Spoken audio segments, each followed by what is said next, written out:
Hello and welcome. I'm Leigh Ann Gerrans and you're watching W News, broadcasting live from the Al Arabiya headquarters. These are our top stories. President Trump removes tariffs on UK steel and aluminium as he announces a historic trade deal with the UK. Pakistan claimed to have killed between 40 and 50 Indian soldiers as the conflict between the two nations ramps up. And white smoke emerges from the Vatican as a new pope is elected.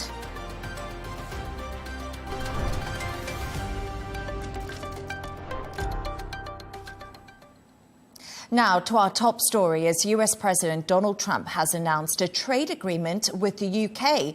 The US has removed tariffs on UK steel and aluminium, cutting the rates on car exports from 27.5% to 10%. In return, US chemicals, machinery and industrial companies will get more access to the UK market. Both leaders talked about the special relationship between the two countries on the anniversary of VE Day, with the US president adding that he hoped the bond between the US and the UK would be stronger than ever before. Take a listen. So good for both countries, and we'll also receive new market access for American chemicals, machinery, and many other industrial products that weren't allowed, and they'll end up getting products that they'll be able to price, and if they like them better and we make great products, they'll be buying those products, but they were not available in the UK. Furthermore, in a historic step, the deal includes plans that will bring the United Kingdom into the economic security alignment with the United States. That's the first of its kind.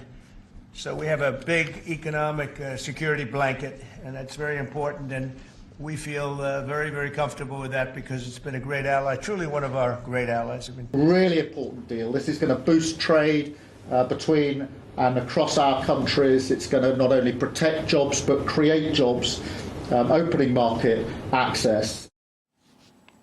Let's go live to Washington and get the latest with our correspondent Nick Harper. Nick, great to have you on the show. Donald Trump and Keir Starmer have announced the tariff deal. This is a hugely symbolic day for the special relationship between the two countries. What did Trump and Starmer have to say?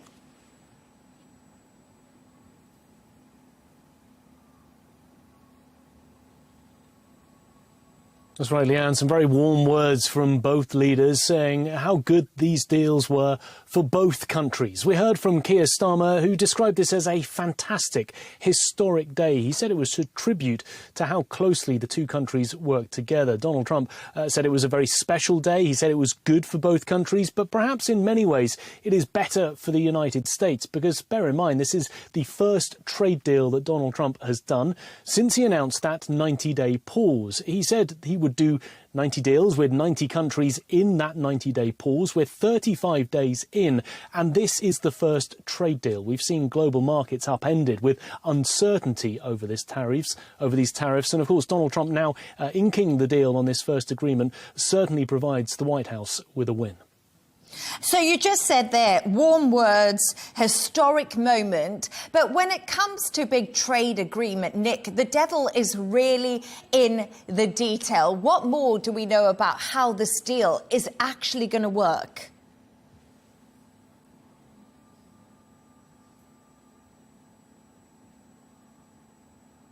Yeah, Leigh Ann, it really felt like a broad brushstrokes announcement, really this being the framework on which they were going to hang the details that haven't yet been agreed to. Both sides saying that they'll be hammered out in the coming days and weeks. A few details that they did give, though. The US will benefit from being able to export more beef, ethanol and agricultural products to the UK. And for the UK, it's a win for them because they'll see the 25% tariff on UK steel and aluminium removed and the 25% tariff on UK cars entering the US reduced down to 10%. The baseline 10% tariff on all countries around the world, that remains in place, though. Yes, indeed, Nick. But the UK has been desperate for this kind of deal. How big is this for Keir Starmer that Britain were actually the first to make a deal with Trump after these tariffs were announced?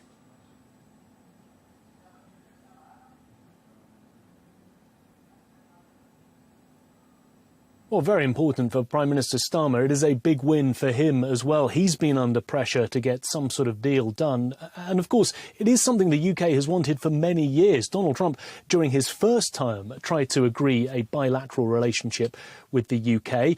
It then had more impetus behind it after the UK withdrew from the European Union.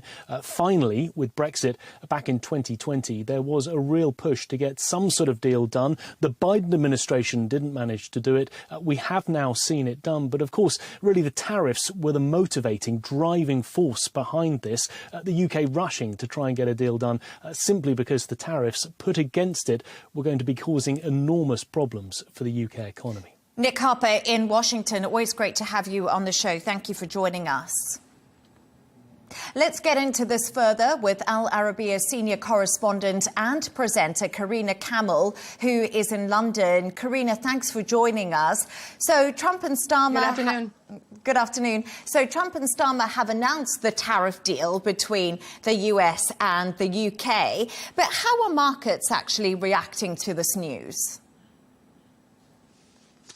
We've seen some cautious optimism in markets today. And it's interesting because actually, if you look at the FTSE and how it was trading, or the London market, it was actually down slightly. And the main reaction we saw was on the sterling, which shot up. It was already up earlier in the session, but we really saw major gains on the pound sterling. We've also seen some cautious optimism on Wall Street today, because this is not just a big moment for the UK economy and the UK government, a big moment for Keir Starmer's Labour government. It's also a big moment for the Trump administration. This is the first deal that this administration is signing with any country since it announced its reciprocal tariffs on the 2nd of April and since it suspended the reciprocal tariffs. So markets are not just looking at the positives from this deal for the US economy, for the British economy, but they're really hoping that this deal today could be a blueprint for deals to come with other countries. And just the fact that the Trump administration has indeed signed this deal, or at least as we've heard today, this is sort of the beginning of phase one, or the start of the negotiations of a wider deal and a more sort of developed economic relationship. If that can happen with the United Kingdom, that really opens the door to deals with other countries. And that is a very big positive for Wall Street. Yes, absolutely. And we heard from the US Commerce Secretary, Howard Lutnick. What details did he outline, and how exactly will this deal work, Karina? Howard Lutnick, the Commerce Secretary, was very clear. He said that this particular deal with the United Kingdom will be bringing in $6 billion in terms of tariff revenue from the deal specifically, as well as $5 billion of economic opportunity for exports. And that's from the US point of view. The headline, as far as the United Kingdom is concerned, the good news is that tariffs on autos will be reduced from about 27.5% to 10%. Tariffs on steel and aluminum will also be reduced from 25% to 0%, and some companies like Rolls-Royce, for example, will be exempted completely from tariffs for its products, will enter the United States completely duty-free. There will also be reciprocal access for beef, so British beef and UK beef will enjoy sort of a open status. Many sort of barriers will be reduced in that area. Now, as far as the UK is concerned, the UK will be reducing its tariffs on American goods from about 5.1% to 1.8%. But the real sort of change from the UK point of view will be a massive opening up of the UK market to American goods, particularly in agriculture, chemicals, energy, industrial products. We talked about beef, but also ethanol. There will be no tariffs on US ethanol coming into the United Kingdom. Britain will also fast track US goods in customs, so there will be a preferential treatment, this sort of reducing of non-tariff barriers, what we call the sort of red tape, the regulation, all that will be reduced and opened up. And also the UK has pledged to buy, a UK airline, it wasn't specified, has pledged to buy $10 billion of planes from Boeing. Now, just really quickly, I'd like to mention that the digital service tax, many people were wondering if this would be part of the deal. The digital service tax that the UK imposes, a 2% tax on e-commerce companies such as Amazon, that is not part of this deal. That will remain unchanged for the time being. And also the taxes that were mentioned by President Donald Trump on the film industry, we still haven't had the detail on that. President Trump today said that we will be having separate discussions on the film industries, and there will be some tariffs in that area. And Karina, just quickly, I wanted to speak to you about the Bank of England because they actually cut interest rates today. But the BOE governor did point to volatility in the financial markets around Donald Trump's tariff policies. What more do we actually know on this? Absolutely. So the Bank of England cut interest rates today by 0.25%, and that was expected. Interest rates are now at 4.25%. But the really interesting thing today to come out of the Bank of England's meeting was the split amongst members who took the vote. So it's a 9-member committee. 5 members voted to cut rates. 2 members wanted a bigger cut by 50 points. But 2 members actually wanted to keep rates on hold. And that has led some markets to believe that the Bank of England is not in a rush to cut rates further, meaning it cut rates today, but it may wait a while, possibly till August, till we see any further cuts. And as I referred earlier to the sterling that was already up earlier today, that had a major impact on the sterling, which shot up. We've seen bond yields also go up because that means essentially that rates will remain higher for longer here in the United Kingdom. Now, just 2 really quick points on this. The CPI, or the rate of inflation in the United Kingdom, is headed in the right direction. That is good news for British consumers, and it also makes the job easier for the Bank of England. The Bank of England also slightly raised its growth output. And just finally, Andrew Bailey today, when he gave the press conference, the governor of the Bank of England, he said this vote was taken before the bank had any information about the trade deal, but he welcomed the deal and he said it would greatly reduce the uncertainty. So it's possible, we'll have to wait to hear from the Bank of England in the future, but it's possible that given the positivity, the economic impact that we could see on this from this deal on the UAE economy and on UK inflation, it may be that that makes life a little bit easier for the Bank of England, and we see inflation perhaps headed in the right direction and growth perhaps picking up even more than they had previously expected. Karina Kamel, Al Arabiya senior correspondent and presenter in London. Always great to have you on the show. Thank you.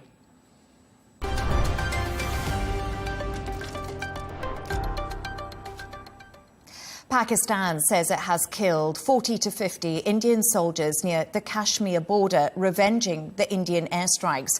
India took aim at what it called terrorist infrastructures on Wednesday after the attack in Kashmir last month. Pakistan says 31 people have been killed and 57 injured by the airstrikes, whilst India's army says at least 15 civilians have been killed by Pakistani ammunition.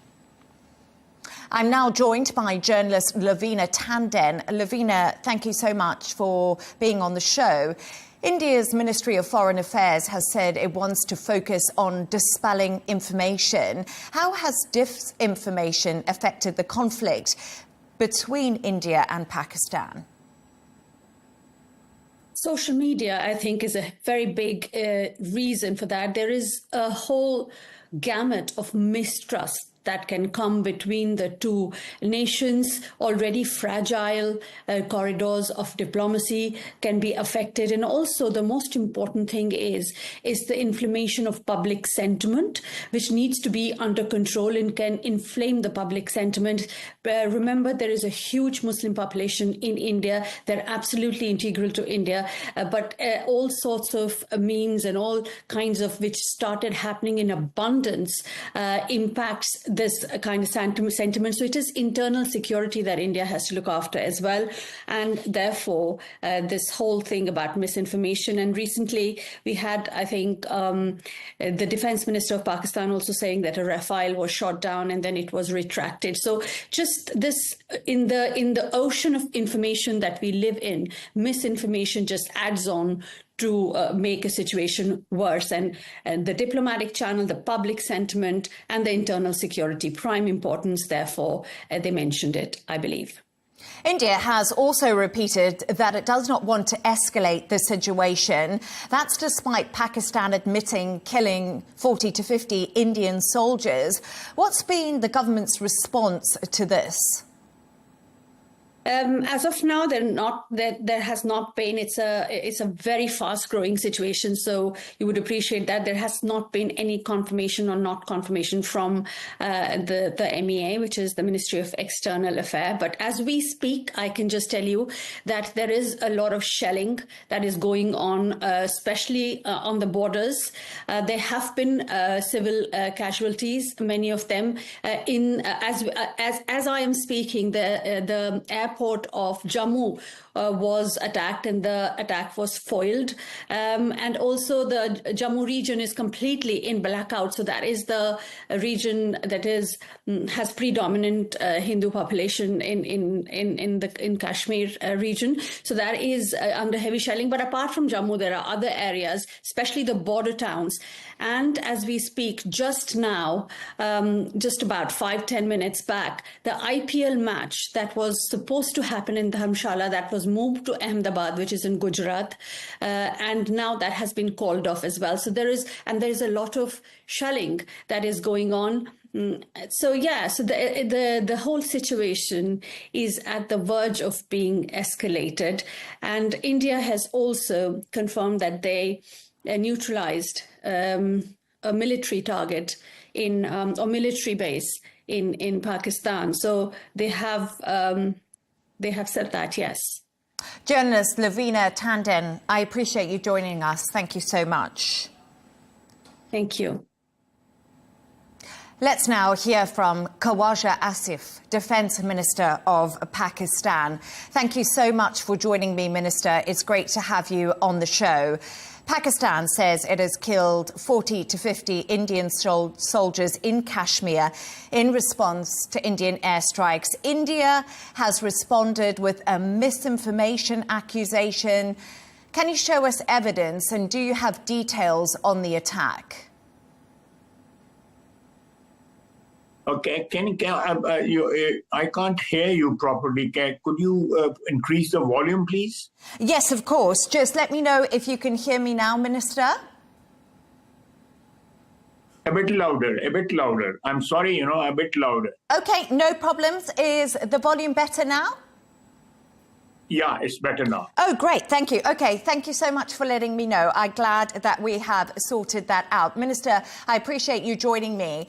Pakistan says it has killed 40 to 50 Indian soldiers in Kashmir in response to the Indian airstrikes. I understand this is a very fast-moving event at the moment, but India has responded with a misinformation accusation.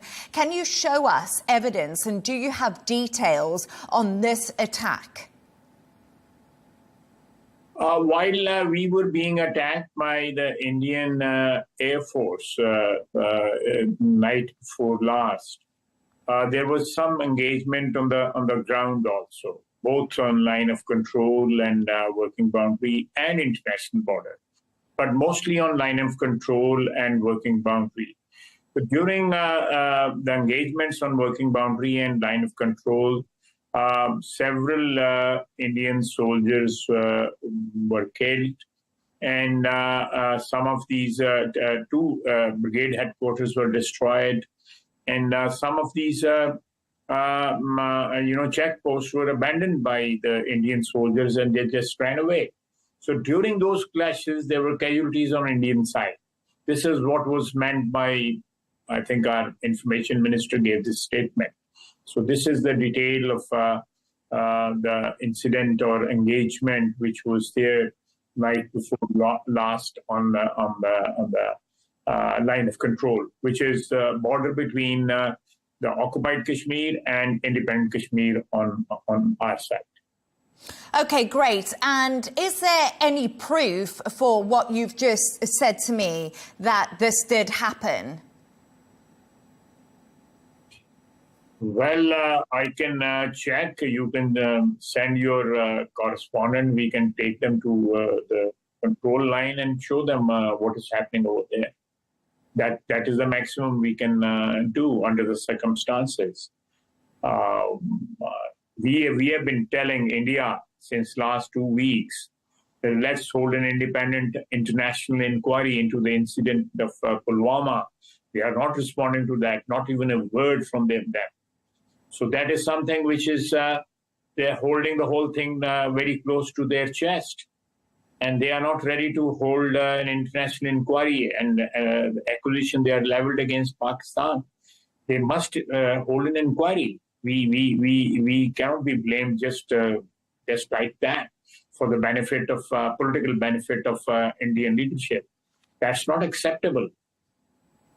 India says it struck terrorist sites in Pakistan. Do you recognize these areas as terrorist hotspots? There are no terrorist sites in Pakistan. There are no training camps in Pakistan.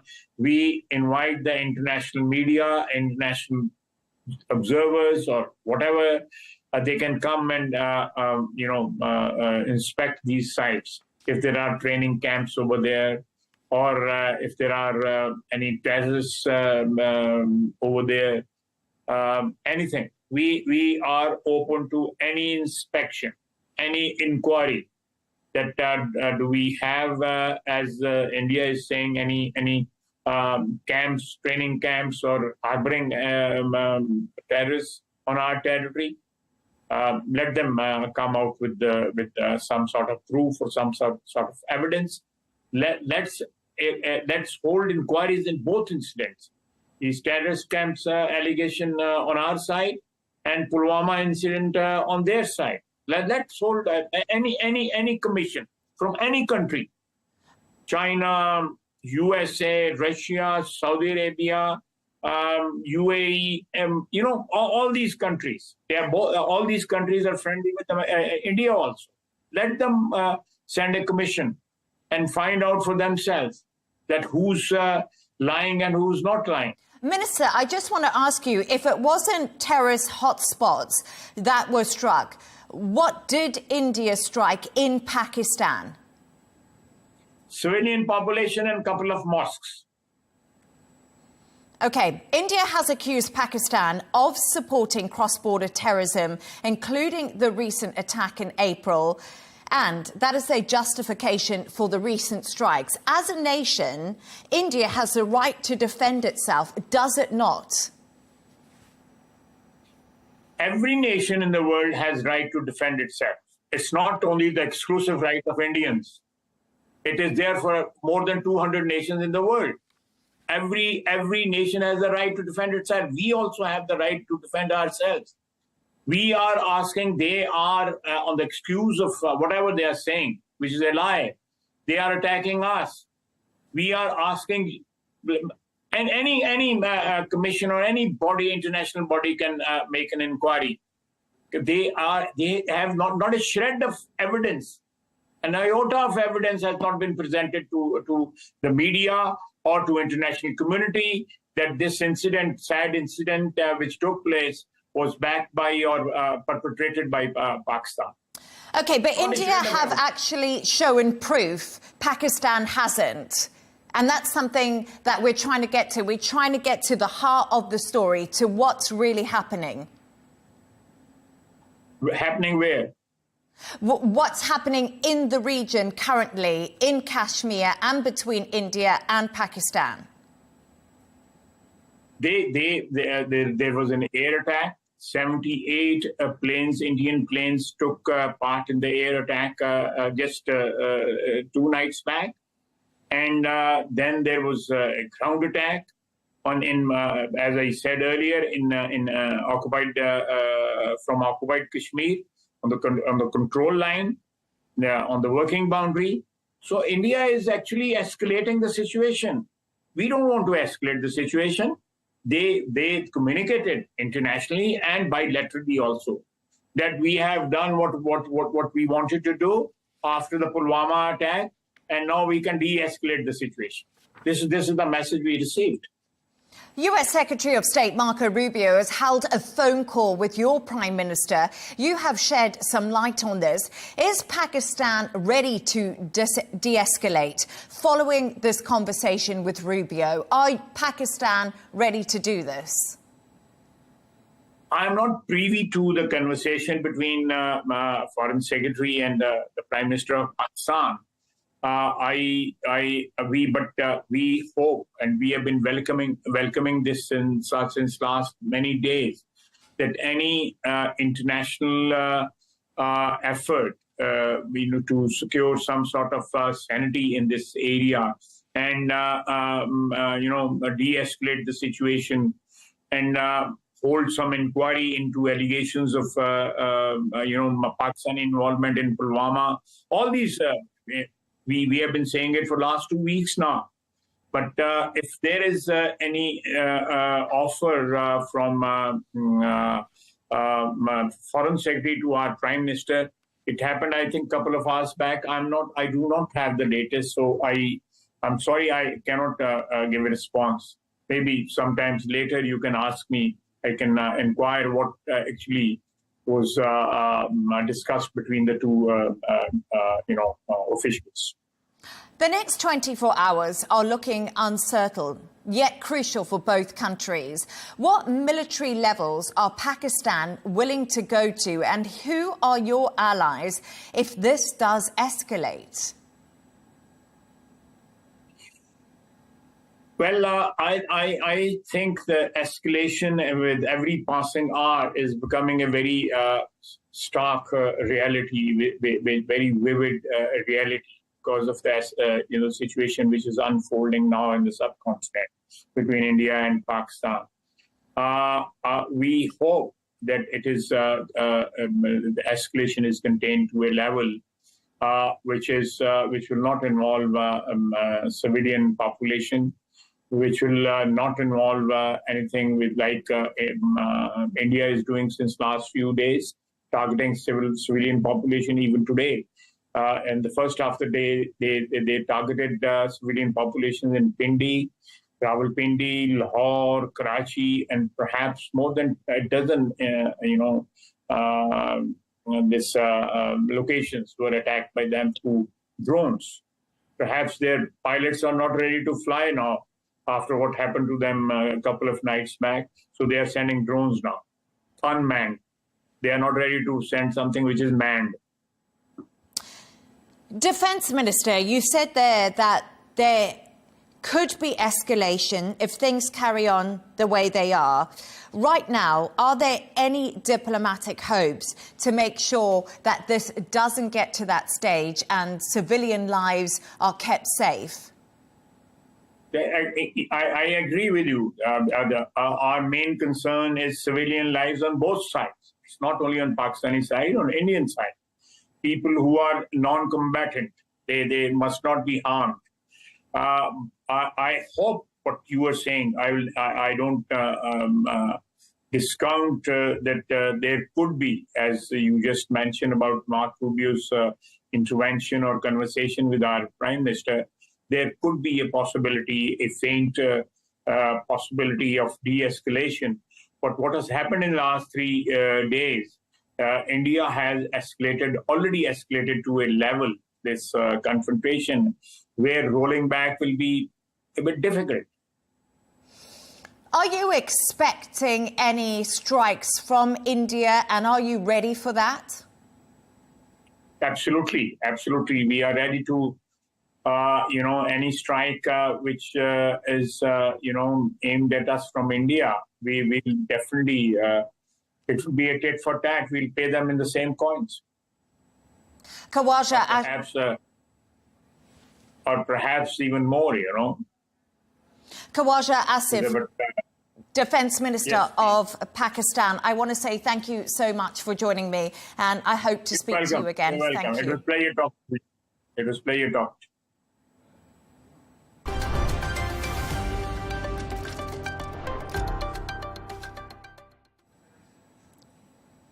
White smoke has emerged from the Sistine Chapel as a new pope is chosen. Crowds have been gathering in St. Peter's Square in Vatican City to celebrate. We can now go live to Rome to speak to our correspondent, Trent Murray. Well, Trent, I feel like it was 2 days of voting. We've got white smoke. What more do we know?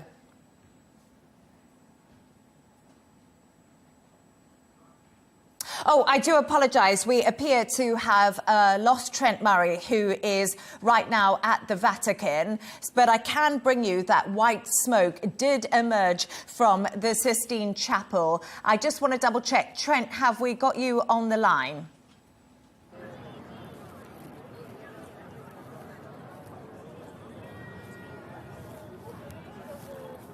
I am on the line here with you, Leigh Ann. Yes, I am. Oh, brilliant. Trent, great to have you. I was just saying there, gosh, finally, white smoke, just 2 days. What more do we know?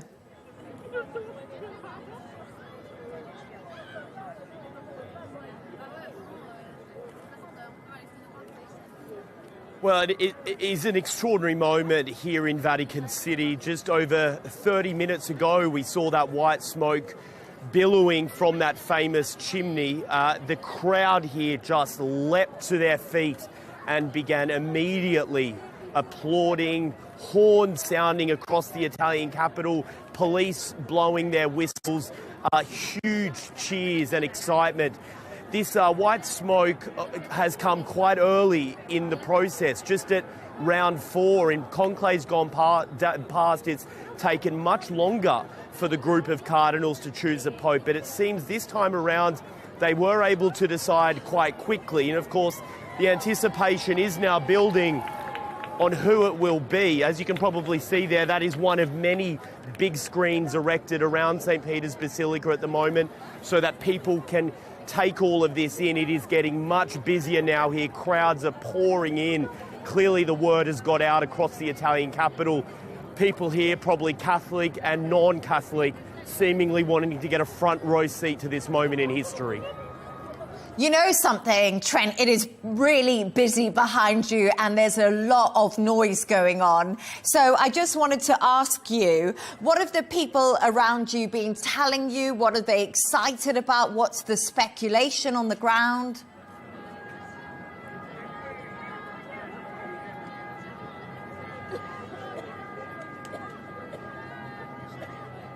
There is huge anticipation and speculation, and it has been that way for the past couple of days as this process got underway. Obviously, many people have different views on what type of pope they would like. Some people would like one to follow in the footsteps of Pope Francis, a more progressive pope, politically vocal on issues like climate change and social injustice. Of course, other people are of the more conservative wing of the church, and they'd like to see the new pope focus more on things like theology and church internal matters themselves. But just generally speaking, there is a huge energy here amongst people. Of course, many of them are Catholics and are pilgrims that have travelled here for this. They are singing in the streets, they are praying, they are celebrating. There are many non-Catholics, as I say, holidaymakers, tourists, curious onlookers, sort of happening to be in the Italian capital right as this moment is taking place. They're wanting to get a part of it as well. And there's also some people making money, it has to be said. Very difficult to get a seat at a pizzeria right now around here. And also a lot of souvenirs being sold by merchants in the streets around the Vatican. Oh, I do hope you can get that pizza soon. But Trent, we all have to wait for the new Pope to come out to the balcony. That's normally how things work, of course. When can we expect this to happen?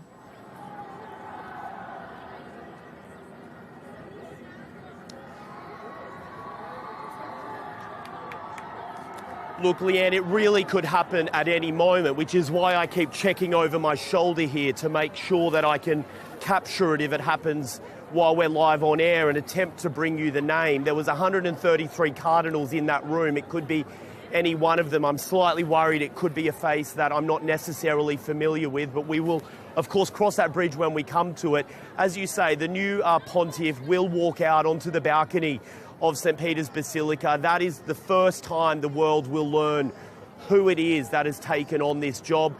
Right now, as protocol would suggest, he is in a room known as the Room of Tears, where he is putting on his new papal gowns, his new papal slippers. It is called the Room of Tears because it is said that at that moment, the weight of the job will descend onto the man and the taking on this huge spiritual role and perhaps make him become overcome with emotion.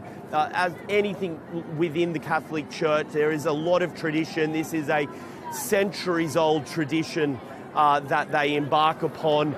And even in a very digital, modern world, they are doing everything they can to make sure that the word doesn't get out early via mobile phone alerts or on television. They blocked the signal in the room for mobile phones.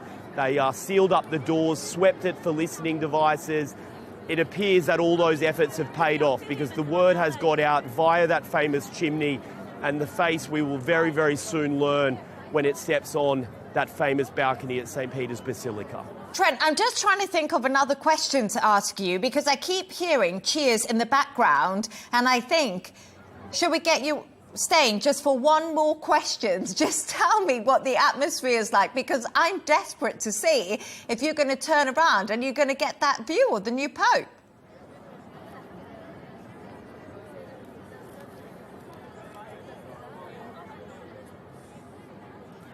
Yeah, you might be desperate to see it. I am very, very nervous right now in case it's a name I'm not familiar with. You may catch me out. But look, the atmosphere generally, it's a happy atmosphere, you know. I mean, it's warming up here. The weather is great.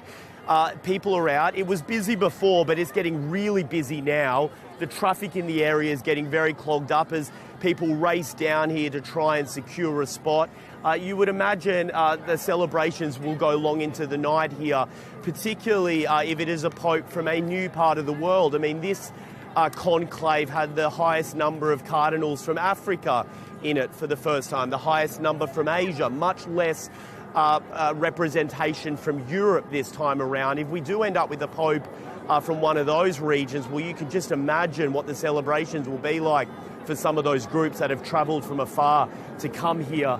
So look, this is clearly a moment in history. This doesn't happen very often. It will be the 268th Pope for the world to see. He will take on a huge role, big shoes to fill by Pope Francis, who of course wasn't just very active in the Catholic space, but also politically and on key issues, including the war in Gaza most recently. So it'll be very interesting to see the direction of travel the church has taken. Will they follow in his footsteps with someone who is equally politically vocal, who is more progressive, or have they chosen someone who is a bit more conservative? We will wait and see. We will find out very, very soon. Trent Murray, he hasn't come out. We still haven't seen the Pope, so I'm going to have to leave it there. But I just wanted to say, I would have told you his name if you didn't recognise him. And I hope that you celebrate in Rome this evening and get that piece of pizza. Always great to have you on the show, especially at a time like this when everything is right now on the moment of history, as you just said. Trent, thanks.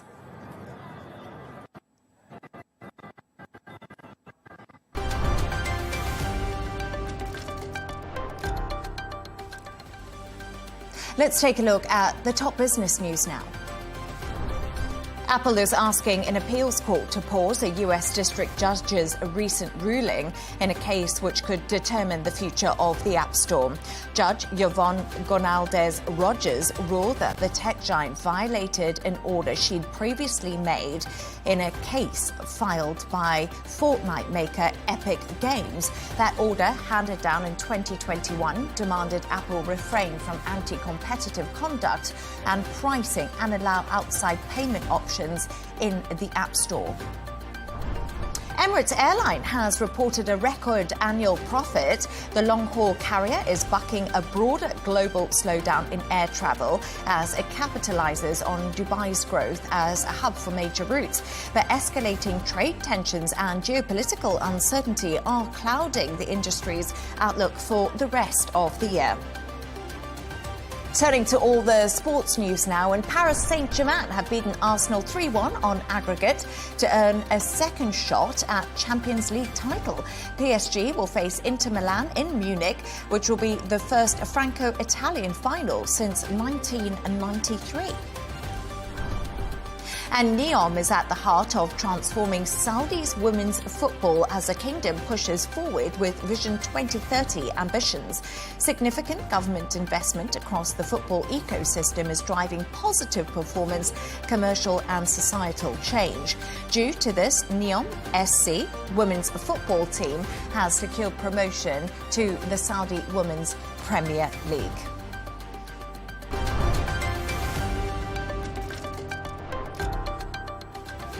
A reminder of our top stories. President Trump removes tariffs on UK steel and aluminium as he announces a historic trade deal with the UK. Pakistan claims it has killed 40 to 50 Indian soldiers as the conflict between the two nations ramps up. And white smoke emerges from the Vatican as a new pope is elected. And that's all from us on W News. Don't forget to subscribe to our YouTube channel and also follow us on X. Riz Khan is coming up next. Plus, we'll be back in a couple of hours with W News Extra. Goodbye and thank you for joining us.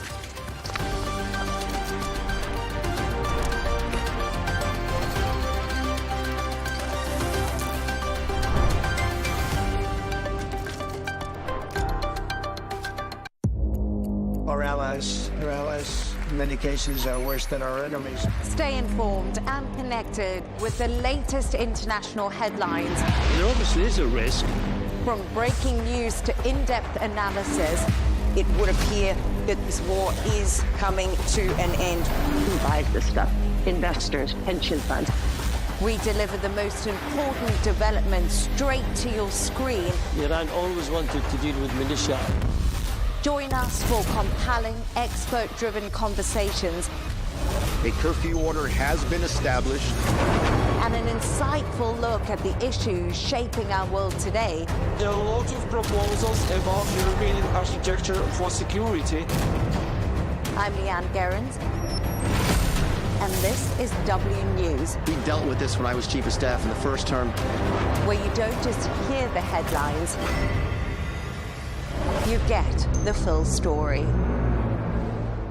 From the White House to Gaza, Kyiv to Beijing, elections, economics and the environment compete with conflicts and other complex issues for our attention. In an age of fake news, deepfake and artificial intelligence, They've got to have a vote and a say. it's important to look beyond the loudest voice to understand the truth. From newsmakers to groundbreakers, my campaign is going very well. Presidents, prime ministers, princes and peacemakers, and cultural tastemakers. As Arabs, as Middle Eastern, we're too emotional. Join me on the Riz Khan Show for empowering conversation. It feels like decades are passing by in a matter of weeks. Seismic shifts in the world order. Never, ever will be part of America. With so much happening and so much noise. Whether it's political upheaval, Canada has been ripping us off for years. Economic shifts or social movements. And no one wins from tariffs. I think America can be more friendly to the rest of the world. The in-depth analysis and all the latest developments across the globe. To have an inclusive policy together. The meetings with Hamas gave me some hope. We're in another nuclear arms race. The most important developments straight to your screen. Welcome to the dressing room. I'm on my own. I need backup. And an insightful look at the issues shaping our world today. It was not going to happen, that war, and it happened. Join us on Arabiya News, where the world talks.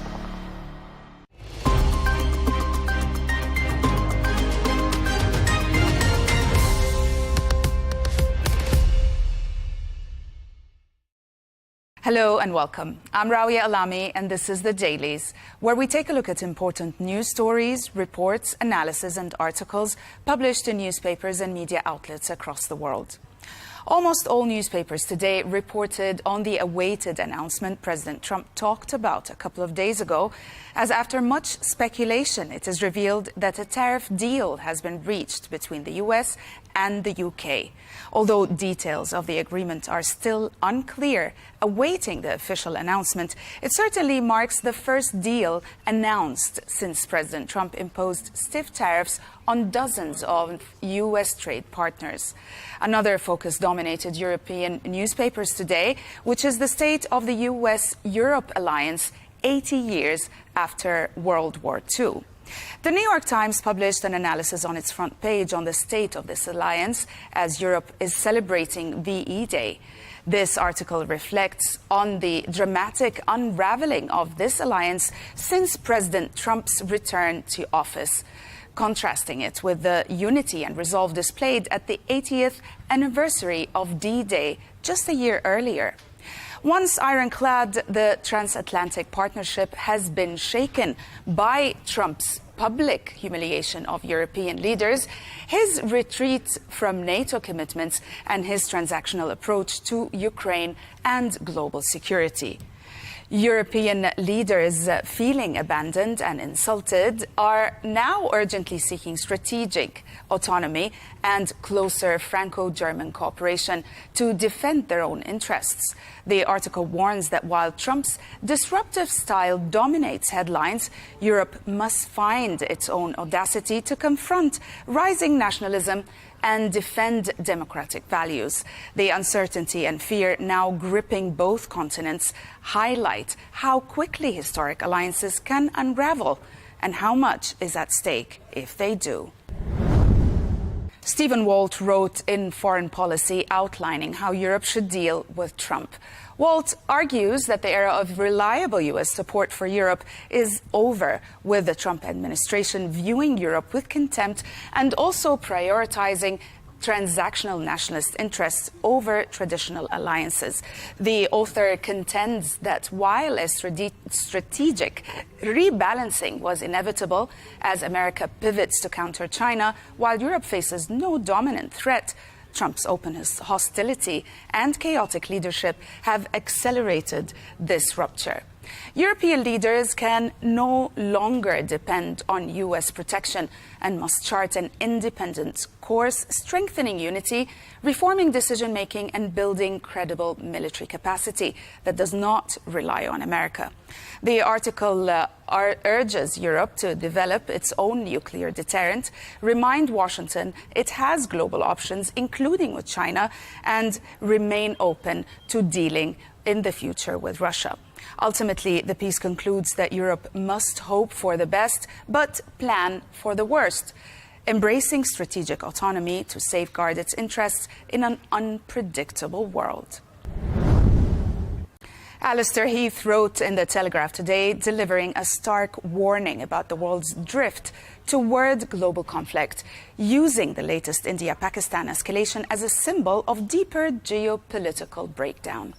The author argues that post-World War II era of American-led peace is indeed over, replaced by multipolar chaos and a web of unchecked rivalries. The piece draws parallels to the 1930s, noting how regional flare-ups, whether in South Asia, Ukraine, or even the Middle East, risk merging into a wider war, especially as alliances fray and no global power is willing or even able to act as peacemakers. Heath criticizes Western complacency, weakened institutions, and the rise of authoritarian powers like China and Russia, warning that economic, technological, and military imbalances now favor aggressive actors, with nuclear-armed India and Pakistan exchanging strikes and the global system unable to contain such crisis. The author suggests that the world may be closer to a new world war than at any time in generations. The Financial Times editorial today focused on the escalation between India and Pakistan as well, saying this crisis represents a big test for global diplomacy. The editorial strongly urges both India and Pakistan to exercise maximum restraint and avoid actions that could escalate their current military confrontation into a wider, potentially catastrophic conflict. It calls for both sides to prioritize peace and stability, keep diplomatic channels open, and engage in direct dialogue to resolve these differences. The article emphasizes that given both nations' nuclear capabilities, any further escalation would have devastating consequences, not just for the region, but for the global security.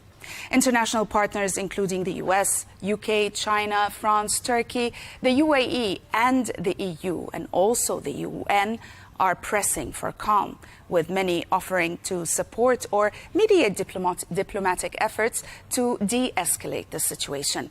The article warns that restraint is essential and that both sides must avoid retaliatory cycles and instead seek a swift diplomatic solution to prevent unnecessary loss of life and instability in South Asia. The Washington Post published an exclusive revealing that the U.S. has been pushing nations facing tariffs to approve Musk's Starlink. The report highlights how the Trump administration's aggressive tariff strategy is indirectly benefiting Elon Musk's Starlink satellite internet service around the world. After President Trump imposed steep tariffs on countries like Lesotho and Cambodia, these nations quickly moved to approve Starlink's entry, hoping to show goodwill and smooth trade negotiations with the U.S. Internal State Department memos show U.S. embassies indeed actively encouraging foreign governments to clear hurdles for Starlink, often mentioning the company by name. While there is no evidence the administration demanded Starlink approvals in exchange for tariff relief, the close timing and Musk's role as Trump advisor have fueled concerns about conflicts of interest and self-dealing. Officials defend the push as a way to support American businesses and counter Chinese tech, but experts note that blurred lines between U.S. policy and Musk's business interests could complicate America's global standing. Luc Chatel explores in Le Monde today the history and meaning behind the papal name chosen by each newly elected pope. While early popes kept their birth names, the tradition of adopting a new name began in the 6th century and became standard by the 10th century. Today, the choice is highly symbolic. Some popes select a name as a tribute to predecessors or saints, like Francis honoring Saint Francis of Assisi, while others signal a new direction or even a program for their pontificate, as with John Paul I's composite name for unity. Also, the article notes that names like Peter are usually avoided out of reverence, and that each new pope's choice offers clues about his priorities. As the next conclave approaches, speculation grows about whether the new pope will choose a tribute, a bold composite, or revive a historic name. And we'll end on a much lighter note. Away from the harsh realities of politics, Sophia Stewart explores in The Atlantic the long history of advice columns, tracing their origins to the 17th century England and showing how people have always sought anonymous guidance on love and relationships. The article highlights how advice columns have evolved with changing gender norms, but remain a testament to the enduring confusion and complexity of romance. Stewart highlights that the world's first personal advice column appeared in 1691 in England's Athenian Mercury, where readers, both men and women, sent in questions about everything from science to the mysteries of romance. Many of the dilemmas posed then, like how to confess love or to recover from heartbreak, remain familiar today as well. The article highlights how over the centuries, advice columns became a staple of newspapers and magazines, often reflecting the gender norms and anxieties of their times.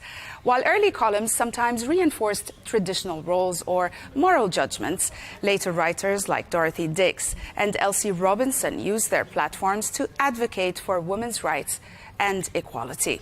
Today, the advice-seeking tradition lives on in online forums and social media and even AI chatbots, where crowdsourced wisdom has replaced the singular voice of the columnist.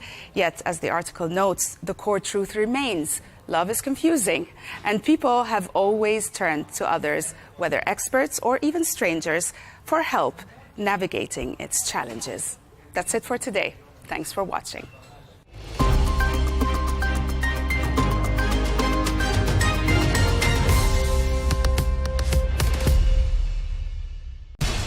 We have to take care of our people, and we're going to take care of our people first.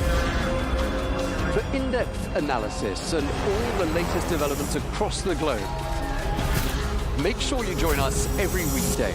President Trump is trying to negotiate a ceasefire. with so much happening, so much information and so much noise.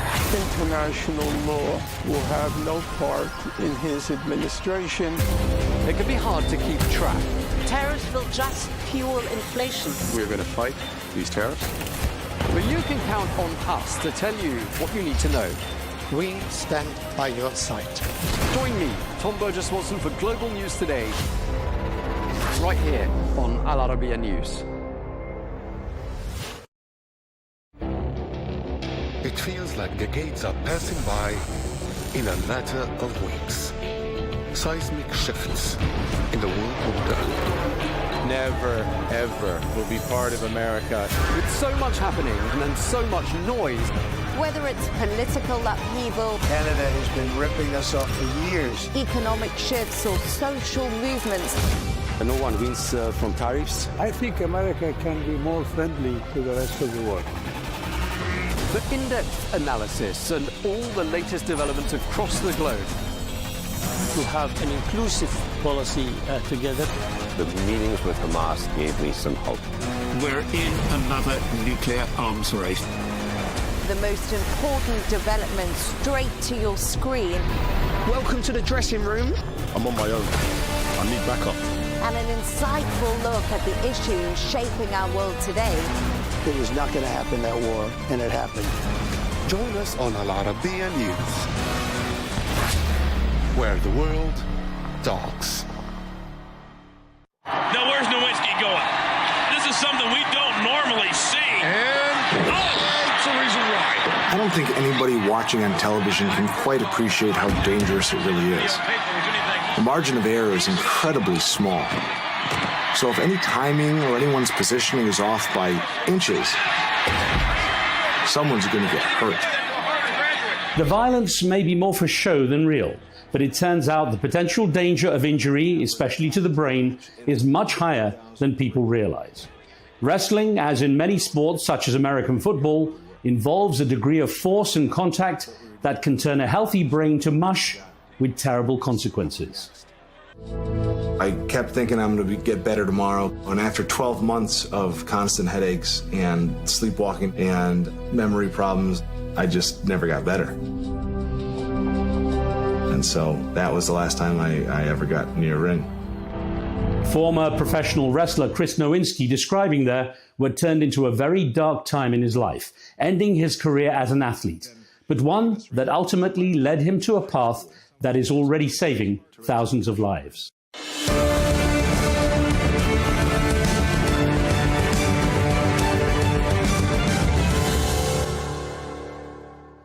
Hello and welcome, I'm Riz Khan. The excitement of competitive sports is hard to beat and drives athletes to push themselves to the limit. But over the past couple of decades, the risk of concussion and brain damage involved in contact sports has been revealed through some very tragic stories, where athletes have experienced serious behavioral changes and have taken their own lives or even killed others. Our guest on this show, Chris Nowinski, had a promising career playing American football from a young age, before becoming something of a star in the world of professional wrestling.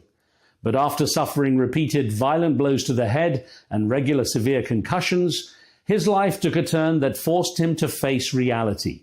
He could no longer continue to enjoy his rising career in the world of wrestling. Instead, he turned his Harvard-educated brain to finding out what exactly was going on in the minds of athletes, both metaphorically and literally, when they faced repeated severe head trauma. He wrote a book, Head Games, Football's Concussion Crisis, that was turned into a powerful documentary, one that has opened the eyes of sporting associations such as football's NFL, challenging their policies on injured athletes. Dr. Nowinski also founded the Concussion Legacy Foundation and is now a staunch campaigner and fundraiser, providing crucial support for players and their families dealing with CTE, chronic traumatic encephalopathy. Chronic traumatic encephalopathy can only be diagnosed after death. And so because of 1,000 generous families, more than a dozen who are with us tonight, we finally understand what is happening to our loved ones. I caught up with him on the road in Chicago, where he relived the personal journey that has left him with possible health concerns and an uncertain future.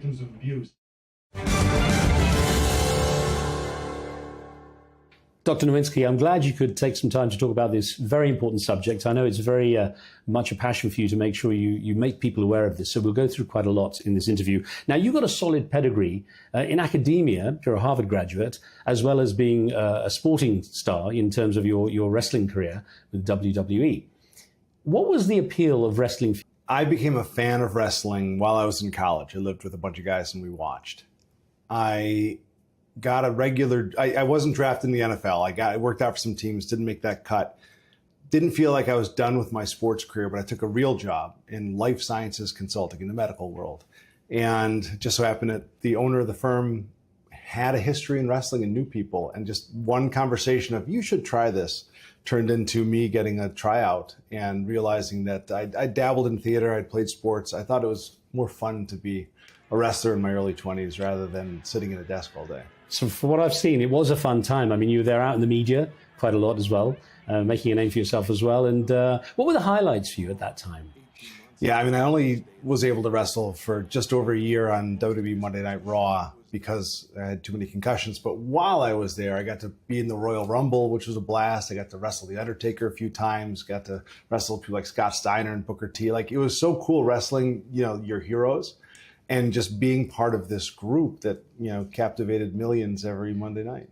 I'm going to get on to how things changed for you at that early age in a moment. But I'm guessing for a lot of the public who don't follow wrestling closely, they imagine that it's kind of, very much a show and it's staged and it's not that physically brutal. But I'm guessing that, from what I read about the things you say, is that it is a lot harsher on your body than people imagine.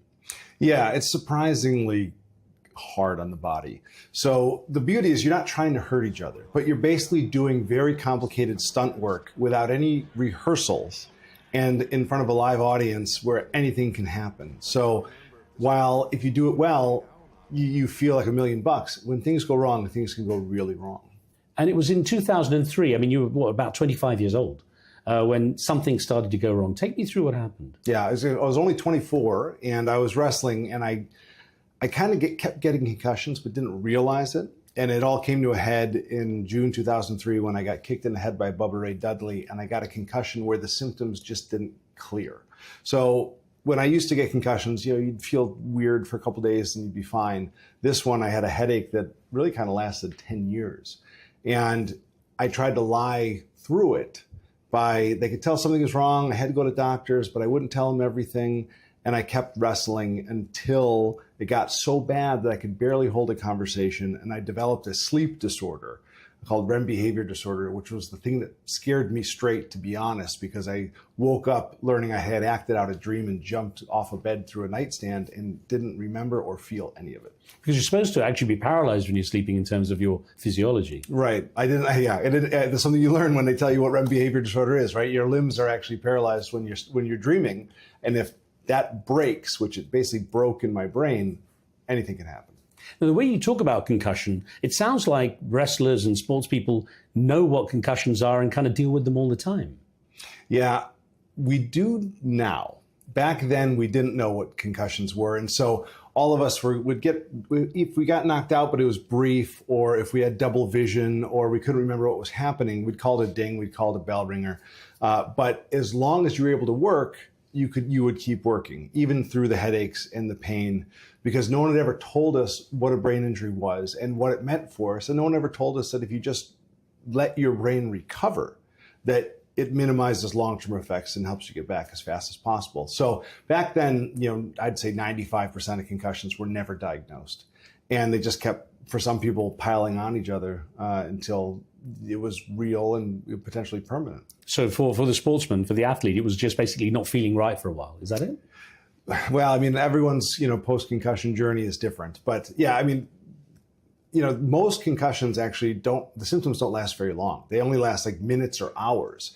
And so back in the day, if you had symptoms that lasted minutes or hours, you would wait it out. And if you felt fine the next day, you would never say anything about what happened the day before. But now that we understand, like when symptoms start to last days and days and days, that people get more likely to say, all right, something's not right. Now that they know that if you go back and you take another hit, you can actually die from second impact syndrome, and there are real consequences. But back then, you sort of judged every injury by, can I keep working? right? Whether it was your foot or whether it was your brain, as long as you could remember the match or as long as you could walk, you would wrestle and or play football or whatever. And that was a bad idea. And actually listening to conversations you've had and interviews you've done, you were actually trying as much as possible not to kind of admit that there was something wrong. Yeah, there was I didn't fully appreciate how bad things were, but there was a time where I took a week off and then I felt like I was getting pressure to go back. And so I lied to my doctor. I went back, and as I'm practicing, like discussing the next match, because it was a complicated tag team match, we had this complicated finish. And I sat there and I go, I can't remember. Like I'd sit there and I could not make it stick in my brain. And that was not, I was Chris Harvard to everyone. I was the guy who never forgot anything in the ring. You could count on me. So I remember telling the guys, like, look, for some reason I just can't seem to remember. Like my brain's not working. So if I space out there, tell me what to do. And nobody knew back then to go, we shouldn't let you out there because you're dangerous to all of us. Instead, it was like, okay, we'll cover for you. And that was the culture we had. I should point out, by the way, Chris Harvard was the fighting name you used for a while as well. Well, Chris Harvard was my unofficial fighting name because it came off a reality show. I think WWE was worried about trademark infringement. Oh, with Harvard University, of course, yeah. But you were a graduate. But I was a graduate. No, I actually learned the dean of admissions at Harvard loved it because I was introducing Harvard to a whole different generation. Yeah. Now, you were saying it lasted about a decade that you were going through all this. And if what I read was correct, there was literally a headache for 3 years. I mean, how do you deal with that? I was lucky to be hurt in my 20s where I could just like disappear. So like I lived alone, and there are days I wouldn't leave the house. There are days that my head would hurt so much I would, drink a lot and try to fall asleep at 4 o'clock and hope the next day I'd wake up and my headache would be less. Like it was, you can get to a strange place when your head hurts that much. But I luckily, got through it, had support, had good doctors who kept trying to help me get better. And eventually, 23 years later, I don't have headaches every day and I feel pretty good. Well, so we'll get on to how things have changed in a bit more detail, because that's what's really interesting, especially with your advocacy. But let's explain CTE to those who don't know it. Chronic traumatic encephalopathy. Explain that and what it really is about. So chronic traumatic encephalopathy, CTE, is what we used to call punch drunk. So for 100 years, we've known that boxers, if you get hit in the head your whole career, will eventually start having problems with their cognition, their speech, their movement. We never looked outside of other sports. And now we realize that you hit anyone in the head a few thousand times, they're at risk for developing a distinct degenerative brain disease that starts as microscopic lesions, usually in the frontal lobe and in areas that are sensitive to a quickly rotating brain causing injury. And those lesions then will continue to spread throughout your life, we believe in most people, so that your brain is literally degenerating and symptoms start to appear as you lose more functioning brain. And you have problems with your behavioral regulation, you have problems with cognition and memory and executive functioning, and eventually it can cause dementia. And of course, it goes to different levels, different degrees, correct? Right. Well, we understand there wasn't even a criteria to diagnose CT that was agreed upon until 2015. So that was because of our work. But essentially, there's 4 stages pathologically, where, again, it's microscopic lesions, and then by stage 3, it moves to new areas of your brain, including your hippocampus and amygdala, which controls short-term memory and fight or flight and emotional responses. And then when it gets to stage 4, most people are no longer able to take care of themselves, and that's where you get functional dementia. Now, having the word chronic in it, in CTE, implies that there's no real treatment. I mean, there's treatment, I guess, but no real cure. Well, there's even debate around why chronic is even in there, right? Because the question is it they're referring to the chronic trauma or the chronic symptoms? And there's no answer for that, because it was decided in the 1930s and those people are dead. But yes, the idea is that there is a chronic disease. Once you have it, it does not go away. And again, in most cases, it appears to spread. And while there isn't a treatment for it today, because we can't even diagnose or measure it, we can treat the symptoms. So we don't want people to feel hopeless if they might have it. But it's certainly a formidable disease. Now, in that sense, is it preventable, or at least, its advancement preventable, or is it simply manageable? So the disease itself, the science says, is entirely environmentally caused. So you are not born with CT. We've never seen CT in someone younger than 17 years old.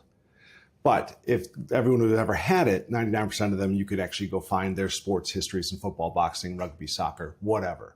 And so that's one of the interesting public health issues with this, is that we all accept it in boxers, but when it started to be found in American football and in soccer and in rugby, those professional sports leagues saw liability, and they saw people potentially not having as much fun watching the collisions or not letting their kids play. And so they put up this giant front to say, no, wait, it's not proven that our sports are causing this. And so we sort of had to redo all the research.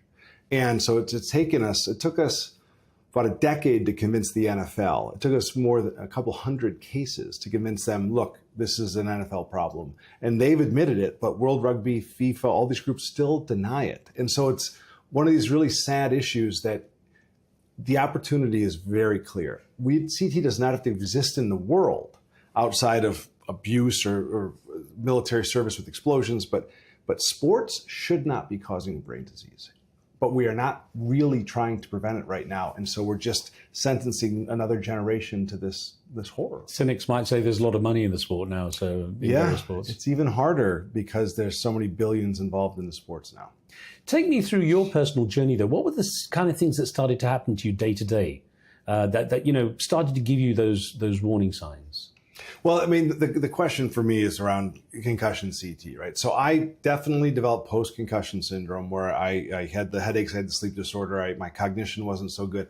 But that's actually slowly gotten better over time.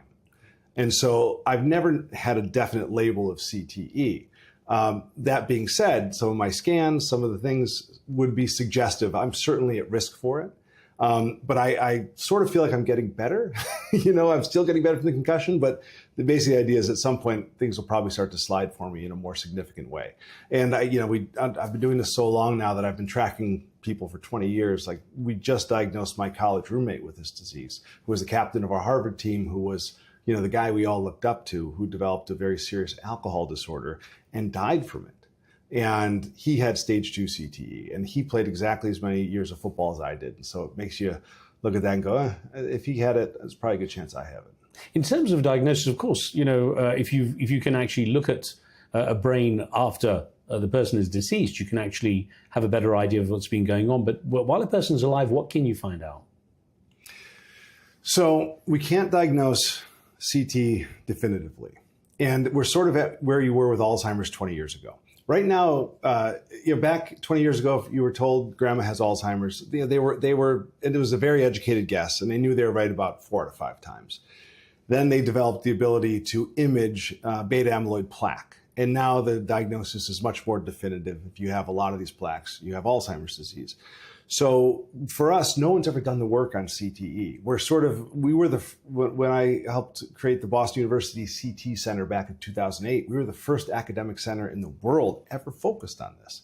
And so we have a lot of catching up to do. And so basically the abnormal tau protein in CTE, we just learned in 2019, is misfolded differently than Alzheimer's disease. And that's why all the Alzheimer's imaging agents don't work for CTE.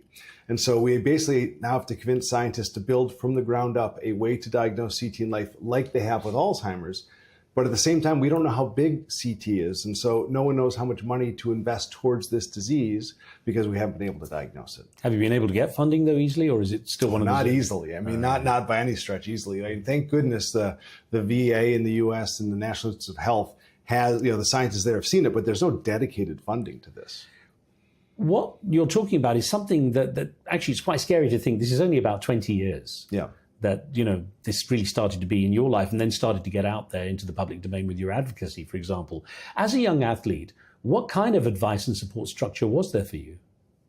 As a young athlete, there was nothing. For you, there was nothing. Huh? Besides the fact that we didn't understand concussions and we didn't, so everyone was playing through them. Like, there was no concept of CTE. Like, I remember thinking, if this was bad for my brain, I'm sure one of these adults around me would have told me, and they wouldn't let me do this, right? So you had this great trust in the coaches and the administrators.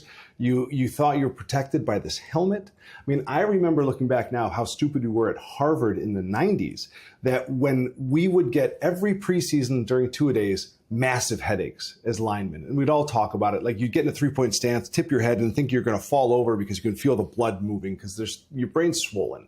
And you remember, just then they had invented helmets where they had air in them to make them fit better. And so if you would tell the medical staff, like, my head really hurts, you'd get more air in your helmet. and they just pump it up and just make it tighter. But that wasn't protecting your brain. That helmet was there to protect your skull. They hadn't even conceived of what was going on in your brain back then. So it's sort of like, you look back and you're like, God, that was a really bad idea for us to all strap on a hard-shelled helmet and just bash each other with our heads all day long. But at that point, there were 5 million kids in the United States doing that every year. And so everyone just thought it was normal. And of course, you have the skull, which is a protective shell, but you have the deceleration and acceleration injuries from all this trauma, presumably. Yeah, you sort of aren't born both understanding that your brain is soft and also understanding that it doesn't have any pain nerves. So when your brain's bouncing around or stretching and tearing, you can't feel it. And so that's why we've been so reckless, is because it's so easy to put a helmet on and hit someone in the head because you don't feel it. And you only feel it if someone gets you well, but most of the time you don't feel anything there either. Tell me what happened, what was going through your mind when you realized this is the end of your wrestling career, just as things were kind of good. Yeah, I mean, I do look back and, for those who don't, no one remembers me, but they don't remember that my class back in 2003, 2004 was John Cena and Brock Lesnar and Dave Bautista and Randy Orton. And some of the guys are still going. I mean, just absolute legends. And they're all amazing what they do. And I don't know if I'd ever be able to get that far. But I still have the 2003 Raw magazine where they named me Newcomer of the Year. Like, people expected things from me. So I miss, because that job is still a lot more fun than my job is today, which is, can be, which I enjoy. It's more valuable. But it's depressing. It can be harsh. So anyway, I did, I had high hopes for that, but I did, when my head hurt so much, I decided that after 12 months of literally going, I don't want to get out of bed. I'm not sure if I want to be here. I said, if I ever get my brain health back, I'm not going to risk it going back to this because I couldn't imagine going through this twice after I got better. Are there better definitions now since awareness has increased? I mean, do people define concussion in a better way now, for example?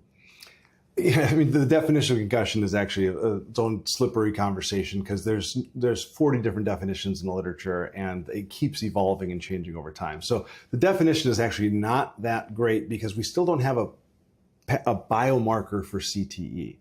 We still have a biomarker for concussion. It's still a clinical judgment. So basically, you get hit, you experience something, you might show some symptoms, you might not. Whatever you tell them is how they determine whether or not you had a concussion or not. We're getting to the point where now we can actually pick up brain proteins in your blood. And so that's one way we understand concussion, is they're actually tearing axons.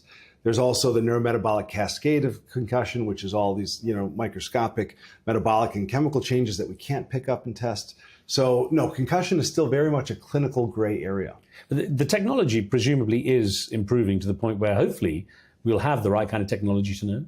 I mean, AI. Yes, no, I mean, people are finally investing in it, right? So you can now get, there is blood work and there's some saliva work that maybe on the sideline within 15 minutes you could determine that you've had a concussion.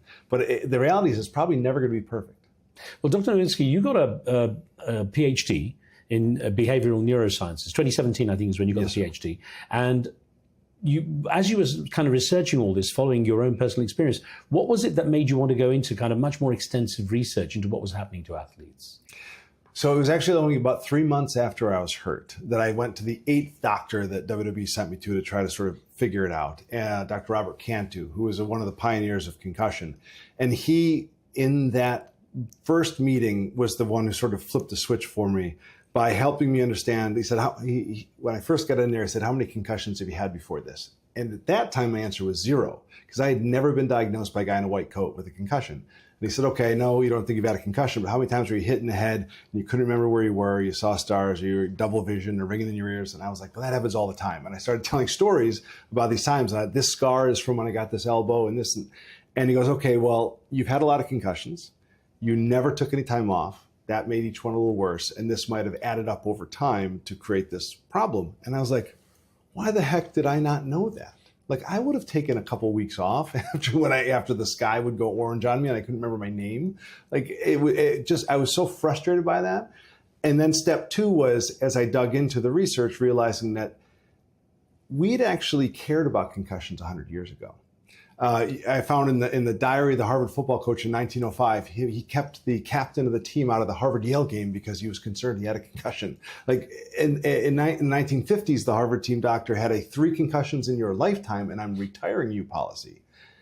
And then it became a talking point in the 1990s because 2 famous NFL players, Steve Young and Troy Aikman, had their careers ended because of concussions.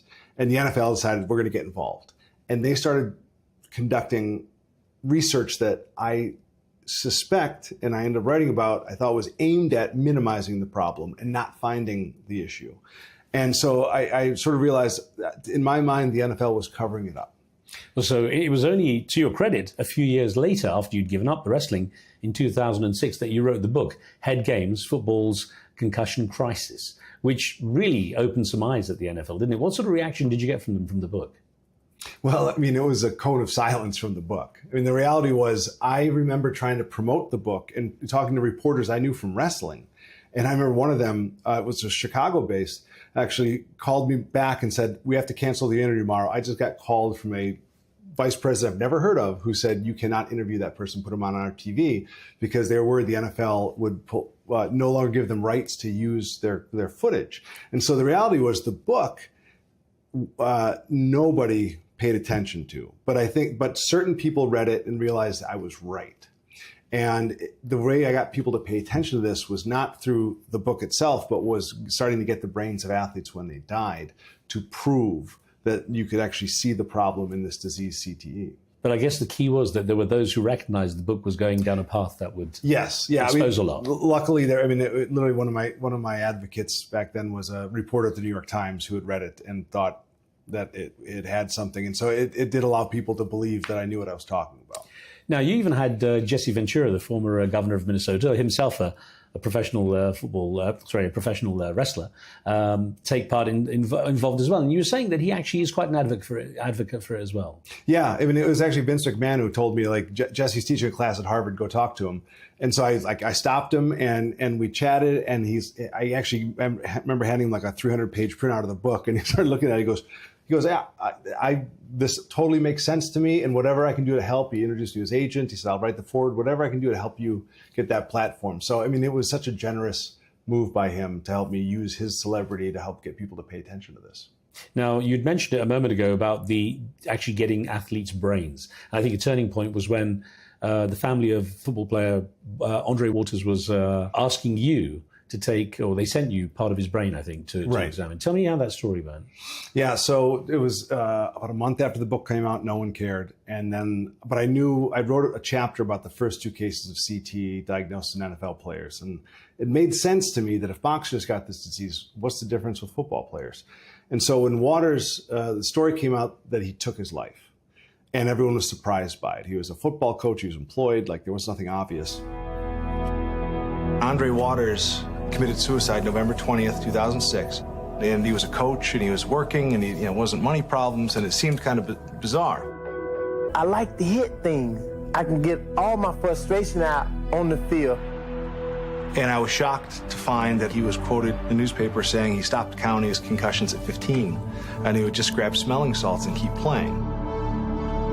And I remember thinking, he was a huge hitter when he played, and his nickname was Dirty Waters because he lead with his helmet. And I spent time online searching and found a quote where he said, I stopped counting my concussions at 15. I would sniff smelling salts. I'd keep playing. I was like, everything lined up to me that this guy might have had CTE. And part of that was because the first 2 cases, both died at 45 and 50, and both had very similar, like, bizarre turns in their lives. So I ended up calling the medical examiner after I didn't hear anything about anyone studying his brain. And I said, hey, are you going to study him for CT? And he told me I was crazy. But I said, well, read some of these articles. So I sent him a bunch of stuff and a dialogue over a few weeks where I kept pestering him, even after Andre was buried, because I just wanted to know if I could convince this random doctor that there was something to this. I wasn't confident back then.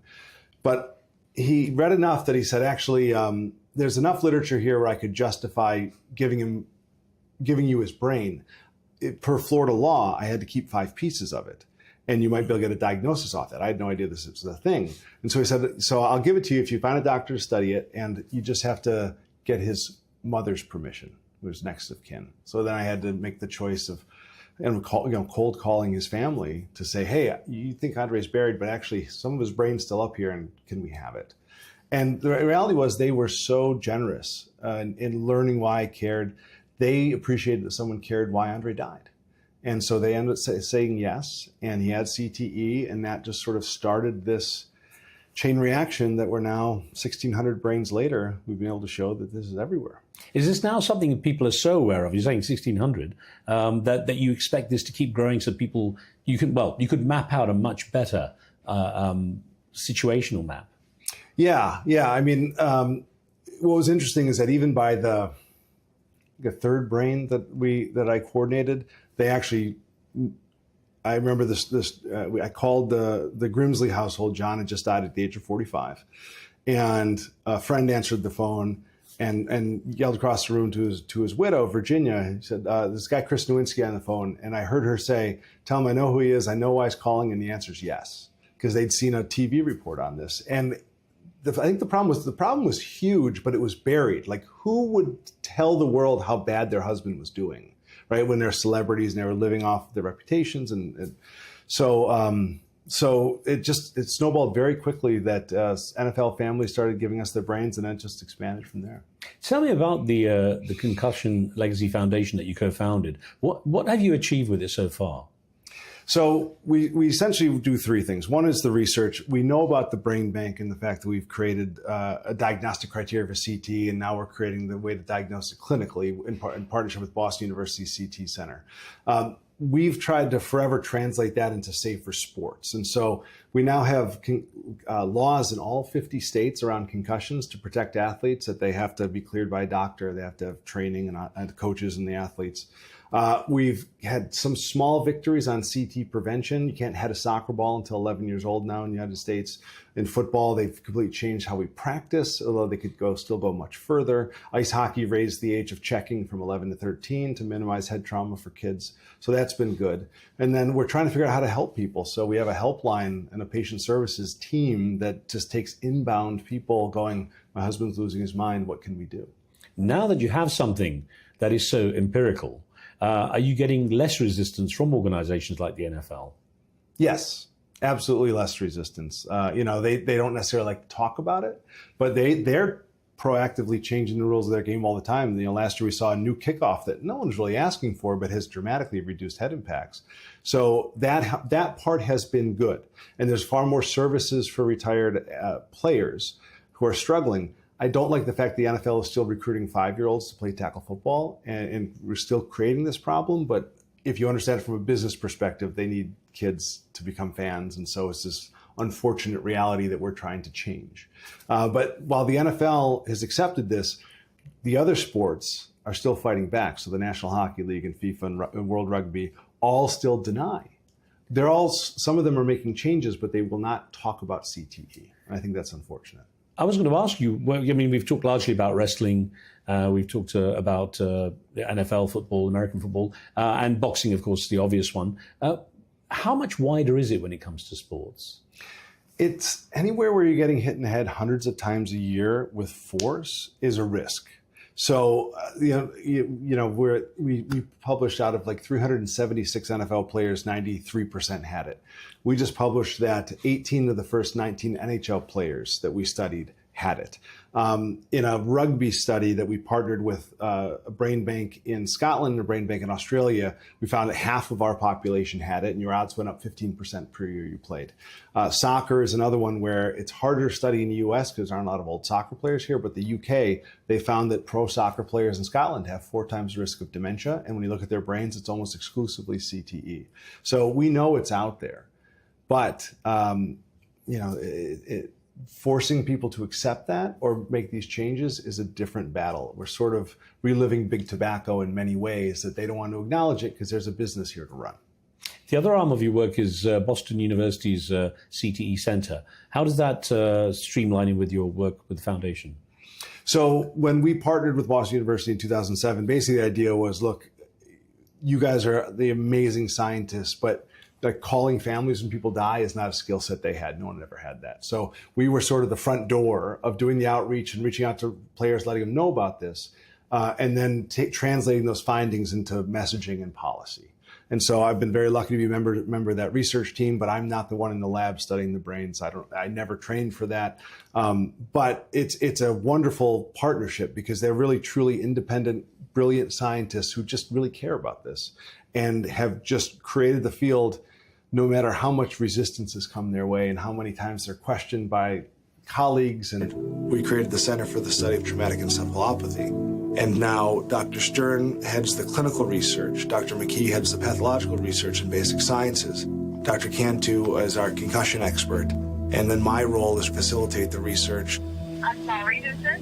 This is Chris Nowinski from Boston University School of Medicine. And when an athlete passes away, I read about his passing today, and I'm really sorry to be calling. I know I'm the last person in the world you want to hear from. It's my job to call the family to see if the brain's available. It's been sort of funny watching doctors funded by sports leagues try to push back, constantly be proved wrong, and just come up with a different argument, move the goalpost back. And we were very proud that in 2023, the National Institutes of Health finally changed their language to recognize that repetitive brain trauma causes CTE. So it's kind of baby steps to some degree. But having said that, you're a tall guy. The bigger steps than most people could make, I guess. Yeah. I think what wakes people up is, are the stories. The human side of it all. And, we mentioned Andre Waters and taking his own life. Tell me about some of these, because some of these are people who were highly respected, very successful, and then their lives end up in a very strange place. Yeah, I mean, the stories are sort of endless. I mean, at the beginning, started with Waters, then Justin Strelzik, who's 36-year-old NFL lineman, started hearing voices and decided to, bizarre behaviors, got in a chase with the police and decided to go on the wrong side of the highway and run into a tanker truck and die. And he had it. And the third brain I coordinated was Chris Benoit, who was a colleague of mine with the WWE for 5 years. And I knew was the nicest guy who had taught me how to throw a decent forearm on his own head, would just offer me, like, show me how you throw a forearm and I'll work on it with you. And I just whack him. Oh. And he didn't get mad about it. He was just like, I'm going to help you. And then suddenly he doesn't show up to a wrestling show. And they go to his house and found he's killed his 7-year-old son, his wife, and himself. And he had confided in me a few months prior that he had been concerned about how many concussions he had. He was sort of the only person interested in the book I was writing at the time. So then there's that. And now we have multiple murders in the group. Philip Adams, a former NFL player in his late 30s, started developing sort of paranoid schizophrenic tendencies. They found notebooks he'd written that made no sense. And he just went down the street and killed 6 people, including 2 children. I mean, we told a story this weekend about Corwin Brown, captain at Michigan, which means highly respected, 8 years in the NFL, NFL and college coach, D coordinator at Notre Dame. At 40, he develops paranoid schizophrenia and bipolar and goes home, takes his wife hostage while his kids are 9, 11, and 13. And he's been living with them ever since, all knowing what's going on. And those kids are never been the same. So it's just, you hear about these really horrible things. Aaron Hernandez, the former NFL player, decided to kill 2 people when he just signed a $40 million contract. And they get attention. And we can't always tie the brain disease to this, although we should be absolutely paying attention to it. And we probably are causing some people to develop schizophrenia. We already know traumatic brain injuries cause, mental health symptoms, schizophrenia, bipolar. And then, but the more common issue is people who develop cognitive problems in their 50s, 60s, 70s. This progressive Alzheimer's-like neurodegeneration that comes with bizarre behaviors. And so, there's just a lot of those stories, and a lot of the families never tell the truth about what happened, but it changes you in a big way. I mean, you're saying 70 onwards, all right, you could imagine it wouldn't be as obvious. But when you're talking about Andre Waters, 44, I think, when it happened, when he took his life, people who are 40, and what sort of age bracket does it tend to hit at when it's severe sports? Well, that's the big question. So when we just published a study looking at 160 brains of athletes who had been donated to the brain bank, just under half had CTE. In that group, 70% had apathy, depression, cognitive problems, all this stuff. But also the people who didn't have it had that, because people are basically donating the brain when they see those things. So it's hard to tell what is the brain injury and what isn't. You can have those things in other ways, and that's been used to discredit this or try to cast doubt upon it. But the reality is CTE is sometimes used to describe sort of the larger clinical problem, which is if you get hit in the head thousands of times, we've identified at least 13 different ways that your brain is injured and degenerating that we can measure. CT is just one of them. And CT starts, again, very small and progresses, but you can have a ton of white matter lesions and damage even when you have very microscopic CT. So in the younger cases who have these bizarre behaviors, it may not just be driven by the CT. It really could be the white matter damage, the vascular damage, all these different types of injuries that are happening in the brain. So it's sort of the idea that we're confident that cognitive change later in life, midlife and later, that's progressive and doesn't respond to treatment, that is usually predictive of CTE. The midlife behavioral stuff, sometimes CT is there, sometimes it's not. And that's why we try to tell people who are having those problems, leave CT out, just get treatment. So you're dealing with actually what is a web of conditions depending on how much damage has been done to the brain and what sort of damage. Yeah. It's quite a complex web actually in that way, which makes your job harder in a way. But at least with CTE, you can identify it, especially now that you have the brain bank. Correct. In order to be able to go through it. What would make your life easier in getting this message out? I think if the reality is, the best way to get this message out would be in partnership with sports organizations, right? They have the ear of everybody, and they've shown that they've been able to change public health on a lot of different sides, like heat illness and various things. So the idea that they're fighting us on this and that CT is not something you're allowed to talk about in sports is a tremendous missed opportunity, because the way I look at it, like, as a former pro wrestler, I used to let people hit me in the head with folding chairs. Like, if you're an adult, you can do a dangerous job if you want to. It's not, being a pro wrestler is no more dangerous than being a cop or a firefighter or serving in the military. Like, it's a job. But you should have informed consent, and you should take reasonable steps to protect yourself. You don't have to destroy yourself if there's another way to get there. And that's sort of where wrestling has gone with this, is that they've invited me back in, and now I lecture the WWE, the AEW, all the wrestling groups once a year, and I show them what we're learning, how bad it can be, and let them make the choice of when are they going to take the risks and when are they going to do things differently. And they're making much better decisions. Concussion rates are way down. It's very exciting. But on the flip side, sports is not the same way. And so we still are recruiting kids young, hitting them in the head hundreds of times, and we're absolutely creating this, and we're not talking about it. And that's not the way that we should be doing this. This is our own kids. We're supposed to be building a community here, and now we're not taking care of each other. Well, there's no future, of course, if you're going to have this kind of situation. So what you were saying earlier about the fact there are some changes in how young people can, for example, head a ball in soccer and so on, it's nowhere near enough, it sounds like.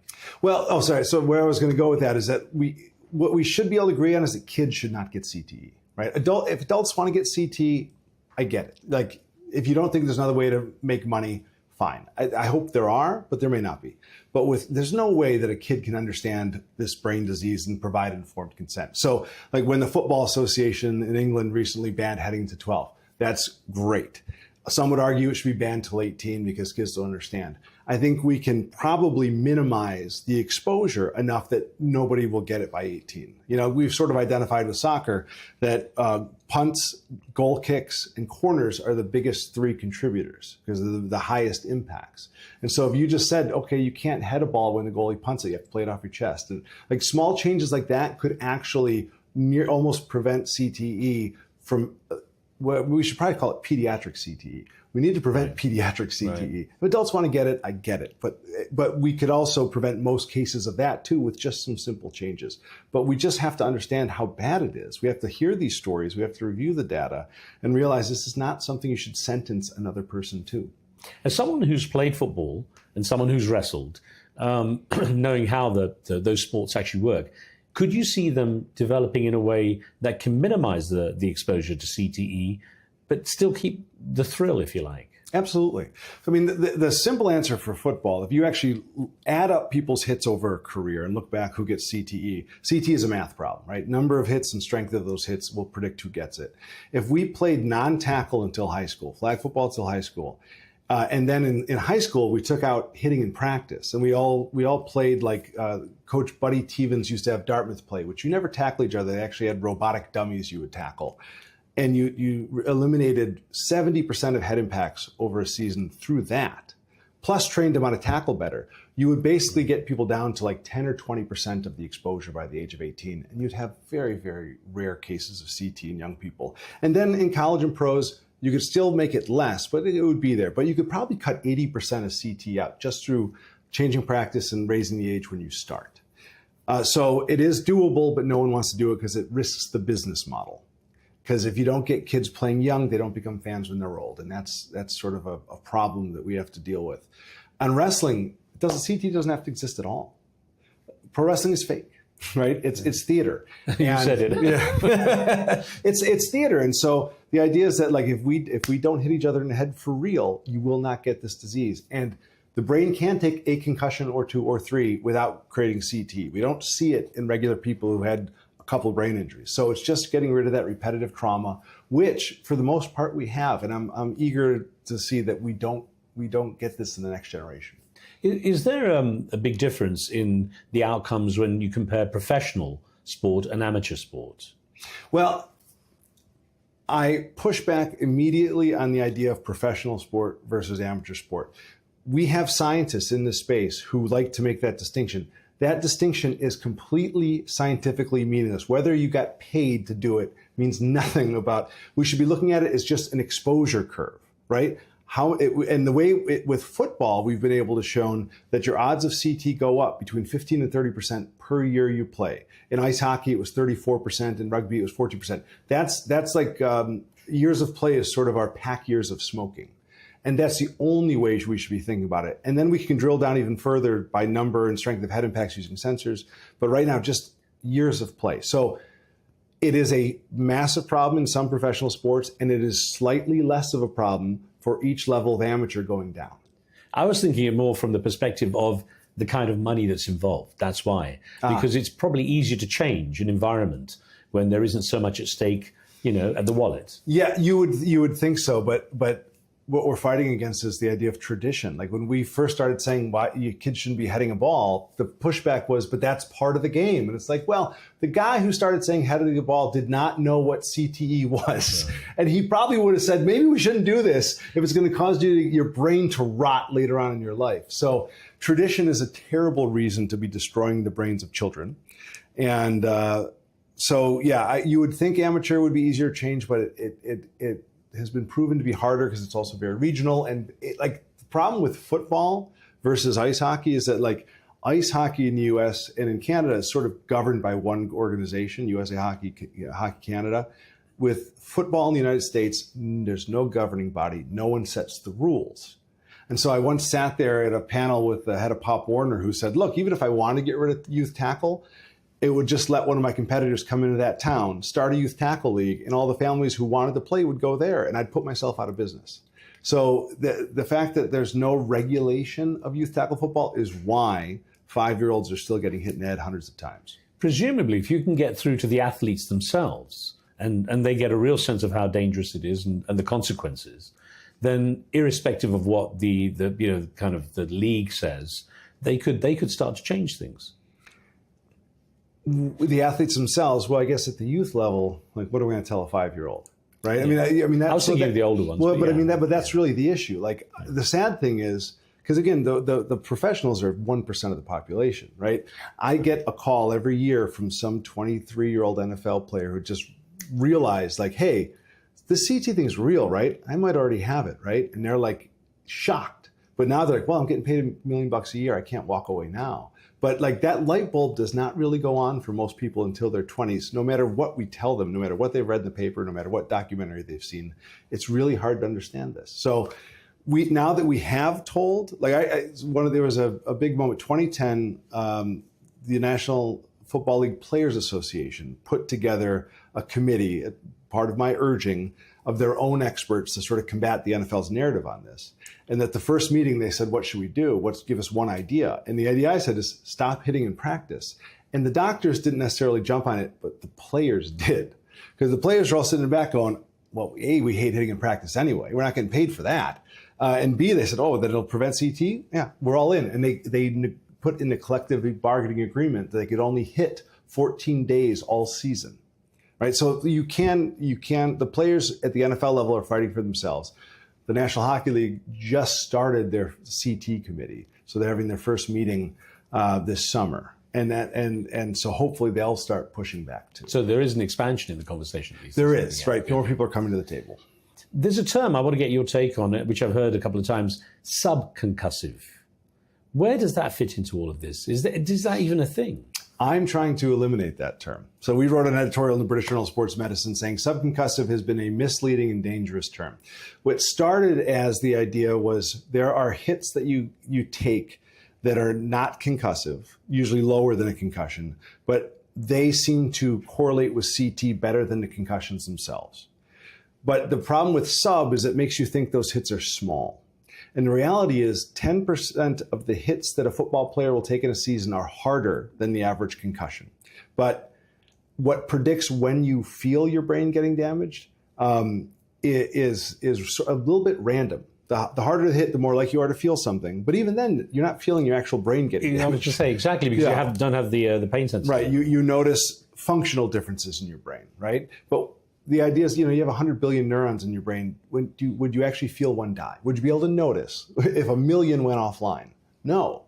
And so we basically wrote the editorial saying we need to change the terms. When we talk about impacts, where we don't actually know what's happening in the brain, it's either, and we're doing studies, we're labeling them a concussive impact or a non-concussive impact, understanding that some of those hits are harder than concussions. And then when we talk about the injury itself, you either have a traumatic brain injury or you can have a subclinical traumatic brain injury, which means that you don't feel anything, but we know microscopically your brain's getting damaged. And that sort of started to help people understand why concussions don't predict CTE, which is an important thing for people to know, right? It doesn't matter if you had 2 or 5 or 10, none of that predicts who gets CT, but the number and strength of the head hits you take does. And there was one stat we included in there where there's a study that showed college football players, for every one concussion they take, will take 341 hits harder than that concussion. And that's probably where the CT risk really lies. Hard hits that you think you're fine on. So you even have the difficulty in kind of setting the parameters that people can measure. Yeah, and developing quite a language. Difficult puzzle you have to kind of put together. Yes, it's a moving target because we're learning as we go. What has helped you along the way? What has been the biggest tool you've had that has allowed you to get your message across? I mean, probably the biggest tool we've had is the scientists give us a diagnosis, and then the families have been so generous in sharing their stories with the world. Without this constant drumbeat of stories and data, we would not have this conversation. And that's something I did realize very early on, is that, especially at the beginning days, this was a disease that was primarily happening to celebrities, right? Famous athletes. If you want to get people to hear about it, you had to sort of work with the media to tell their stories. And the media has been a great partner on this.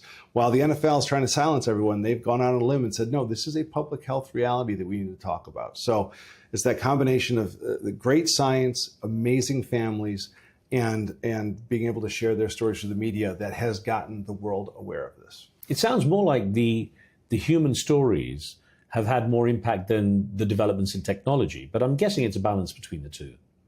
Yes. I mean, without the advances in science, no one could take those stories seriously. The stories are backed by ever-increasing solid science showing that this is, no matter what the critics say, this is a real disease that is caused by head impacts and it is causing people to get dementia.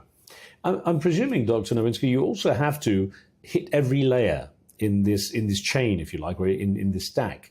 You've got the players themselves, you've got managers, you've got the team, kind of the team branding, you've got scientists, you also have the coaches. Where do the coaches fit into this in terms of what's their sense of responsibility to the players? That's a great question.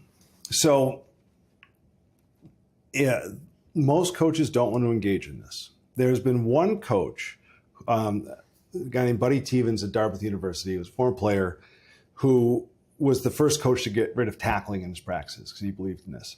And we diagnosed multiple players that he had coached over his career with CTE. And he was the only person to ever ask me, if you diagnose one of my guys with CTE, I want to hear about it. And I said, would you talk to their family? It would mean a lot to them. And he started calling their families to find out what happened to them and to learn and to try to incorporate that into what he knew. But he's the only one. the reality is, and what no one wants to talk about is, a coach in football can determine if his players get CT or not by how he practices. He influences that in a big way. Nobody wants that responsibility, especially because they didn't know they were doing this, 10 years ago, right? So that there's got to be some cognitive dissonance there, right? Like, who wants the guilt of thinking that how I designed practice might have contributed to this person's demise? And so it is not a blame game on coaches, but I think we have to, we have to understand this. We have to address this. I am excited that things are changing because more and more coaches have lost friends of theirs to this. And so I have a call tomorrow morning with a college football coach to talk about developing a CT prevention protocol to be put next to his concussion protocol on paper of all the ways that he's trying to prevent CT by minimizing hitting in practice and how they train. If there are more coaches like this coach, we have a chance to actually make a change. It sounds logical to have that CT protocol. I agree. No, I mean, it's completely logical, but you have to first accept that CT is caused by hits to the head and that it's worth preventing. And right now, very few people are willing to admit both those things. Is your work essentially limited to the United States, or are you able to take this and scale it out internationally? We have been able to take this internationally to English-speaking countries. So I recognized early on that we all read each other's news. And so this conversation started in the UK, and this conversation is happening a little bit in Australia and South Africa. And so we decided to really push the international starting in 2018, and in part because the NFL, when they were fighting this, started importing international doctors to come say, we don't have this in our country, therefore this must be all mass hysteria and not real. And one of them, the lead of that, was an Australian researcher. And so I said, one good turn deserves another. And I went to Australia and started a brain bank. And that brain bank, the Australian Sports Brain Bank, has now diagnosed had 150 brain donations, and half of them have had CTE. And it led to national Senate hearings and a complete change, including the Australian Football League acknowledging cause and effect. So that has been tremendous. The UK has done a great job changing on this. There's a neuropathologist here, Willie Stewart, who's really led the movement there, and now we collaborate, and that's happening. Canada, this is happening. But outside of those countries, and New Zealand, it's almost nowhere. So the interesting thing about the international kind of collaboration is that if you have a sport that's played in different countries and each adopts a different protocol, the game changes, and perhaps teams are not competing in the same way or as on equal terms. Right. That must be a big challenge. You're absolutely right. Like, the big question around heading in soccer is, are you going to be at a competitive disadvantage if your team is practicing less or doing less? So it is, it's been sort of easier in a way to fight American football in America. But when you get to soccer and rugby as global sports, it is a much more complicated reform. And it's so emotive as well. I mean, just people get so emotional about it, as you probably discovered. Yes, yeah. Are there any sports you would advocate actually banning? I mean, certainly, like, I don't feel it's fair to ever expose young children to hundreds of head impacts a year knowing it can create CT. So, we've tried to ban youth tackle football before the age of 12 in America. And we actually were able to convince an entire the California legislators to do it, and the governor threatened to veto it. So, you shouldn't. I mean, you definitely shouldn't have like boxing and some of these things for children. Like, it should not exist. But the reason why it does is often cultural. It has less to do with what's best for the kid and more what are the kid's options, and is CT a better option than joining a gang? And I think it's a false equivalence, but that's where the conversation immediately goes. It's interesting. I've interviewed a number of boxers, including recently Tyson Fury and Alexander Usyk, world champions. And of course, it's become such a big, wealthy, powerful sport. So that kind of, people literally want to see blood. It's kind of sad that people want to see it at its most brutal. How do you fight the psychology of the public? That's a good question. So the approach is, the public can have their blood sports if they want them, right? Really, if you're talking about pros, you have to talk to the athletes. Do you want this for yourself? And if you do, make sure you're getting paid for it, right? And make sure you understand the choice you're making and how it might affect your family. But I don't need to tell, you can't change the public's interest in contact or collision sports. Although having them appreciate the damage it's doing to them does help get them behind reforms, right? So like the NFL, what's most interesting now is like the pro wrestling audience is amazingly educated. So if they think someone actually has a concussion in the ring, they want you to stop the match, lift the veil, break the fourth wall, and take care of that person. So that's been interesting to see. You can educate the fans. But the other side of it is like we just have to keep talking about, okay, you can have that, but what about the kids? Why are we doing this to kids? Like that's the biggest and easiest change we need to make is the sports we have for entertainment should not be the sports we have kids playing. Could you feasibly have a window for athletes and say before a certain age and after a certain age, it's stopped? Is that even a fair, kind of concept? Yeah, I mean, honestly, every sport should have a version that doesn't cause CT before 14. Like that's a easy black and white issue. We should not have kids colliding with each other hundreds of times before the age of 14. We don't have that, but we should have that. What would you like to see happen next, Dr. Nowinski? So I know it's going to be an iterative change to make sports safer, iterative change to make adults safer and educate them. But I do think we have to start pushing CT education widely so that the change happens faster. But what I'm thinking about today is I'm thinking about the next 10 years. We need to start clinical trials to start to figure out how to cure this thing. Like I'm starting to think about my own age now. I'm getting into my late 40s. Like if we don't start clinical trials now, there's no chance we'll have a drug in 10 years when I might really need it. And so we have to nail down how to diagnose it in living people enough so that people are willing to invest in actual treatments. Where do you think you are in this equation at the moment? What do you expect to happen to you in the next few years? I hope nothing interesting in the next few years, but I would not be surprised if I follow the path of many, which is your late 60s and 70s can get pretty scary.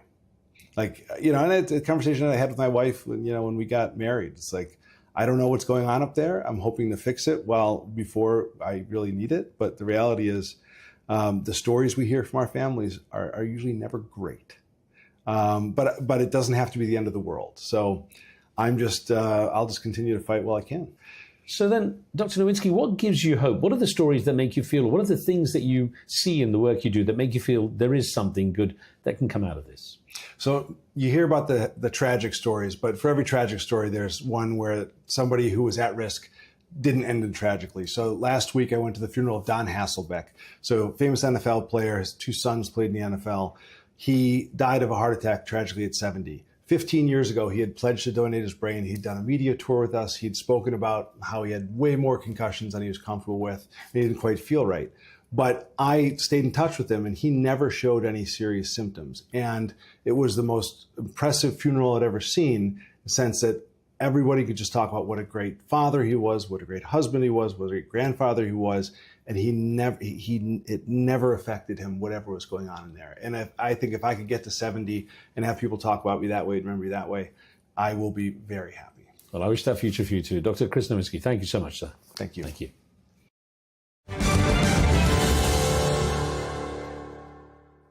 Dr. Chris Nowinski there. And his organization is ready to fully support people who feel they might be at risk with CTE. Just contact the Concussion Legacy Foundation. And I recommend that you take a look at the full documentary Head Games online to get awareness of CTE risks and to hear Chris Nowinski's full journey on the path to raise awareness of this serious issue. But that's it for now from me and the team. Thanks for watching. Don't forget to leave a comment and to subscribe. We'll see you next time.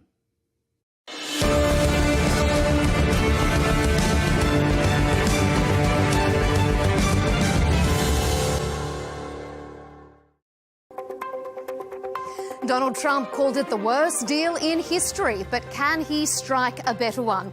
Iran's nuclear program is back under the microscope, with the US threatening military action if a new deal isn't struck. So, could the region be heading for another war?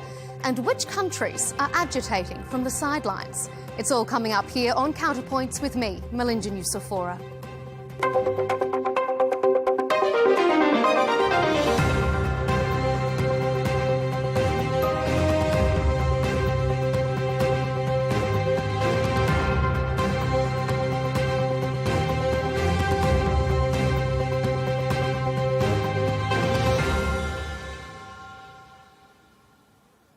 Maximum concessions using maximum pressure. That's the US strategy to force Iran into signing away its nuclear capabilities. They're not going to have one. And if we have to do something very harsh, we'll do it. And I'm not doing it for us, I'm doing it for the world. And these are radicalized people, and they cannot have a nuclear weapon. Does that include a potential strike on Iranian nuclear facilities? Of course it does. President Trump ripped up the 2015 nuclear deal during his first term in office. Now, in his second term, he wants a new one. But just how successful will his maximum pressure strategy be, especially when you have agitations like this from a US ally on the sidelines? We agree that Iran will not have nuclear weapons. This can be done in an agreement, but only if this agreement is a Libya-style agreement. That we go in, blow up the facilities, dismantle all the equipment under American supervision and American execution. On Counterpoints today, we'll debate if nuclear negotiations can prevent a regional war. Is the Netanyahu government trying to lure the US into another conflict? And if a nuclear deterrent is really a myth after all. Stay with us.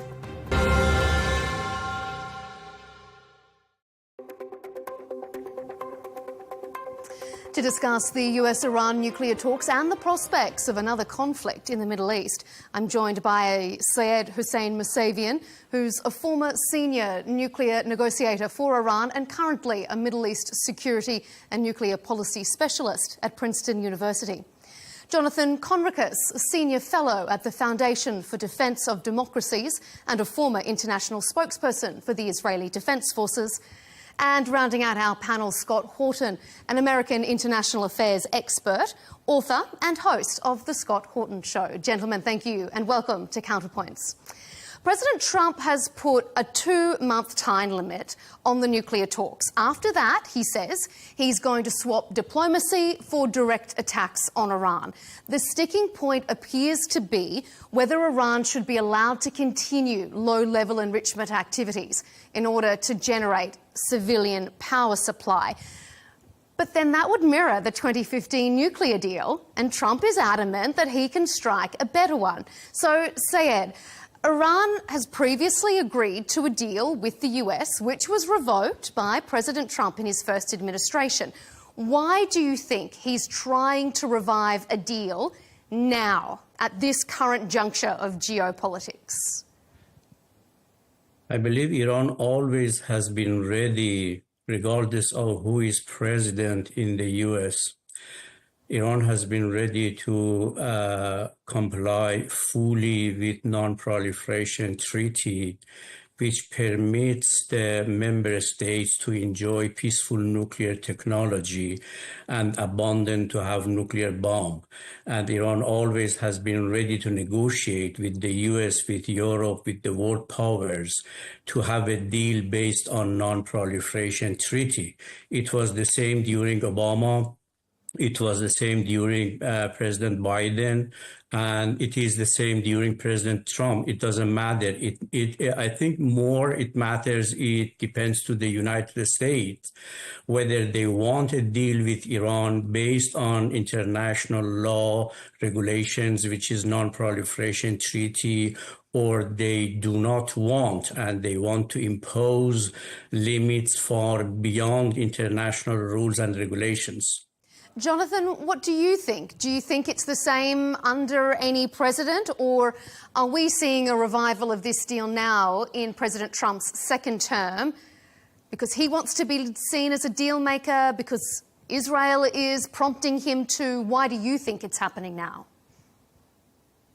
Yeah, what I fear is happening is that the cunning Iranians are going to fool a second American administration.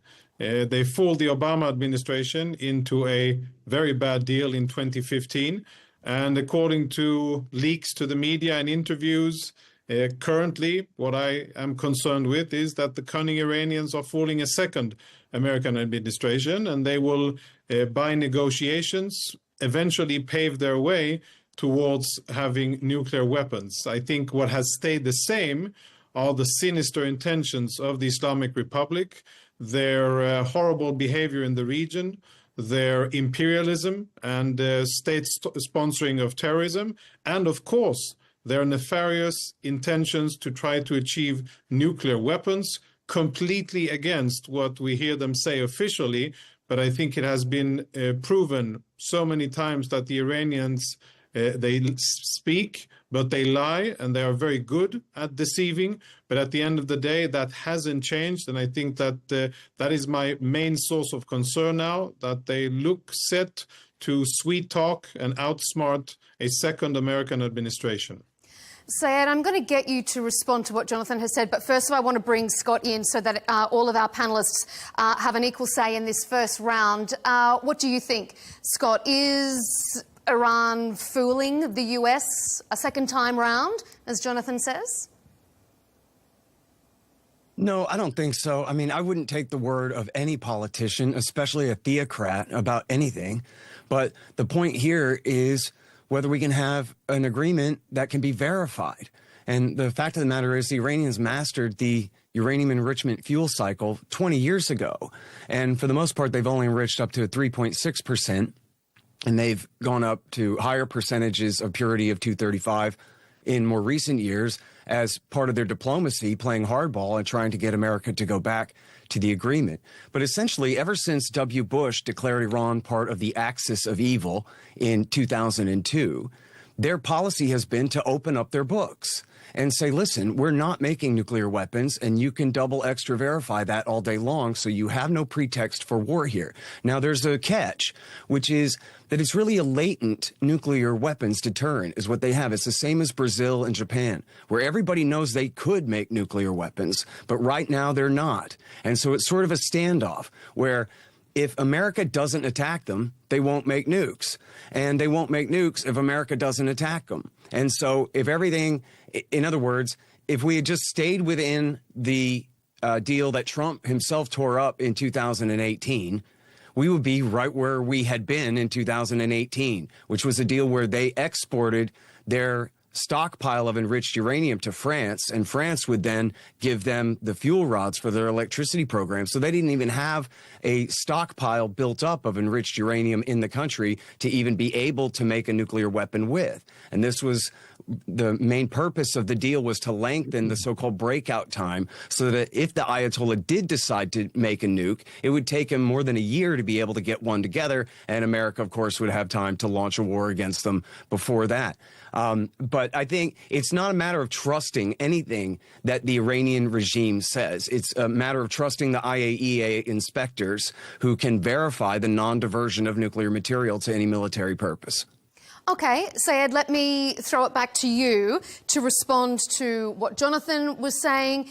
Is Iran trying to fool the US administration and is trying to make a nuclear weapon? And also respond to what Scott was talking about. Do we need the IAEA to make sure that Iran is sticking to the deal? What Jonathan says, Iran is trying to fool the US. I think it is easy to find out and to understand whether Israel is trying to fool the US or Iran. It was Israel who fooled the US in 2002. You remember Prime Minister Netanyahu came to US Congress and publicly, officially told every U.S. Congress members that Israel has weapons of mass destruction and the U.S. should attack Israel and Israel should attack Iraq because Saddam has weapons of mass destruction. And Israel pushed the U.S. The U.S. attacked Iraq under the umbrella of WMD, weapons of mass destruction, destroyed Iraq, and thousands of Americans, they were either killed or injured, trillions of dollars of damages. Ultimately, it became clear there was no weapons of mass destruction, and Israelis, they lied. And the second fact is that if you go to check Israeli official statements from 1990, you will find every year one Israeli official, at least one, has said Iran is going to have nuclear bomb in 1 or 2 years. For 30, 40 years, this is exactly what Israelis are saying, what Jonathan said. Iran is going to have nuclear bomb in 1 or 2 years. It is not something new. You can find in every newspaper, media. It is easily to find. It has been 40 years of lies to international community that Iran is going to have nuclear bomb in 1 or 2.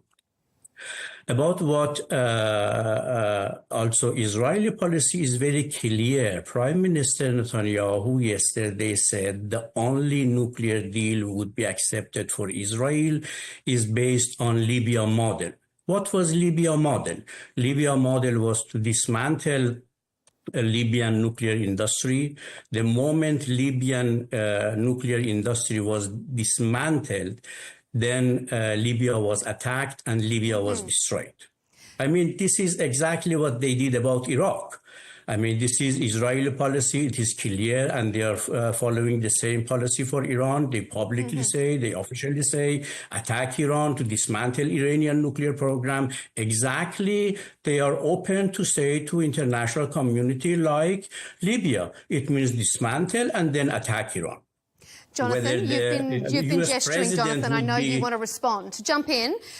Please, feel free, guests, to, if you hear something that you don't agree with, feel free to interject. Jonathan, what do you have to say? Yeah, I'll try to keep it civilized and not to interrupt, because we have a slow signal here and I don't think it would be very useful to interrupt. But thank you for giving me the opportunity to respond here. You know, it is, I'd like to first and foremost speak about verification and inspection. International agency was mentioned, and I think we should be on the record and be correct, sir. The Atomic Agency itself has indicated that it has absolutely no visibility over what Iran is doing, how much it is enriching, and how far the Iranians have gone in terms of weaponization. This is a clear... But that's a consequence of America leaving the deal. No, please, sir. Please, sir, don't interrupt, because I didn't interrupt you, even though I think that you said incorrect things, and I think it'll be best if we don't interrupt each other. I waited for my turn. I think the Atomic Agency has been prevented and there has been sabotage by the Iranians to prevent the Atomic Agency from monitoring their centrifuges, and there have been cameras that have been cut and removed by the Iranian regime, and this has been going on for months. And today, the Atomic Agency acknowledges that there is zero visibility, and in fact, the Atomic Agency does not know the level of advancement of the advanced centrifuges and how much weapons-grade material the Iranians have enriched. That's number one. Number two, when it comes, if a person from outer space was listening to this conversation, it might be confused and think that Israel is the source of instability here. And let's keep one thing clear. Iran is an imperialistic, theocratic, terror-supporting regime that spreads violence and chaos in the Middle East. Israel is in its homeland, defending itself against terror organizations and proxies that are funded by the theocratic, evil, imperialistic Iranian regime that is using money, petrodollars, against the U.S. sanctions, by the way, but that is using money to promote terrorism instead of investing in Iran. We're going to be focusing on Israel and international countries' sideline talks with both Iran and the US coming up in our next segment. But I want to go to you, Scott. You had something to say. Give us your statement, and then obviously, Sayed, we're going to come to you for reaction. Scott, go ahead. Well, the gentleman from FDD is right that the Iranians have scaled back their cooperation with international inspectors. But if you look carefully at the agreement of 2018, they actually stipulated in the agreement that if America breaks the agreement and withdraws from the JCPOA, that Iran then has the right under the agreement to reduce their cooperation with the inspectors. That's actually in the deal. So Iran is still in the deal with all the rest of the members of the UN Security Council. The JCPOA is not completely dead, but just America has broken the deal. And it's actually part of the deal that says that they can respond if America breaks the deal, that they can then respond by curtailing their inspections. What we're talking about here is whether Trump and his government can get a new deal with the Ayatollah, in which case, obviously, just like in the case of the previous deal, they have to have openness and inspections, or else the old sanctions regime snaps back into place, as was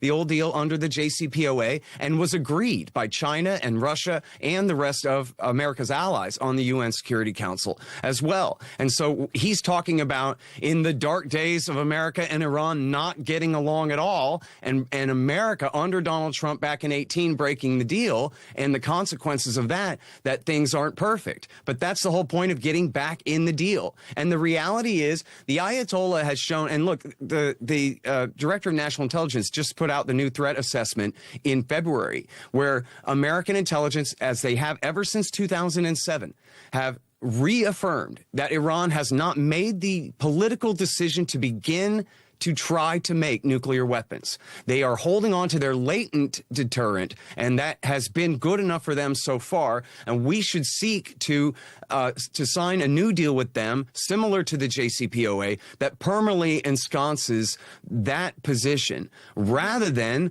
what's the alternative? The alternative is no inspections and more threats and eventually war in the name of preempting a nuclear weapons program that right now does not exist. So that's going to be my question to Syed before we move on to talk specifically about Israel, Russia, China and their involvement in this deal. I want to ask you, Syed, President Trump has given this a 2-month timeline. How close do you think the region is to a war if a deal can't be struck? Is the US serious? Are they really going to strike Iranian nuclear facilities? It depends whether President Trump would follow Prime Minister Netanyahu's policy. If he follows, we would be close to war.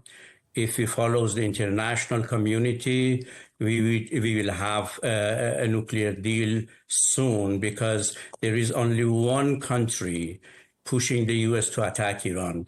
All other countries, China, Russia, Europe, even President Trump, Canada, all countries, they want peaceful nuclear agreement with Iran based on international rules and regulations, which would guarantee Iran with no nuclear bomb. This is international community.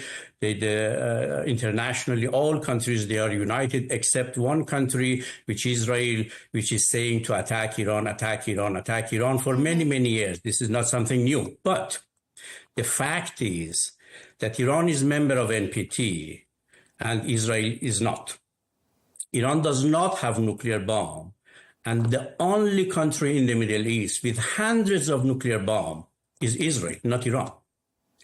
Iran is the most inspected country by the IAEA, International Atomic Energy Agency, compared to any other country member of IAEA. Israel has not given one permission to inspect its nuclear facilities.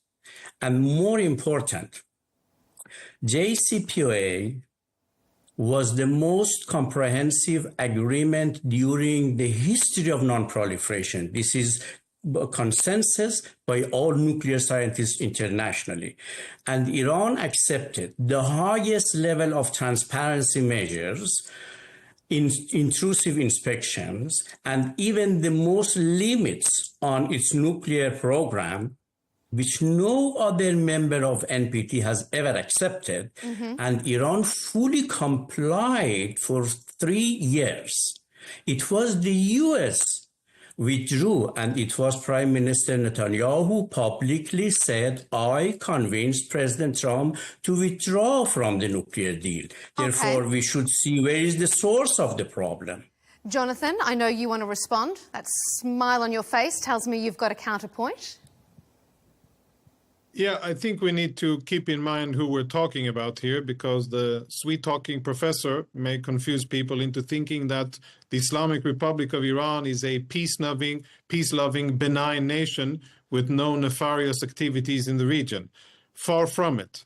There is a countdown clock in Palestine Square in eastern Tehran that is counting down from the year 2040. I've seen pictures of it, and maybe the professor has driven around that square as well. It is counting down from the year 2040 because that is when the Iranian regime intends to annihilate Israel, wipe Israel off the map. And as an Israeli who intends to continue to live in his ancestral homeland, I have no intention, and I don't think that any Israeli should have any willingness to see that vision, that Iranian dream turn into reality. Now, for the Iranian regime, the theocratic, oppressive, barbarian Iranian regime to achieve nuclear military capabilities, that would of course be an aspiration of the Iranian regime.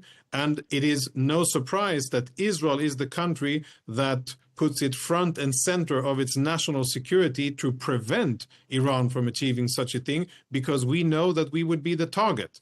And that is why Israel is not waiting for the Iranians to sweet-talk their way into negotiations and out of negotiations. And that is why Israel wants to take strong, real measures against Iran. Regarding inspections, I wish that inspectors had been able to reach a certain warehouse in the outskirts of Tehran and uncover the illicit Iranian weapons program. Reportedly, Israeli Mossad agents did it, and they got there, and they discovered that the Iranians lied, continued to lie, and are still lying about the real intentions of the nuclear program. It is not benign, it is not peaceful, it is not in accordance with international law and stipulations, as the professor would have you believe. It is a weapons program that, if it is completed, would be in the hands of a theocratic, crazy, oppressive, and terror-supporting regime. And as long as Israel exists, whoever is the prime minister, I think that isn't something that Israel or Israelis or any other peace-loving country should allow to happen. So we should remind our viewers that Iran denies that it is proliferating nuclear weapons.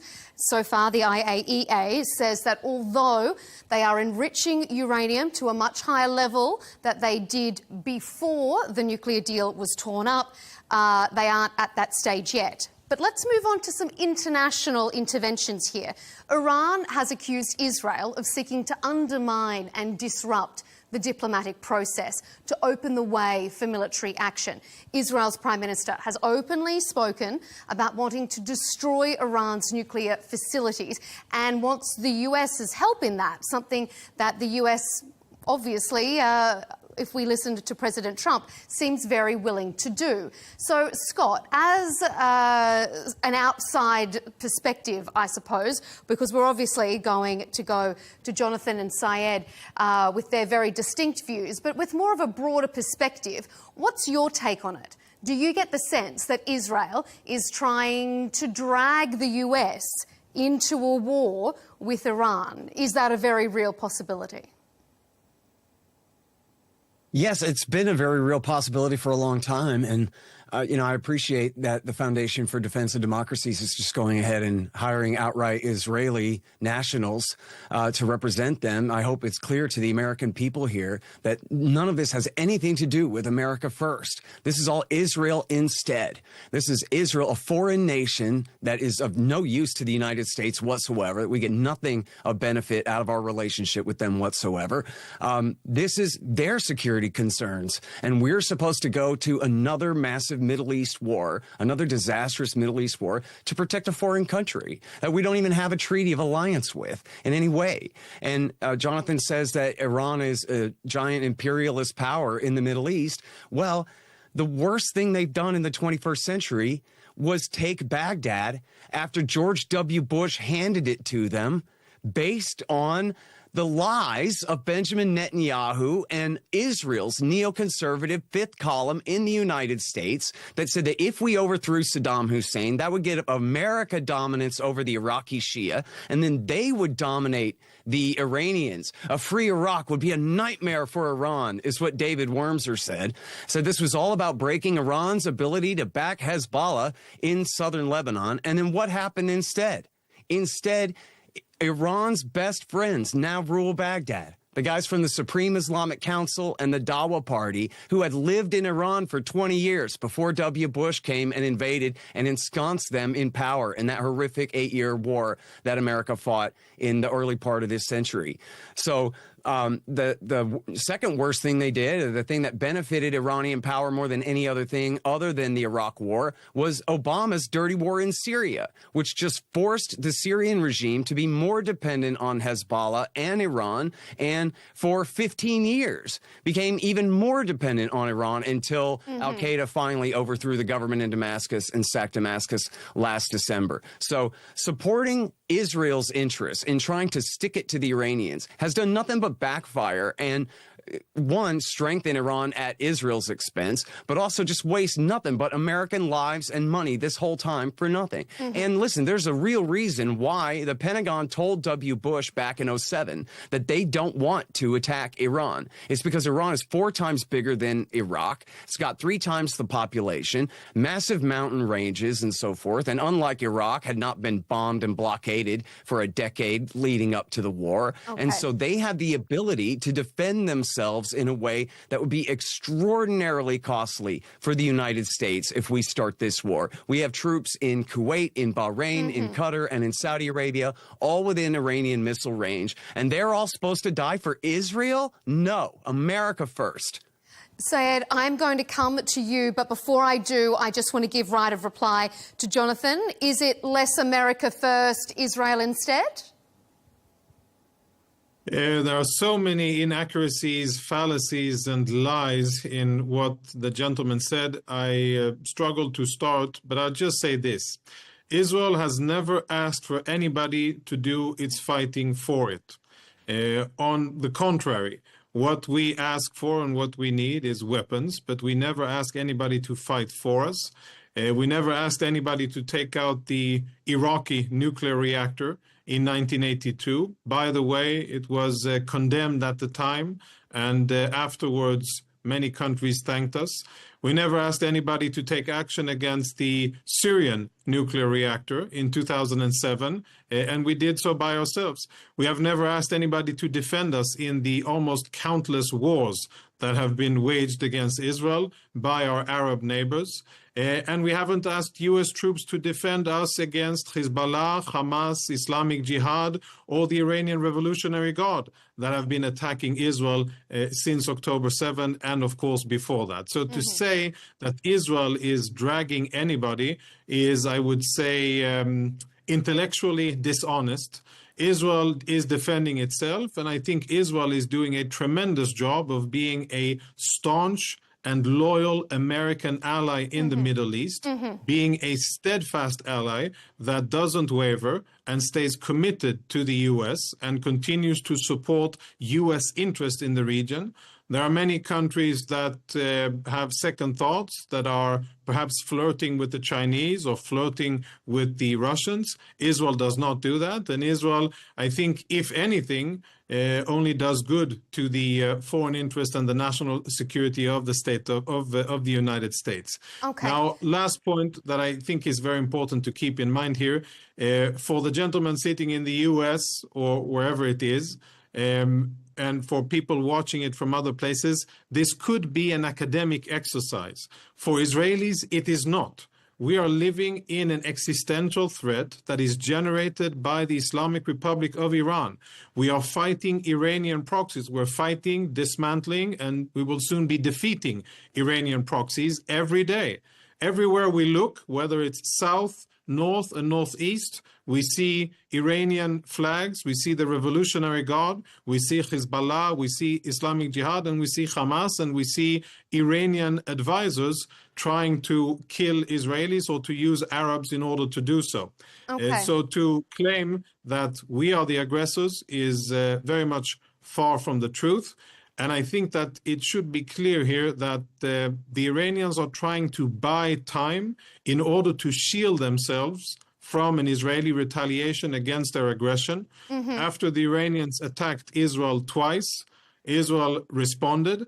And I think the Iranians know very well that now is not a good time for the Iranians to be tough. Now is a good time for the Iranians to use their diplomatic skills, and hands down, I think they are the best negotiators in the world. I give them credit sincerely for being that, and perhaps the professor should be given respect for that as well.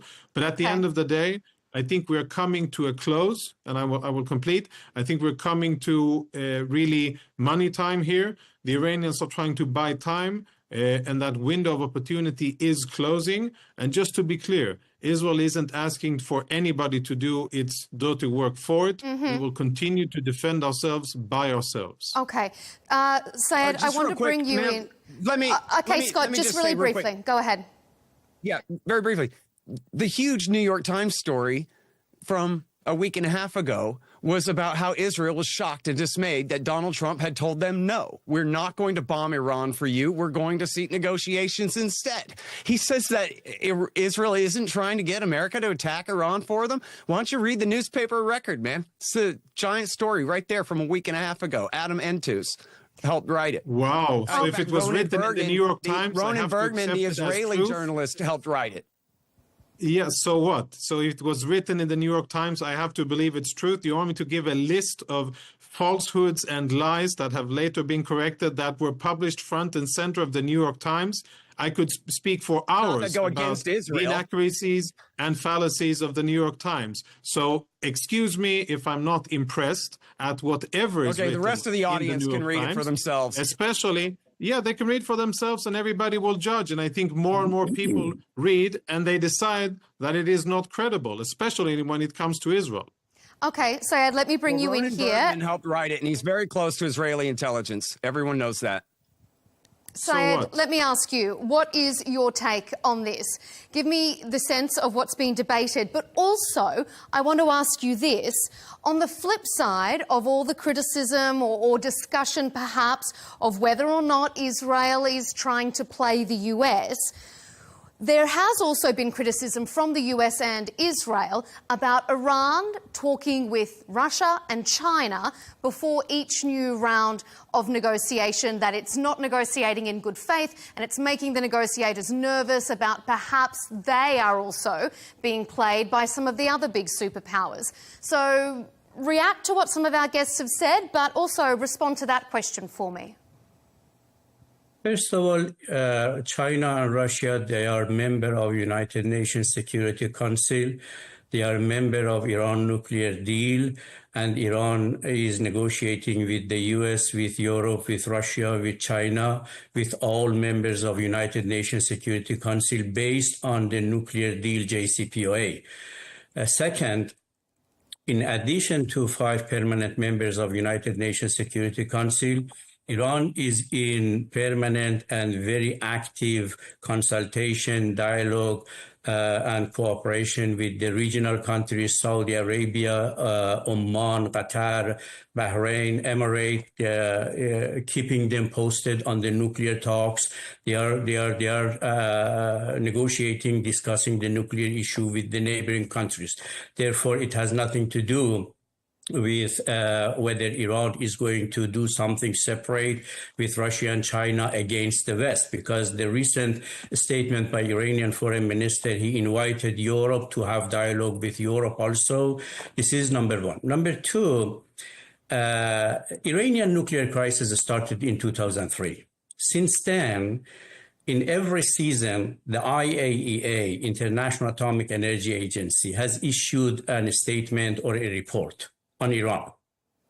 You would see in every report since 2003 saying that there is no evidence of diversion toward weaponization in the Iranian nuclear program. Every report without exception.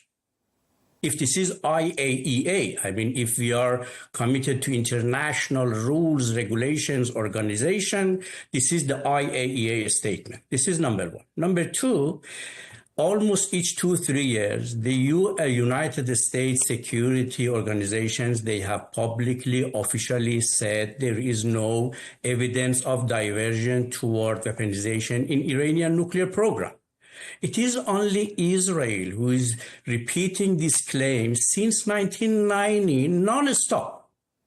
This is number one. Number two, whether Iran is really the source of instability in the region.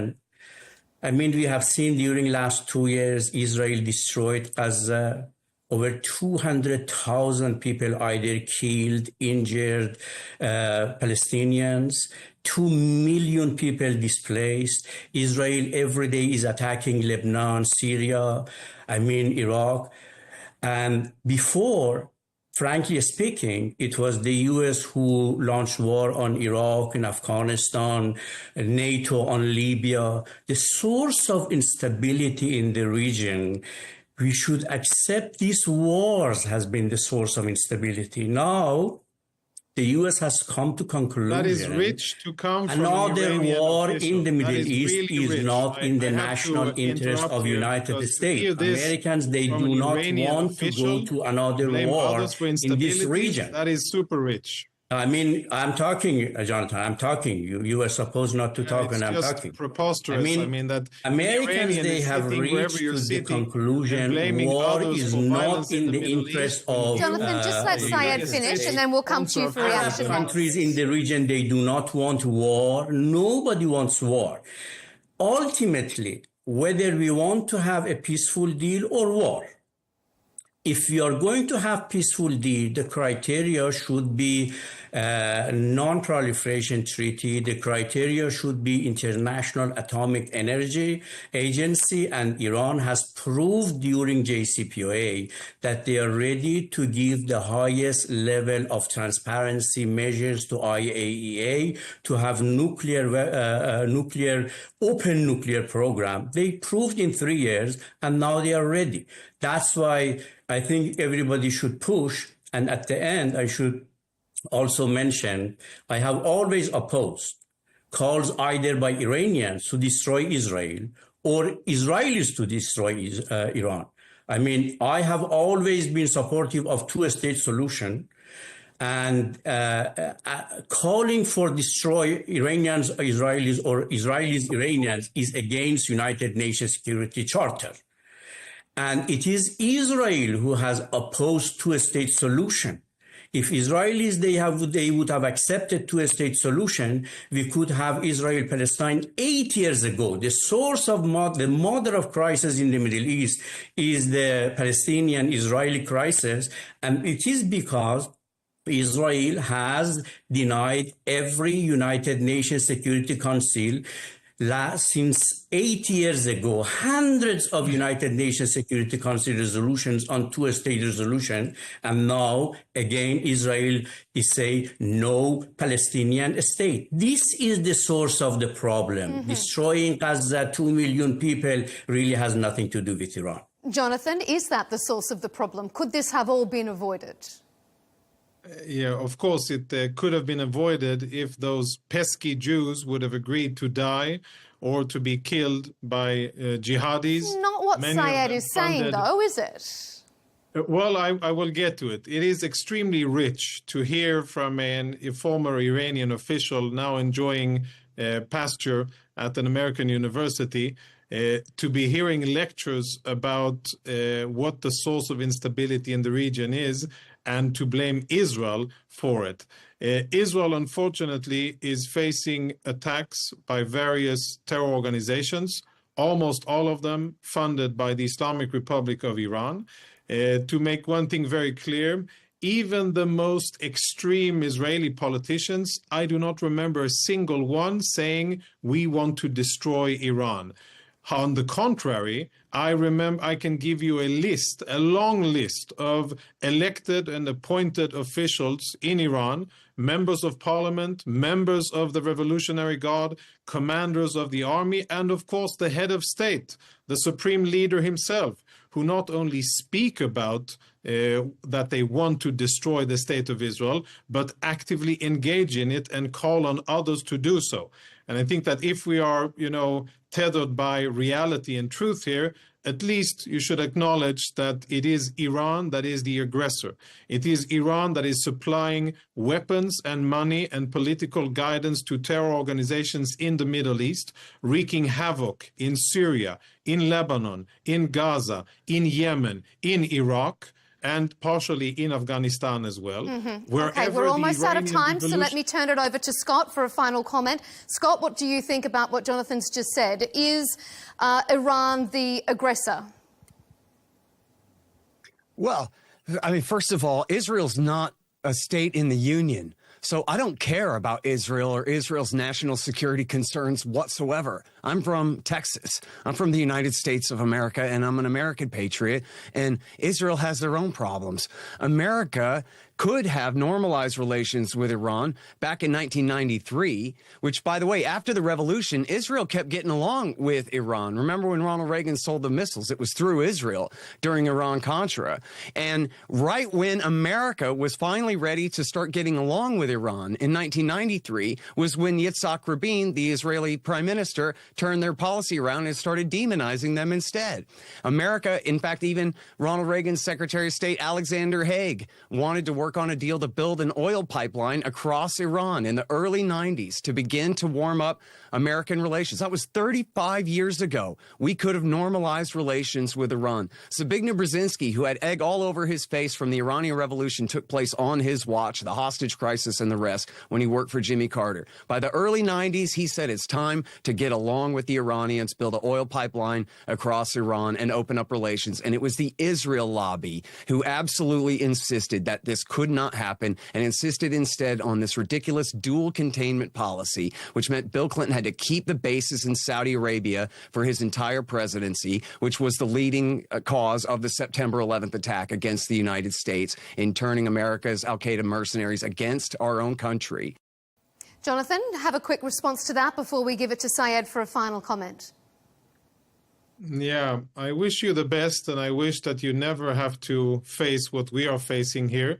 It's okay to sit in remote Texas and talk tough about fighting in the Middle East. I can assure you that that is what we're doing. What you say is full of inaccuracies. Talking tough about it. Yeah, I know you sound like you're talking tough, but I'm not very impressed by it, and not by your liveful rhetoric against my country. I'm talking peace here, man. You're the one who's talking tough. To do. We aren't telling anybody what to do. Last time I remember, it was Shiite Hezbollah that killed, I think it was almost 300 U.S. Marines in Beirut. But maybe the lives of those Marines are important for you. Yeah, maybe they weren't important Ronald Reagan for you. sold Maybe the you've missiles forgotten. 3 years after that. Maybe they were not important for you. Maybe you've forgotten. But I'm happy to refresh your memory. Israel knew about that attack before it happened. It didn't warn America.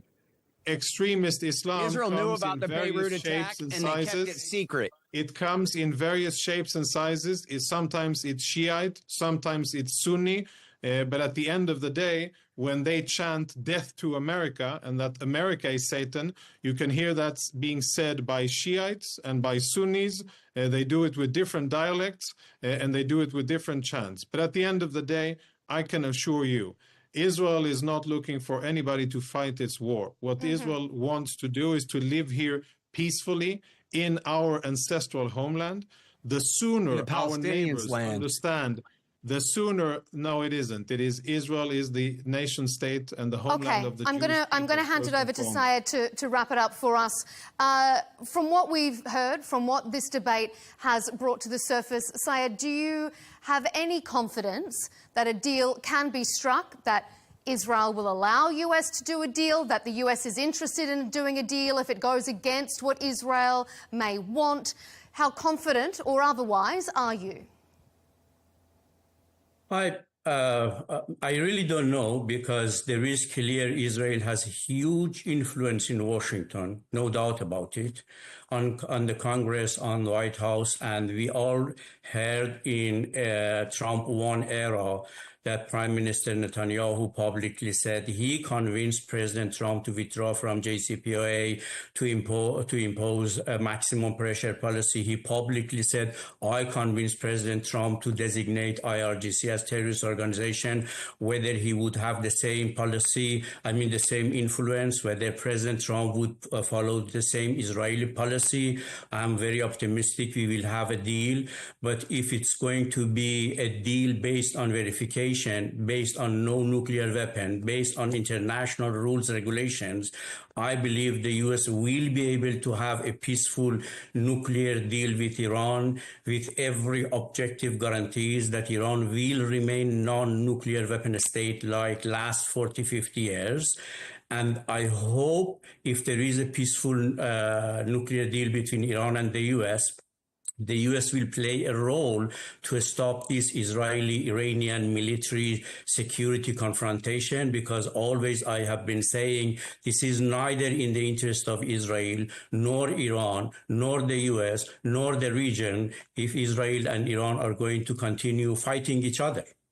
Gentlemen, we'll have to leave it there, but we appreciate all your analysis here on Counterpoints. Former senior Iranian nuclear negotiator Syed Hussein Mousavian, Jonathan Conricus, senior fellow at the Foundation of Defense of Democracies, and American international affairs expert, author and radio host Scott Horton. Thank you for your time here on Counterpoints. And to you at home, thanks for tuning in to this episode of Counterpoints with me, Melinda Nucifora. You can catch all our debates by subscribing to Al Arabiya's English YouTube channel and follow us on X and TikTok. We'll see you next time.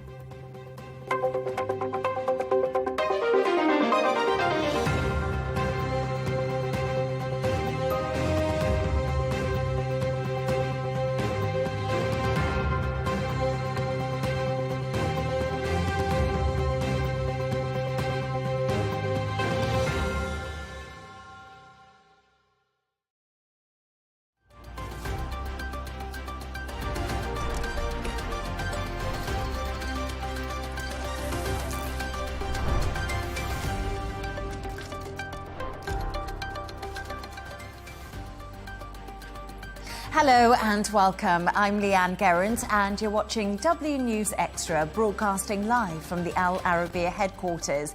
These are our top stories. President Trump removes tariffs on UK steel and aluminium as he announces a historic trade deal with the UK. Pakistan claims it has killed 40 to 50 Indian soldiers as the conflict between the two nations ramps up. And white smoke emerges from the Vatican as a new pope is elected.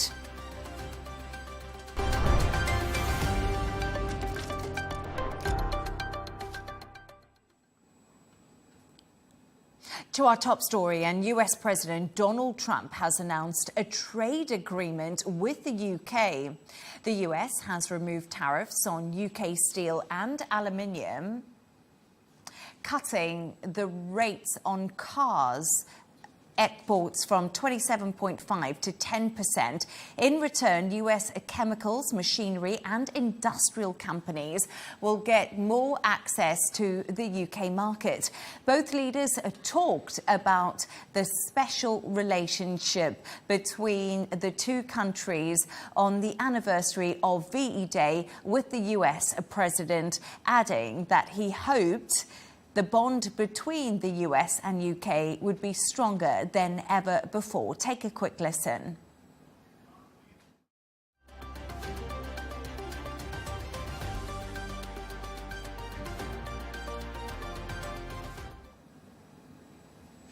New market access for American chemicals, machinery, and many other industrial products that weren't allowed, and they'll end up getting products that they'll be able to price, and if they like them better and we make great products, they'll be buying those products, but they were not available in the UK. Furthermore, in a historic step, the deal includes plans that will bring the United Kingdom into the economic security alignment with the United States. That's the first of its kind. So we have a big economic security blanket, and that's very important. And we feel very, very comfortable with that because it's been a great ally, truly one of our great allies. Really important deal. This is going to boost trade between and across our countries. It's going to not only protect jobs but create jobs, opening market access. And to discuss this and all of today's stories, I'm joined by Dubai 92 presenter John O'Hayes and correspondent and columnist Gemma White. Thank you both for joining me this evening. Gemma, let's start with you on this UK-US trade deal. This is a hugely symbolic day for the special relationship between both of the countries. Yeah, coming on VE Day, and the fact that the UK is the first country to sit down with the US and work out these tariffs that have been making headlines for so long is a big moment, especially, as you said, there is a special relationship between the two nations. They have a very strong relationship, irrespective of who the leaders have been. So what we've seen is both the US and the UK coming away from this meeting, both very happy, seeming to have got what they set out to achieve. The US is the UK's biggest trading partner, and this is definitely seen as a win for Keir Starmer. He also has the backing of Reform Party leader Nigel Farage. But, I think overall everyone's come away very happy from the negotiations. Yeah, and exactly. And I also think for Donald Trump, this is good because it's the first big tariff deal since Liberation Day happened, Jono, in many respects. He is packaging this as the proof that he can strike a deal. And this is the first of many that we're likely to see as well. Of course, we know that he's likely to go forward and meet in Shanghai towards the end of this week. But there's more agreements. This will now put huge pressure on the EU. It'll put pressure on China and others to try and strike a deal. And it's likely that more bilateral deals will stem from this as well. Obviously, we've now seen the UK, they've also reduced their tariffs in return for this 5.1% down to 1.8% on US products, which is also a huge reduction as well. And 27.5% down to 10% is a big win for Keir Starmer. And currently, in his somewhat turmoil since he's taken office, he needs the win on this. So I think he'll be touting this as a huge win for the UK and for his party in general, which I think is one that he definitely needed. No, absolutely. I agree. And we have spoken about this. The UK was desperate for this deal. They've been touting it for so long. And also we saw a trade deal with India early in the week. So it is a win, definitely, for the Labour Party. But Gemma, we mentioned this. Does this open the door for deals with other countries now, too, for the US potentially? Is Donald Trump the man that's going to get all the countries to do these deals and things are just going to work out? Well, now that the ball is rolling, I do think things are going to happen quite quickly. And as you mentioned, China and the US are meeting in Geneva on Saturday to begin their talks. Now, the rhetoric around the talks and tariffs with China was much more bullish than it was around talks with the UK. Obviously, China is a giant trading partner for the US. So between them, they trade up to $585 billion a year. There's an imbalance, though. So the US imports from China $440 billion US dollars a year, and China imports $145 billion. So there is a lot on the table, billions, obviously. Yeah. But I do think, now the ball is rolling, the countries are going to be lining up to make their deals. No, I couldn't agree more. But what I thought was quite interesting was just the optics today. Obviously, Donald Trump and Keir Starmer announcing this deal. Keir Starmer on the phone, Donald Trump, surrounded by Peter Mandelson was there, also his US Commerce Secretary, Howard Lutnick. And it just seems to be like a lot of Donald. There's a lot of friendship going on there. I wonder, have they become friends over the time? Well, it's somewhat of the bros club, and it has to be for a deal like this to be portrayed in the way that it is as a success. He has to focus on the special relationship, and I think that was referred to several times by Donald Trump, who said the special relationship that we have with our friends in the UK, and this has been seen as that. It's, as we said, it's a breakthrough deal, and it's a step forward for diplomacy as well.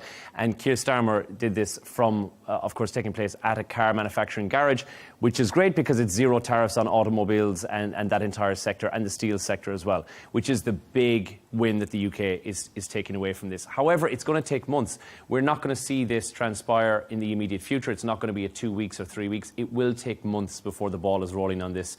And although the tariffs have been paused for now on the Trump administration's part, it will be a little while before we see the knock-on effect of this and see, has this worked? Has Trump's tariffs actually worked? Because we're not going to know that until we're maybe 6 months down the line. But the stocks from today would indicate that there's been a positive impact on both markets, on both sides of the Atlantic. And sterling was obviously higher and the pound reacted really well to this information. But then I was also thinking the BOE cut interest rates. So there is a lot happening if we want to look at the markets and we want to look at sterling and the pound in that respect.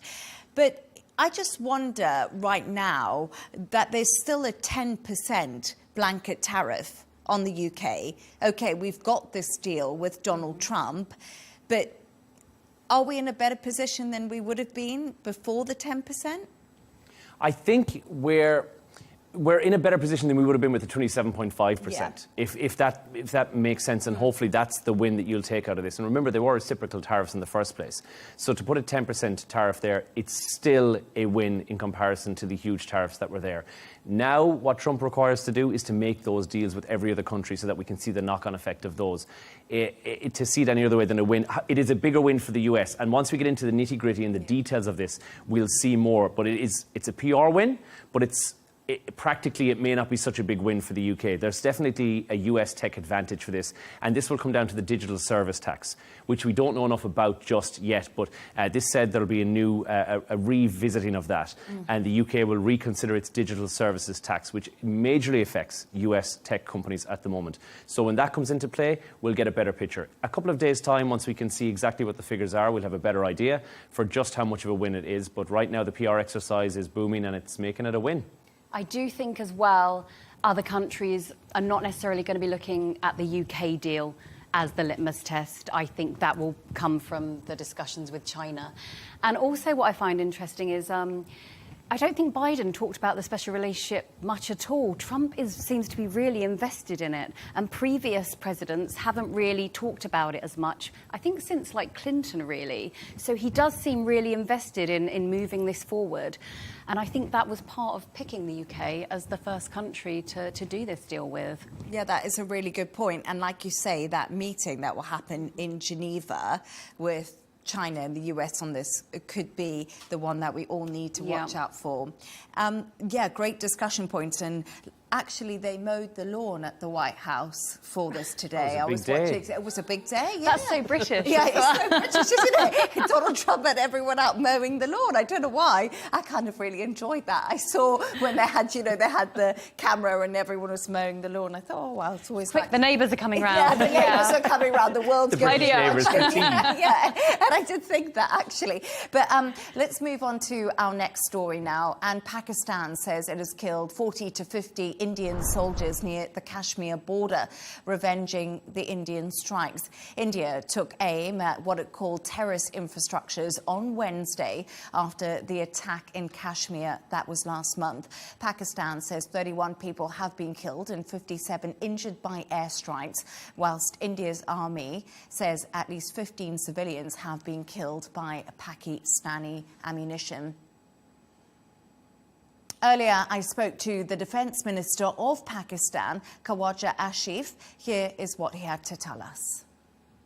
While we were being attacked by the Indian Air Force night before last, there was some engagement on the ground also, both on line of control and working boundary and international border, but mostly on line of control and working boundary. But during the engagements on working boundary and line of control, several Indian soldiers were killed, and some of these two brigade headquarters were destroyed, and some of these checkposts were abandoned by the Indian soldiers, and they just ran away. So during those clashes, there were casualties on Indian side. This is what was meant by, I think our information minister gave this statement. So this is the detail of the incident or engagement which was there night before last on the line of control, which is the border between the occupied Kashmir and independent Kashmir on our side. Okay, great. And is there any proof for what you've just said to me that this did happen?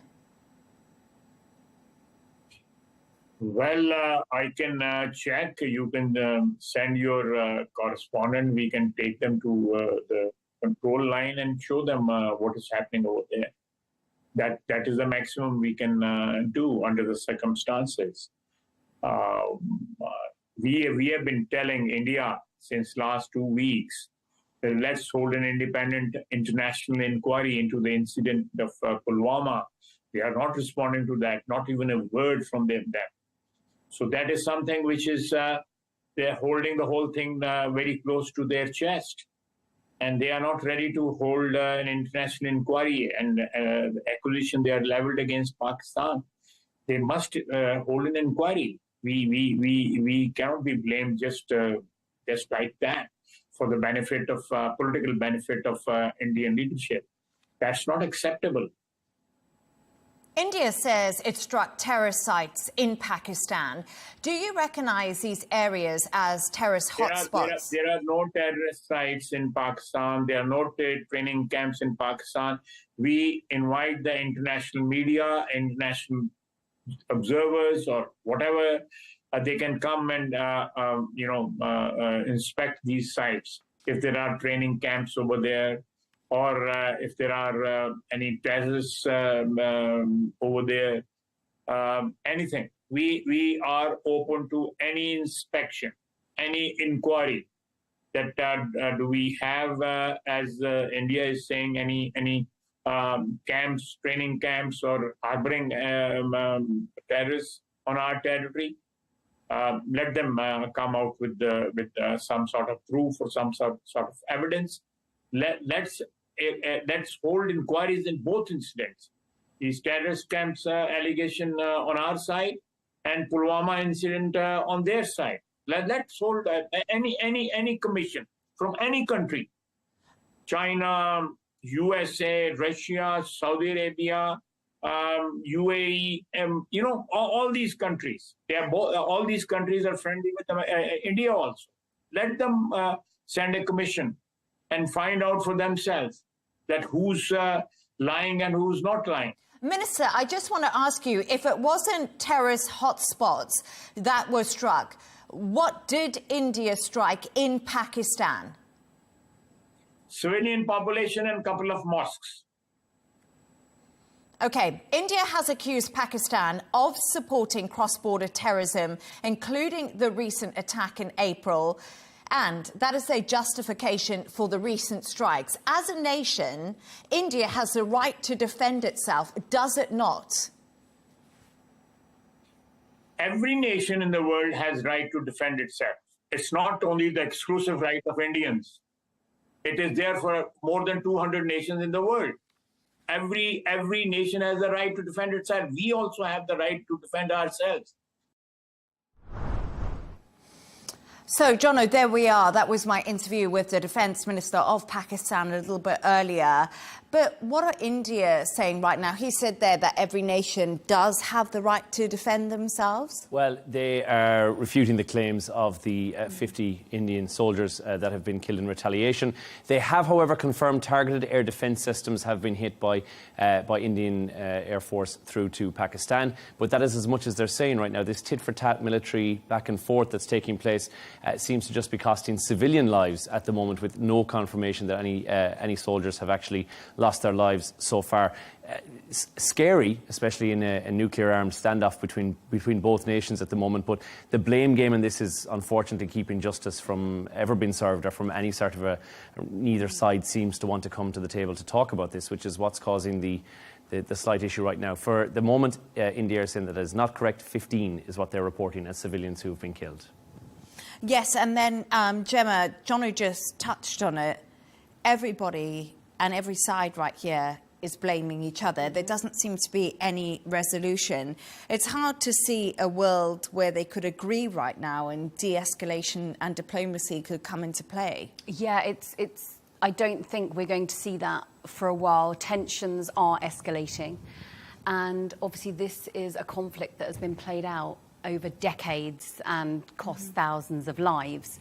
So this is not something that's going to be sorted out in the next couple of weeks, especially as previously the US was so instrumental in brokering talks between the two nations, and Trump is quite otherwise engaged, with everything else that's going on. I think as well, world nations have urged calm in the situation. And I think there was hope that given India's missile attacks and Pakistan's, retaliatory claims that they've shot down Indian fighter jets, that there was a sense that both sides could claim a victory for themselves and sort of walk away with heads held high, but we're not seeing that. There is obviously, unless Washington begins to get involved, there is scope for other nations, the Gulf states especially, I think was mentioned, Yeah, he mentioned Saudi Arabia, Qatar and the UAE, who have relationships with both countries. This could be a time for them to step in for negotiations. Yeah, absolutely. But when I was speaking to the Defence Minister, he mentioned tit to tat when we were talking about that. And I thought, as the Defence Minister, that's something that's quite jarring to hear, I think. It is the truth, however, and this obviously is a long-standing, decades-long insurgency that's been taking place as well. And unfortunately, thousands of lives have been lost over the duration of that as well. But these attacks are risking putting both nations back quite a step in the diplomatic process, which is a grave concern for the world at large. When two large countries like this are in a military confrontation once again, something that I don't think we need to see right now. Yeah, definitely. Oh, yeah. Yeah, I'm just sort of like the nationalist rhetoric as well, like that we're seeing is escalating as well. So words, tensions, feeling, it's like a tinderbox and no one wants to kind of just ignite it. So, yeah, I mean, but I can't see it settling for the time being. For what seems to be suffering at the moment, truth is really the thing that's become the first casualty of this. And unfortunately, it seems that neither parties are being completely truthful with regards to their tactics or to the actual outcome of everything that they're doing. Yeah, there's no real confirmation of what's happening. Neither party are willing to admit that this is what's happened, and truth is what's first to suffer. Yeah, and also an interesting point, like you said, social media plays into it now. Things become a lot more complicated when sort of information is touted about that might not actually be the truth. Yeah, there was something on BBC Verify saying that they had perhaps verified the jets, a jet that had been brought down. It was a French-built fighter jet, which the Indian Air Force uses. But again, still no verification. And you see here we're talking 40 to 50 Indian soldiers, How many is it? We're sort of looking for facts and information, but everything's very clouded when we're not getting to the real details. Yeah, absolutely. Thank you very much for that. Now, let's move on to another story. The world has a new pope as Robert Provosto becomes the first American leader of the Catholic Church. The Vatican erupted in excitement as he delivered his first words. They were, "May peace be with you all." So, Jono, was this sooner than expected? I felt like it was 2 days of voting. I wasn't expecting white smoke so quick. I don't know why. We don't know if it was how many votes in we were. It's not clear just yet if it was the 4th or the 5th round of voting, but that is early doors. Now, Pope Benedict the 16th was voted in after 4 rounds of voting when he took the position. Francis was elected after 5 counts, so both the second day of votes. And Pope John Paul II, their predecessor, was 3 days of voting. So it's certainly not the shortest, which was a number of hours, which happened in 1503. I think that was when Pope Pius III had passed away after 23 days in office as Pope. So it's not as short as that, which was, I think, 3 hours. And it's not as long as Clement the 4th or the 5th. He passed away in 1268, and it took 3 years to find a new Pope. So we're somewhere between the middle. A day and a half seems like it's very doable. So no one could afford to stay in Rome for 3 years. No. Oh, apparently they had to stop feeding the cardinals what they normally get, which is like a nice spaghetti, minestrone, and just give them bread and water to basically force them to make a decision. One would maybe guess that the catering may not have been as good in Vatican City this time around, and that's why they were out very quickly. But we now have a new Pope, Pope Leo XIV. Cardinal Robert Francis Provost is who he is known as previously, and weirdly did not have him in my papal bingo card to say that he would take over. He was not in there as one of the front runners. He had been touted as a potential candidate, but I don't think anyone saw this. I don't know if people were expecting an American to take the position as the leader of the Catholic Church either, and that is exactly what has happened. Born in Chicago in 1955, so he's one of the younger gentlemen to ever take the position at 69 years old, still a seasoned veteran, as you would imagine, and he's been a priest since 1982, spent much of his life in Peru, working on missions there as well, which we got a feel for when he gave the Habemus Papam speech on the balcony. We got a feel for what sort of a pope he is going to be. We know that he is multilingual, 9 languages loosely, 6 fluently, of which we got a taste of his Latin, which would be the tradition, a little bit of Italian and some Spanish. And weirdly, no English. No, he didn't give us any of us an American accent. None. We didn't get any English. But he is seen as the Pope of compromise. So he's seen as someone who can appease the real conservatives in the Catholic Church. But he's also liberal enough to sort of stick to what Pope Francis was outlining in his papal see. So gosh knows what's going to happen. We have to wait and find out. I feel like we were promised that before, you know, the sort of conservative side and the liberal. But I do feel that slowly over time, the conservative side does kind of come to the fore. But only time will tell. Again, you can tell a lot by the name that the Pope will pick, and a lot about his attire when he walks out. Pope Francis was the first one to break from the tradition and change the vestments and just wear a white robe. When he walked out, we thought this is a papacy of humility and of humbleness, and even his name, Francis of Assisi, was the name that he took. So that was an indicator that he would be a pope for the poor. And I think that was a very clear indicator of what we could expect and what we got from Pope Francis. This was more of a ceremonial, wore all of the garb that went along with the papacy, probably right down to the Prada red shoes that are provided for the Pope. We never got to see the shoes there on the balcony, but I can imagine he did. So we would think that this would be more of a traditional papacy. Certainly, I believe that he will not be living in the apartments that are beside the Vatican City and the Sistine Chapel. He's more likely to move back into the Papal Palace. I mean, this again is just speculation at the moment. And taking the name Leo after his predecessor, who passed away, I think 1903, was the last Leo that we had sit on the papal throne. He's likely having some of his methodology or some of his thinking. We know that he's a big believer in welcoming in the minorities into the church, but he is not a believer in having women ordained ministers within the church. So there's some traditional elements, and there's some of Pope Francis' elements that are through there as well. A mix of Benedict XVI and Pope Francis is, I think, what we're in store for. Yeah, absolutely fascinating that he's American. And I wonder what... as you said, it was completely unexpected. Yeah, because the front runner was the Italian.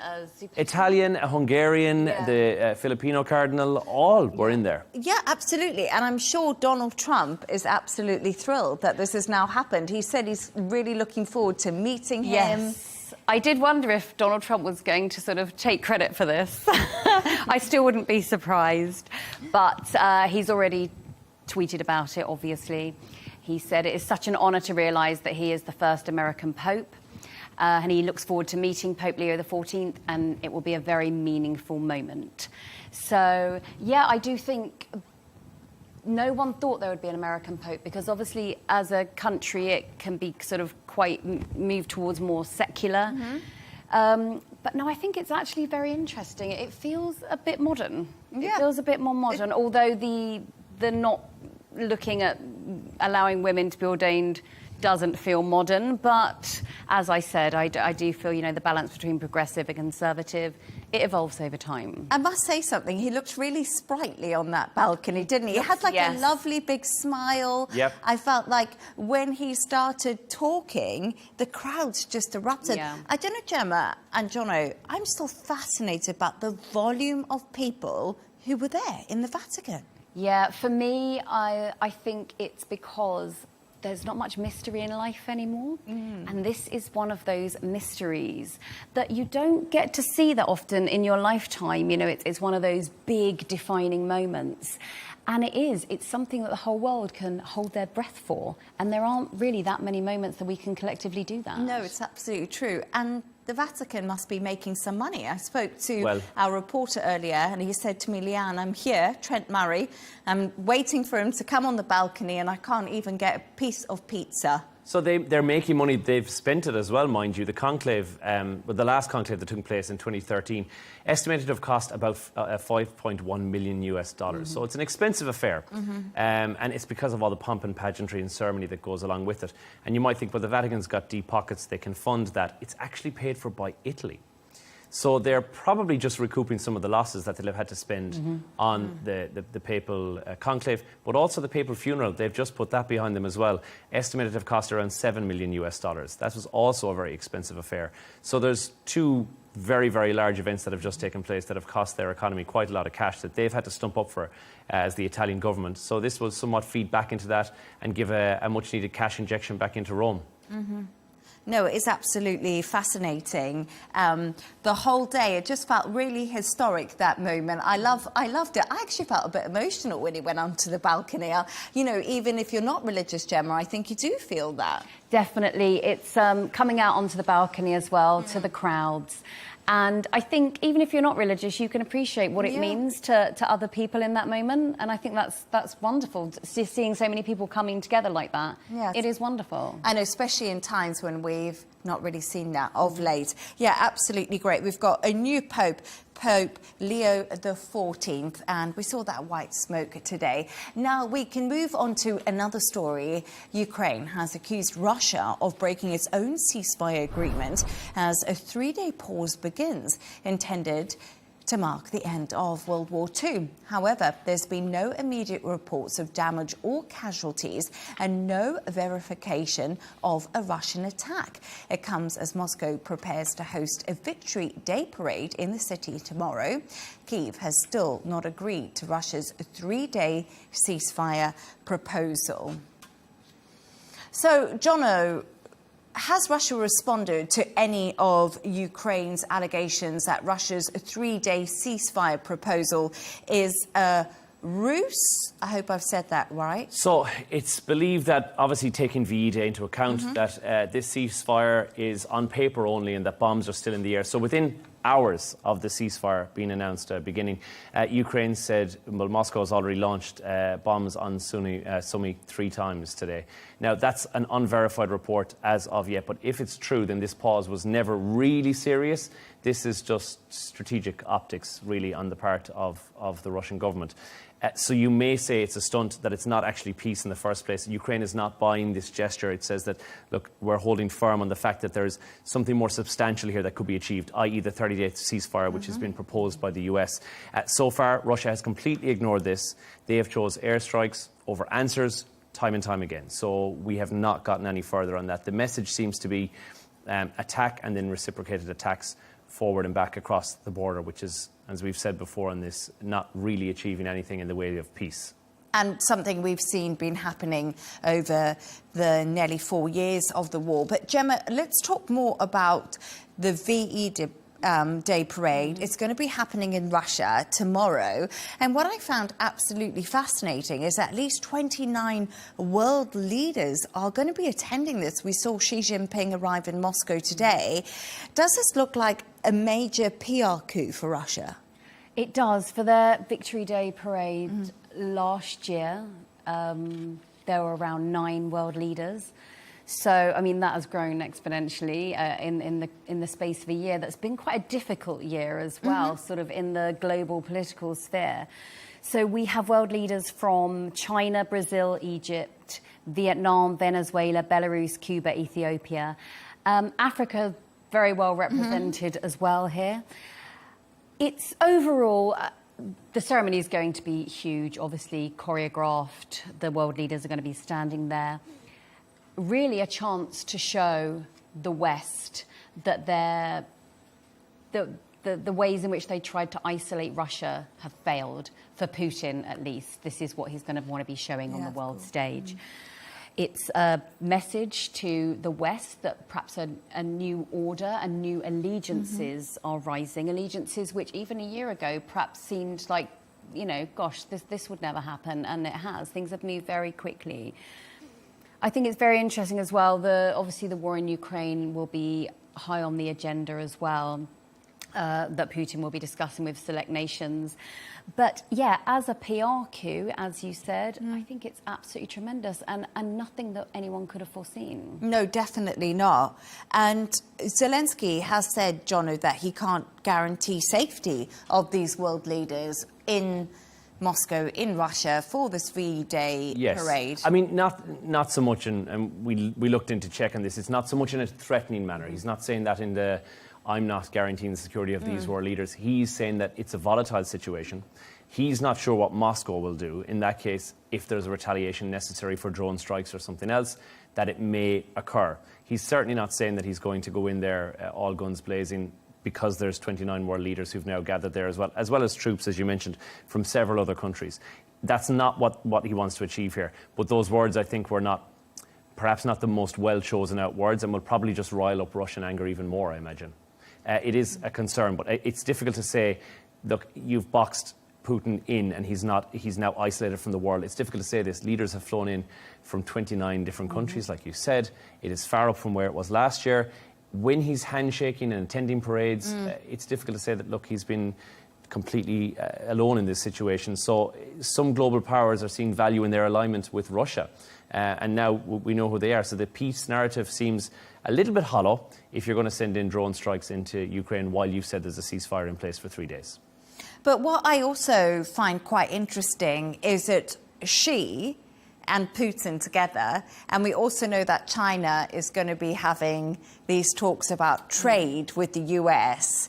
And I wonder right now, are they going to get tips on each other how to get the best deal with Donald Trump? Do you think there's going to be some interesting conversations going on? If I'm Xi, I am definitely quizzing Putin about what Trump is like, because Putin and Trump did have, whether they continue to have, a close relationship where they would speak on the phone regularly.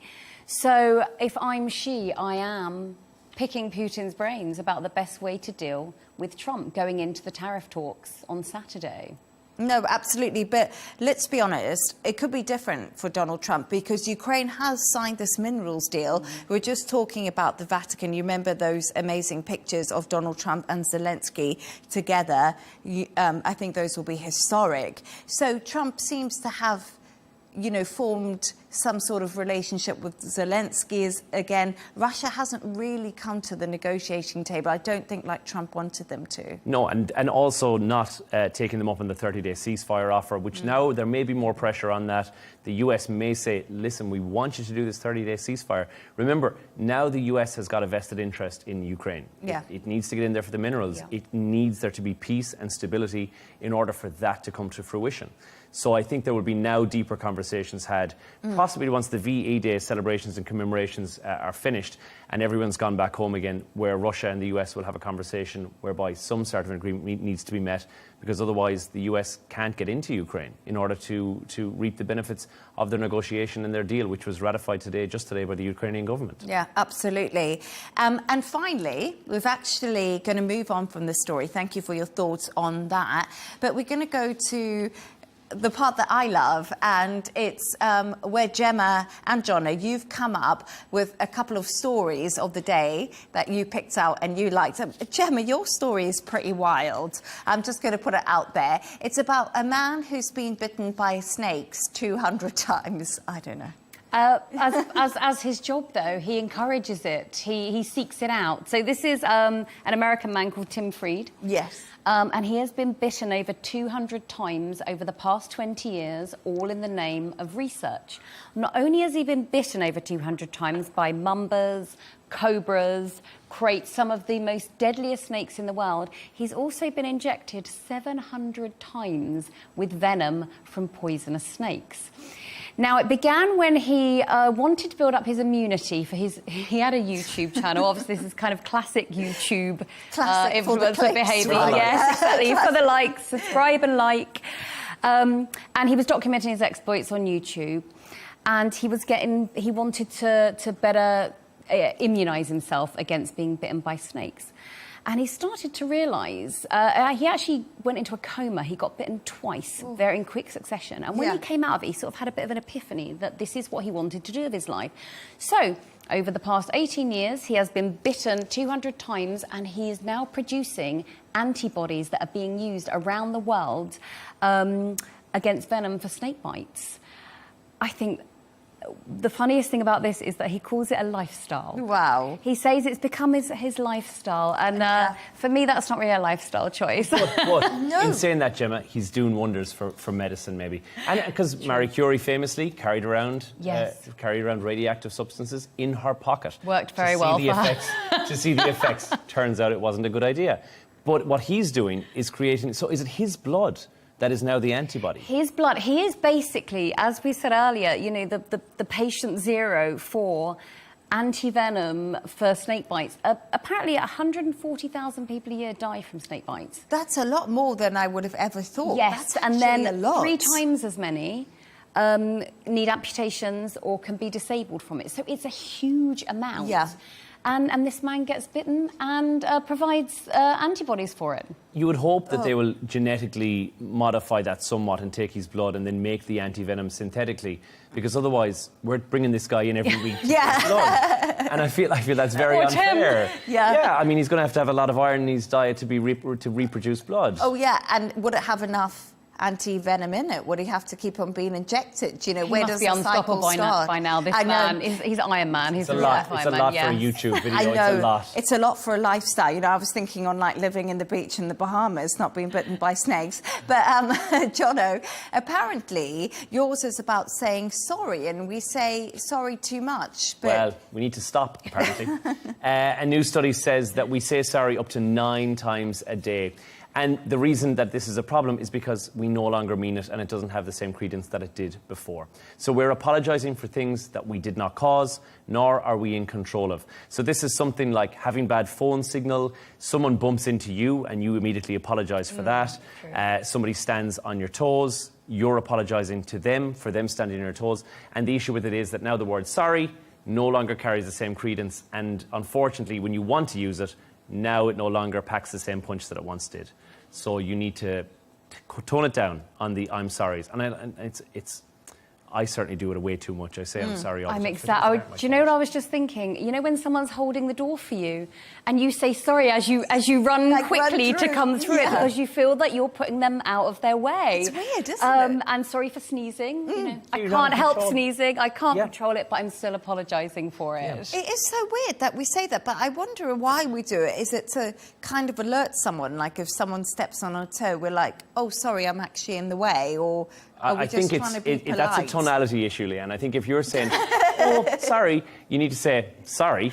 And that more passive-aggressive. Yeah, more passive-aggressive is the win on this. Especially if you're in the workplace and you're saying sorry to a colleague, giving them work that is actually their job, and you're saying, sorry, but could I ask you to do this? The word sorry doesn't need to be there.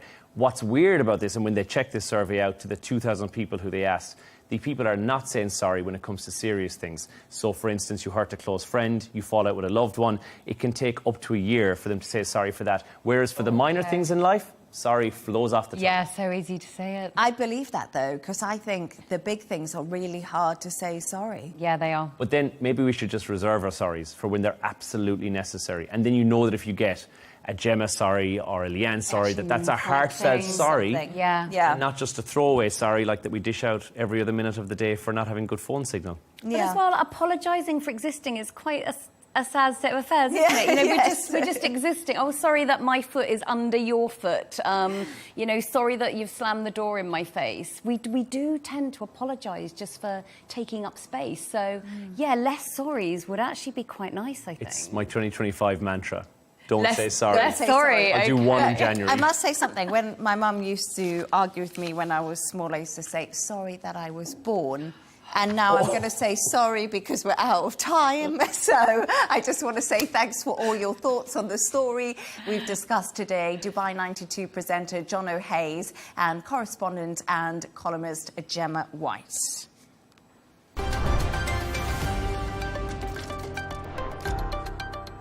Here's a reminder of our top stories. Pakistan claims it has killed 40 to 50 Indian soldiers as the conflict between the two nations ramps up. President Trump removes tariffs on UK steel and aluminium as he announces a historic trade deal with the UK. And Cardinal Robert Provosto makes history by being elected as the first American pope.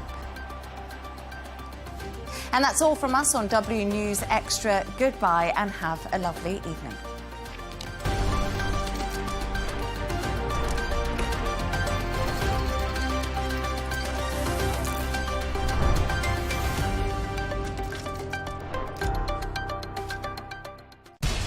We have to take care of our people, and we're going to take care of our people first. For in-depth analysis and all the latest developments across the globe, make sure you join us every weekday. President Trump is trying to negotiate a ceasefire. With so much happening, so much information, and so much noise, International law will have no part in his administration. It can be hard to keep track. Tariffs will just fuel inflation. We're going to fight these tariffs. But you can count on us to tell you what you need to know. We stand by your side. Join me, Tom Burges Watson, for Global News Today, right here on Al Arabiya News.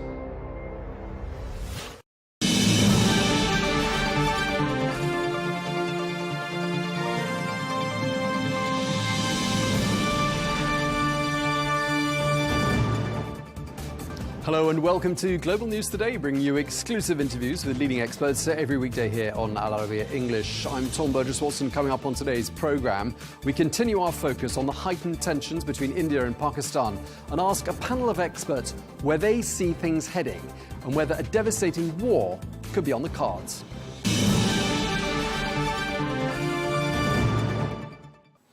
Hello and welcome to the programme.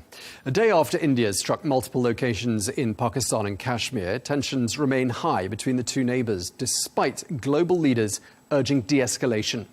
Well, Pakistan's chief military spokesman says that Pakistan shot down 25 drones overnight, calling it, quote, yet another blatant military act of aggression against the country. Well, the drones were brought down in and around major cities like Lahore, Gujranwala and Rawalpindi. That's a sign that they reached well into Pakistan's heartland. Rawalpindi is, of course, home to Pakistan's military headquarters. And close to Lahore, the Pakistani military says that a drone hit a military site, leaving 4 soldiers injured. These Harab drones, which are Israeli drones, are considered the Rafale of drones in terms of technology.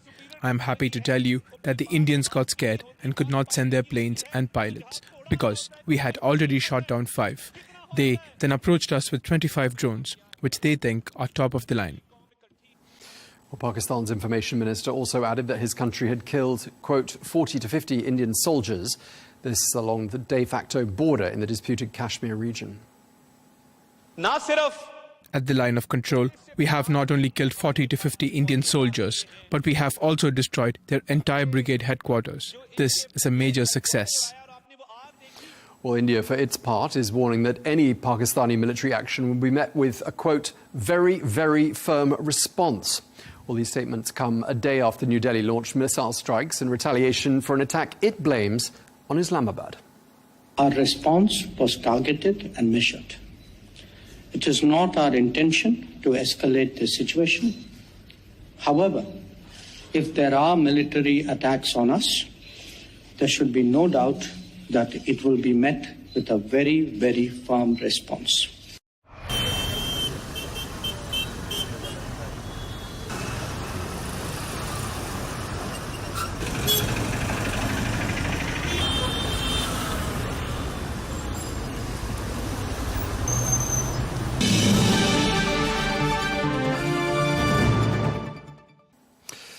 let's get more analysis now. We can speak to Dr. Shashi Tharoor, Indian Congress leader and chairperson of the Parliamentary Standing Committee for External Affairs. He joins us from Thiruvananthapuram. Thank you very much indeed for joining us, Dr. Tharoor. Let me just start by asking you a very simple question. Are India and Pakistan on the brink of all-out war? I certainly hope not. Certainly India has no interest in that whatsoever. All India wanted to do was to make it very clear that people from Pakistan can't just come across the border, kill innocent civilians who are just enjoying a tourist holiday and walk back across without having to pay a price for it.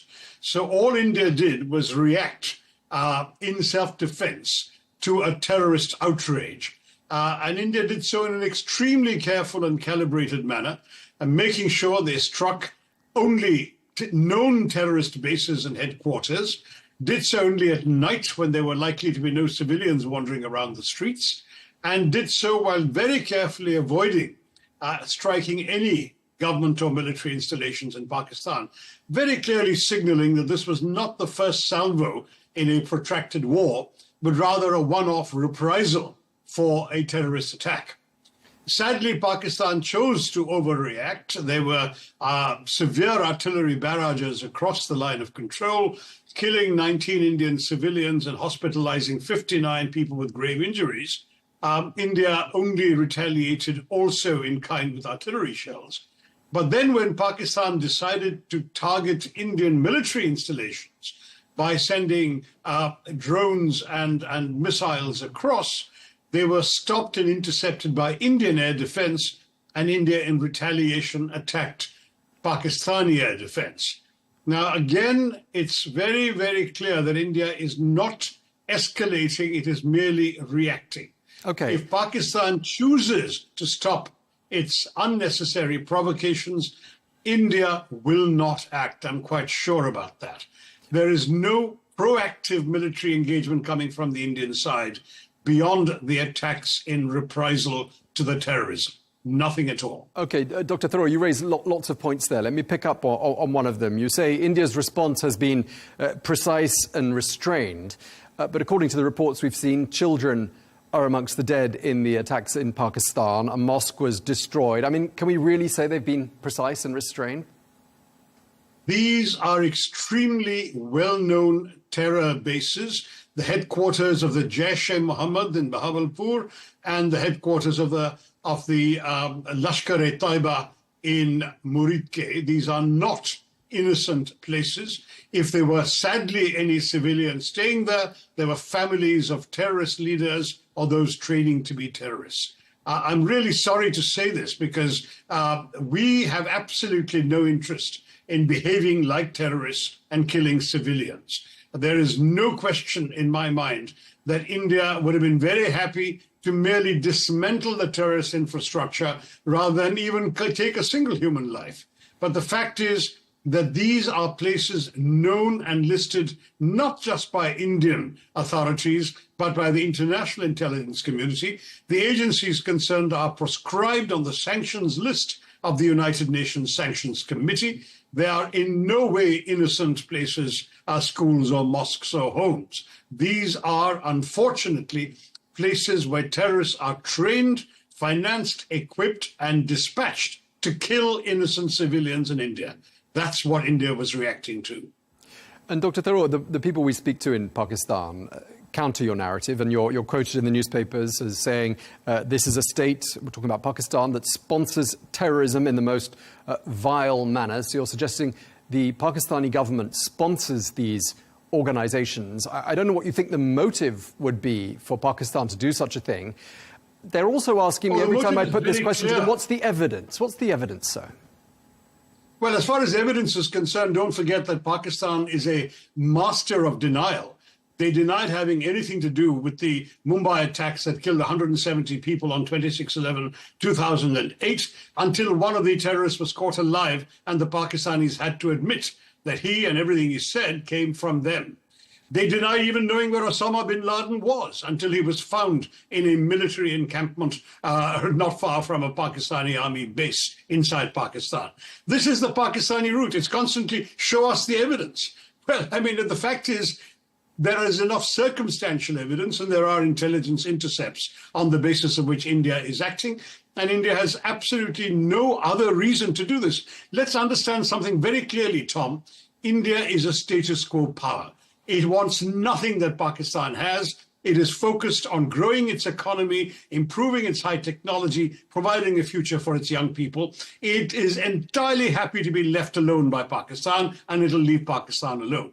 Pakistan is a revisionist power. It claims territory India holds. It is a bigoted power that wishes to take over parts of India on the grounds that the people living there happen to share the same religion as the Pakistanis. Well, there are 200 million Indian Muslims who share the same religion as the Pakistanis. Do they want to take them all over? It's a preposterous approach that the Pakistanis have been adopting. They have been deploying terrorists for 30 years in pursuit of their desire to, quote unquote, bleed India by 1,000 cuts and to capture the territory of Kashmir. They're not going to get it. They have failed for 30 years. They're going to fail for another 30. Then the sad, sad lesson that they must learn and have failed to learn is that terrorism is not the answer. Killing innocent civilians will invite reprisals, and we are scaling up the reprisals with each outrage. In 2008, after Mumbai, India tried diplomacy, tried grey-listing Pakistan, tried blacklisting the agencies concerned in the Sanctions Committee. Some years later, when there was an attack in Pathankot, the Prime Minister even invited the Pakistani intelligence to join the investigation of the attack. They came and they went back to Pakistan and said, oh, the Indians did it to themselves. That was the last straw. The next terrorist attack, India sent a squad across to attack the very base from which the attack had come. Okay. The next terrorist attack in Pulwama, India did an airstrike, just one. The next terrorist attack, this time in Pahalgam in Kashmir, India hit 9. How much longer do the Pakistanis want to play this game? India is prepared to play it. But India is much happier to be left alone. And that's what we will urge the Pakistanis to do. As the conversation goes on, I'd like to talk to you about diplomatic efforts to de-escalate the situation. But one thing you've put on Twitter, I just want to ask you about it because I was curious myself. You've praised on the application X the code name Operation Sindoor, which has been launched by India. You've said it's a brilliant name. Just tell us why it's significant and why you think it's such an appropriate name for this military operation. Sindoor is the vermilion reddish mark that women who are married put right there in the middle of their foreheads when they part their hair. And the image that was seared into the nation's consciousness after the terrorist attack in Pahalgam was of a newly wedded, now newly widowed bride on her honeymoon, kneeling disconsolately by the body of her slain husband, weeping. In other words, a terrorist attack had wiped the sindoor off her forehead, because only married women wear it. It was a very emotive, emotional term to remind people of what had happened and why this action was necessary, that innocent civilians, including this young woman, and by the way, a few other women who were widowed in the process of the same attack, had all experienced. I might add that at the end of that, there is also undoubtedly the evocative thought that the color of the sindoor is not that different from the color of blood. And that was what was spilt by the terrorists in our country. I thought it was a very, very evocative, emotional, and powerful choice to name the operation that way. OK, so thank you for helping us decipher that, because that's a very interesting explanation. I'd like to ask you now about efforts to broker some sort of a solution. Before we start talking about where this might head to and look at all the chilling options, bearing in mind that you're both nuclear powers, let's try to be optimistic for a moment. In a grave crisis, there is sometimes an opportunity to iron out some of these nearly 80-year-old issues that exist between India and Pakistan. Do you have any optimism that we could perhaps turn this into an opportunity? Look, first of all, as far as the present crisis is concerned, there is no need to call upon India to exercise restraint, because India is already exercising restraint. It has announced it will not initiate a single military action, but it will react if there is military action imposed upon it. So all the international community needs to do is to get Pakistan to behave, is to tell them to stop attacking. The moment they stop attacking, the moment they can find any excuse to claim their honor is satisfied, that would be the end of that. India has no desire to prolong this. As I said, we are, first of all, a status quo power. We want nothing from them. Second, we are focused on our own growth. and we have no desire to be distracted from that. We are not interested in going to war. Okay, but if Pakistan wants war, they will get it. And I think very few people doubt which of the two countries has greater staying power in a war. So that's on the present situation.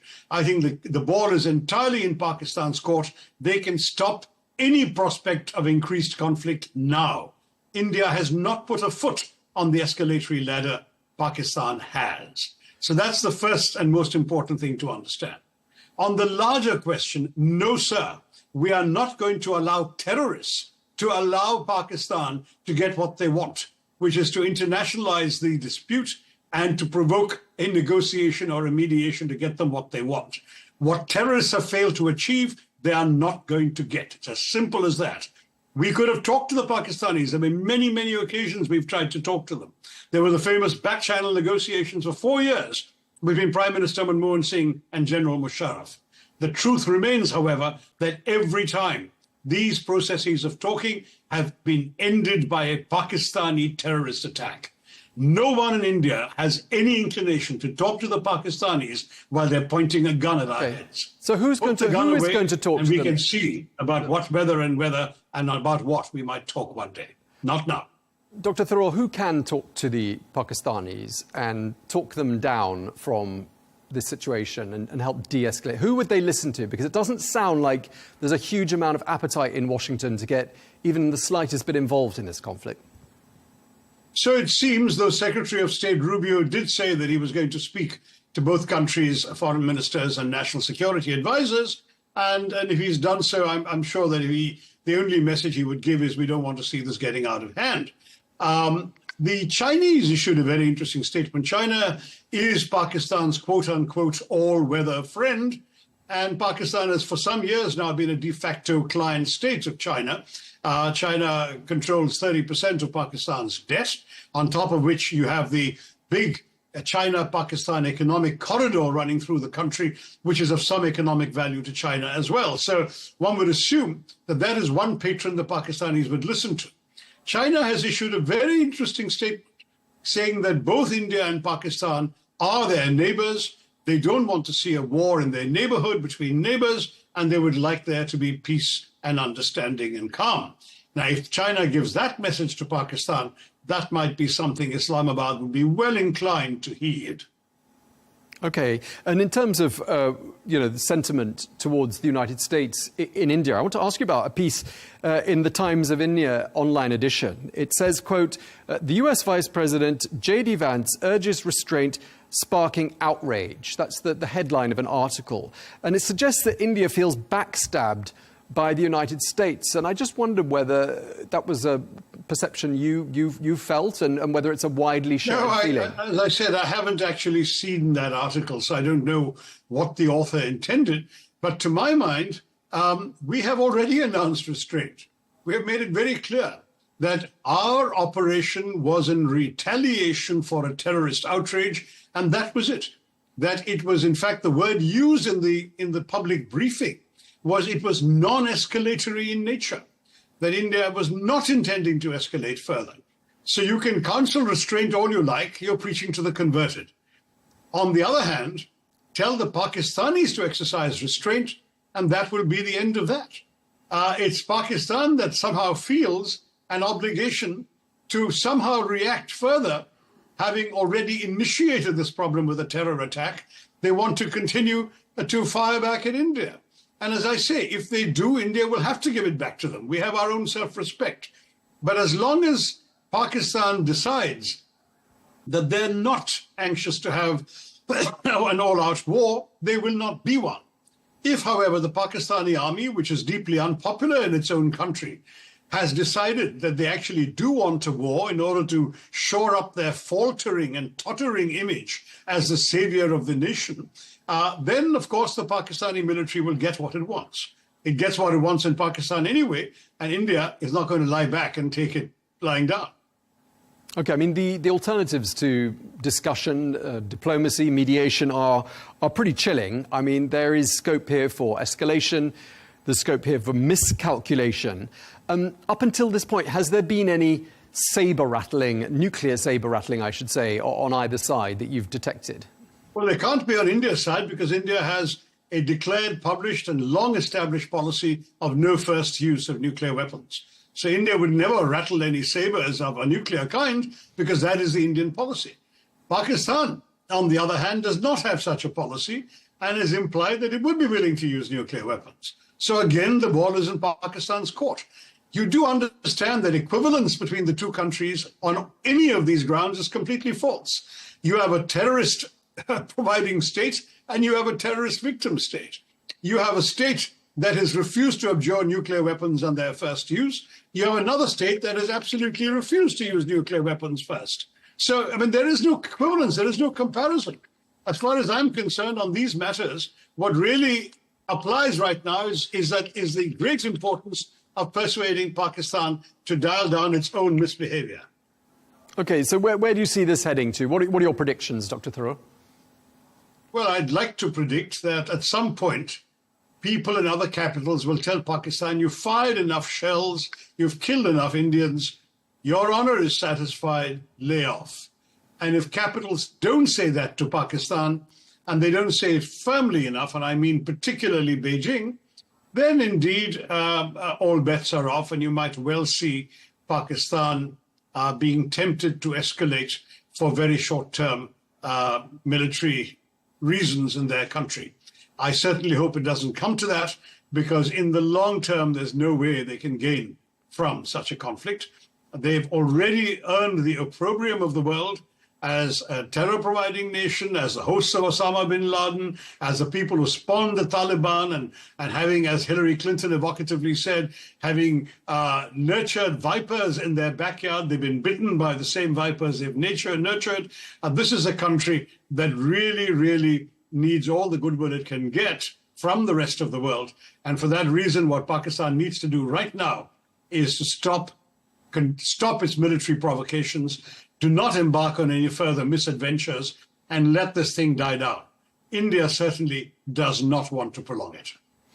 Just lastly, I mean, would you say in India there's unanimity on this issue right across the political spectrum? Do all Indians sing from the same song sheet here?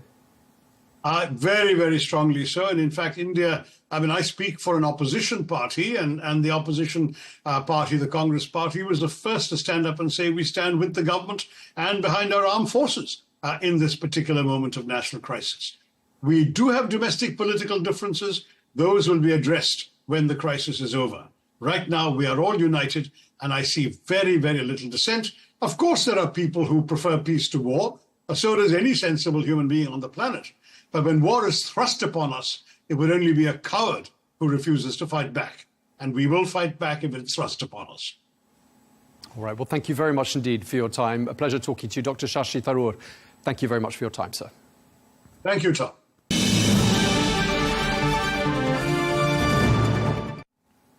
Well, let's get more now. We can speak to Rauf Hassan, the former assistant to the former Pakistani Prime Minister Imran Khan, who joins us from Islamabad. Thank you very much indeed for joining us. We've spoken before, in fact, about the issue of the incarceration of Imran Khan. I just want to pick up on something you've put on X, on the application formerly known as Twitter. You asked the question, how are we to respond to this unprovoked aggression? In India, they would say this wasn't unprovoked. This was the consequence of the Pahalgam attack in April. What do you see as the provocation? Well, it is totally unprovoked. When Pahalgam happened, there were two things, that India should have listened to. Number one, we wanted some credible evidence, that they could have presented to us or to the international community regarding Pakistan's involvement. Or they could have joined an independent, transparent investigation into the incident. If they had opted for either of the two, we would have said, we would have come to the conclusion of it as to whether Pakistan was involved or Pakistan was not involved. We are not involved. We were not responsible for what happened at Pahalgam.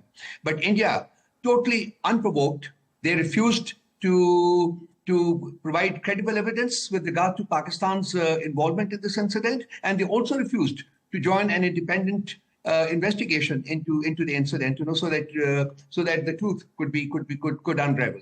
So under the circumstances, there is absolutely nothing else that one could say that this assault has been totally unprovoked. then there's another point here which I would like to make. Pakistan was accused within 10 minutes of the incident happening. Within 10 minutes, they had accused Pakistan of involvement, Now, is 10 minutes enough time for any country to conduct a comprehensive investigation into the details of the incident and those people who were involved? Absolutely not. So, if you are pointing a finger at Pakistan's direction and at Pakistan's involvement, within a space of 10 minutes after the incident had happened, it speaks of a premeditated mindset. Okay, sir. Let me put this to you, though. Another important. Let me put this to you. You've already said it. You've said it also on X in one of your postings. You've said this was a false flag operation. What happened in Pahalgam? I mean, how can you be sure it was a false flag operation? What's your evidence? What is a false flag operation? False flag operation, something that you orchestrate yourself. Yes, but how do you know it's a false flag operation? For what you actually want to do. How can you be so sure? In the absence of India agreeing to either of the two options, that I've already discussed with you, we can only refer to it as a false flag operation. India had operated with a premeditated mindset. They wanted to do this. They wanted to destabilize Pakistan. They wanted to accuse Pakistan of things that we're not responsible for. So, this is just one of those terms, that has been used in the post that you are referring to. So you say India orchestrated this by itself. I mean, why would India do that? What would be their motive? Well, India has been planning to, be the big brother of the region for a long time. And unfortunately, in this regard, it has had the support of some Western countries also in the larger game of containing China. And Pakistan is a bulwark in the achievement of that aim on the part of the Indian government and the state of India. Consequently, weakening Pakistan so that it is forced to give in to Indian hegemony in the region basically is one of the principal objectives of India's foreign policy. As I said, supported by some of the Western countries also. But being placed in this region, obviously, we have relations with other countries, and we have consistently taken the position that we will never accept India's hegemony in this part of the world. And this is something, which is not palatable for them. And they, from time to time, have indulged in adventurism. And this is the latest of the series of adventurisms that they have indulged in the last, 7.5 decades. Would you say that the majority of people in Pakistan condemn what happened in Pahalgam? Well, the government of Pakistan has condemned what happened in Pahalgam. My party and my leader, Imran Khan, has condemned what happened in Pahalgam. His tweet can be referred to in that context, We issued a statement, offering sympathies, with the bereaved families, But we also want an independent inquiry into the incident. We're not going to just take India's position on face value because what they say and what they do are two different things, and this is repeatedly, Pakistan has been a victim of that duplicity for a very long time. We still believe that, de-escalation is the way forward. We don't. Pakistan has repeatedly said, that we do not want to escalate. But unfortunately, in the last 48 hours, India has repeatedly assaulted Pakistan. There has been a rain of assaults in Pakistan today after yesterday's missile attacks. They have resorted to drones, and dozens of drones, have been felled in Pakistan, while others have hit some, habitations. So this is ongoing. There's a need to de-escalate, and I think Pakistan is quite willing. I'm sure by the statements that the government of Pakistan has released, I think they're quite willing to de-escalate. But unfortunately, what has happened today, the drone assaults, and then of course the counter assault by Pakistani forces, this is leading to escalation, which is not going to be good for the region, and even more importantly, this kind of tension between two nuclear armed states, can spell disaster. Sure. That shit. Sure. I mean, it could be devastating. Could be devastating for both countries. I mean, what is Pakistan's next move, sir? Well, since we are not the aggressor, India is the aggressor here, I mean, we are only responding. We are only, under Article 51 of the UN Charter, we are only exercising our right to respond. So we are responding. If India stops attacking Pakistan, I don't think there will be any aggression from Pakistan's side.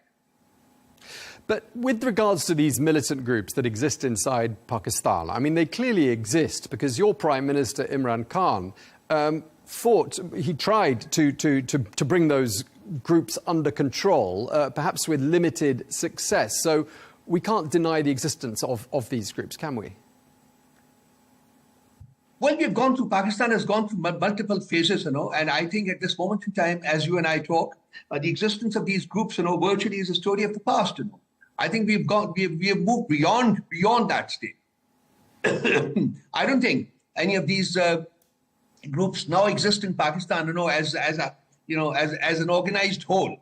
Yes, they have operated. They've been here before, but I can assure you, I have empirical evidence with me, that they have been dismantled, and they no longer exist, as organized wholes, which are capable of undertaking operations of the kind that happened in Pahalgam. Well, India says they most certainly do exist. I think many in the United States are concerned they still exist. The Indian government would go even further and say the Pakistani government sponsors them and funds them. How do you tackle that kind of narrative? Well, India has been saying it consistently. Something happens in India, everything, they have an issue within India, a political issue or an economic issue or a social issue or anything. They always pin the blame on Pakistan. This has become sickening. And I think, there must be an end to this. I think they should learn to tackle their problems, within themselves, rather than pointing a finger, always pointing an accusing finger in Pakistan's direction. It's a tradition. I think it must be discontinued now. I think they must learn.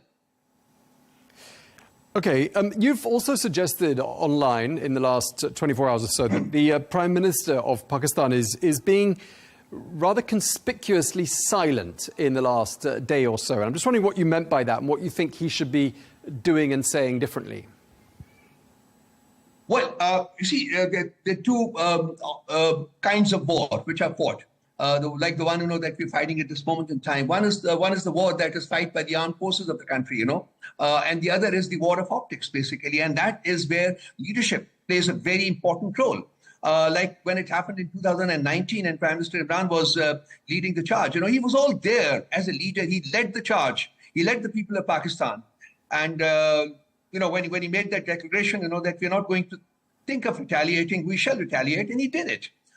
He was all there. He was a colossal presence, The Pakistani leadership has been totally absent from the scene today. There has been no statement made by Nawaz Sharif. There has been no statement coming from the presidency, which is Asif Zardari, and other statements have also been meek. So basically, it is the war of optics, that we unfortunately seem to be losing. On the battleground, that is the responsibility of the armed forces, So they're responding to every assault, that the Indians are undertaking. And I think that they've done a great job and they shall continue to do a great job. But this war of optics is the responsibility of the political leadership. And that is where I feel, where I'm certain that the leadership in Pakistan at this moment in time, which is not a legitimate and constitutional leadership, they lost the elections, which were won decisively by Imran Khan. Fortunately, they have been imposed in the country. So they do not have the support of the people. And they they have been conspicuously absent from the scene in the last 72 hours. They should have been there. They should have been there leading the charge, and unfortunately, no, they're not. Mr. Hassan, obviously your allegiances lie with Imran Khan, I presume. I don't know if you're still in contact with him, even though he's in prison. But do you think any of this would have happened with him still in power? If he was Prime Minister, would we be in the situation we're in today? Well, Imran Khan, the presence itself, it would have made a world of difference. He's there. He's a leader. He knows exactly how to command respect, and he has people's support. In the last election held on the 8th of February of last year, he had won 2/3 majority. Unfortunately, that majority was denied to him. So his very presence, it instills confidence, trust, and vibrancy among the people, So that is the difference between him and the rest of them, The rest of them are virtual pygmies in front of him. So, his presence would have been a great factor, like it was in 2019 when India last indulged in similar adventurism. His leadership, played a very major role in blunting the assault. both on the battleground as well as on the political ground. Sure. I mean, obviously, Pakistan's economy has been in a difficult situation in recent years. I don't know whether the country can afford a full-scale war. Is that where you see things heading, nevertheless? Do you think we are on the brink of a full-scale war? Well, it's very difficult to make a projection about it at this moment in time. But, the way the Indians have continued to attack Pakistan, it points to a larger game plan. And I'm sure it is going to unravel very soon, possibly tomorrow, in the next 24 to 48 hours. We will know exactly what are India's intentions, because we, as I said, we are only responding to their assaults. And we have to continue assaulting, we have to continue responding, we can't stop that. But I hope and pray that it does not get out of hand, because as I said earlier, two nuclear armed states, can actually, if this continues, and if God forbid, one of the countries has to take recourse to the use of these weapons, that can, that can be absolutely disastrous, absolutely disastrous. So I think wisdom must prevail on both sides. Sanity must prevail on both sides. And I think, a lot of responsibility would also rest on the countries, which are trying to mediate. The Americans are there. The countries in the Gulf are there. They're all trying to play a role. They're all trying to sort of cool things down. But unfortunately, let me make this point here that, India has not been criticized the way it should have been criticized, because India is the aggressor. And India has not agreed to either providing credible evidence, as I said earlier, or joining an independent investigation into the incident. So I think India should have been criticized for not undertaking any of these two options, and instead resorting to naked, unprovoked aggression. Okay. So this is what kind of propels them to continue indulging in this in this adventurism again and again and again. And I think the world must have to seek parity between India and Pakistan, because that is the only way to maintain peace in this region. I mean, how real do you think the risk is, therefore, of all-out war? I mean, does it feel where you are in Pakistan that that's the direction things are heading in? Well, there is a possibility of an all-out war, like in the, gauging by what has happened in the last 48 hours. I think, there's a lot to be concerned about. The whole day today, the drones were falling in one part or the other of the country. It has not left a good impression behind. Obviously there's fear among the people. Some people, I think, have a couple of people have died also, and some people have been hurt. And the counter assault by Pakistan, of course, has left much devastation in India also. And if this continues, and it continues escalating, as I believe that in the last 24 hours, things have escalated, and if that scale of escalation continues, then there is this is a real prospect, of a full-scale outbreak of war. And that nobody would desire. I would not desire that. My country would not desire that. My leadership, my party, nobody would desire that. I don't think war is, it leads to any solutions. If Pakistan and India have outstanding issues, they have to sit across the table. And it's here again where India refuses to sit across the table with Pakistan. It is not Pakistan that refuses to sit across the table with India. So it is India's intransigence, which unfortunately has compounded problems in the last so many years. They refuse to engage with Pakistan. Pakistan is always willing to engage with India. So, I think the world must focus on India. The world must begin to focus on India's unwillingness to resolve issues, outstanding issues, in a peaceful manner. That is that is a key element to the continuation of this fratricide. All right, Mr. Hassan. We're nearly out of time. I mean, obviously these issues, some of them date back the best part of 80 years. Let's just look at the situation we're in today.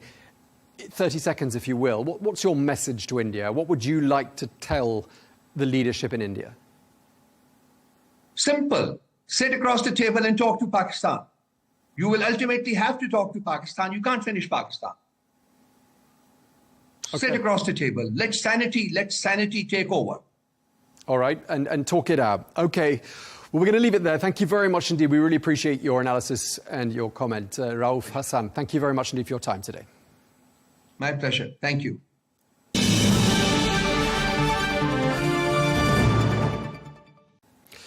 Let's get more now. We're going to speak to Dr. Sajan Gohel, who is the chair of the NATO Counter-Terrorism Advisory Group and International Security Director at the Asia Pacific Foundation, also a visiting teacher at the London School of Economics. Thank you very much indeed for speaking to us, Dr. Gohel.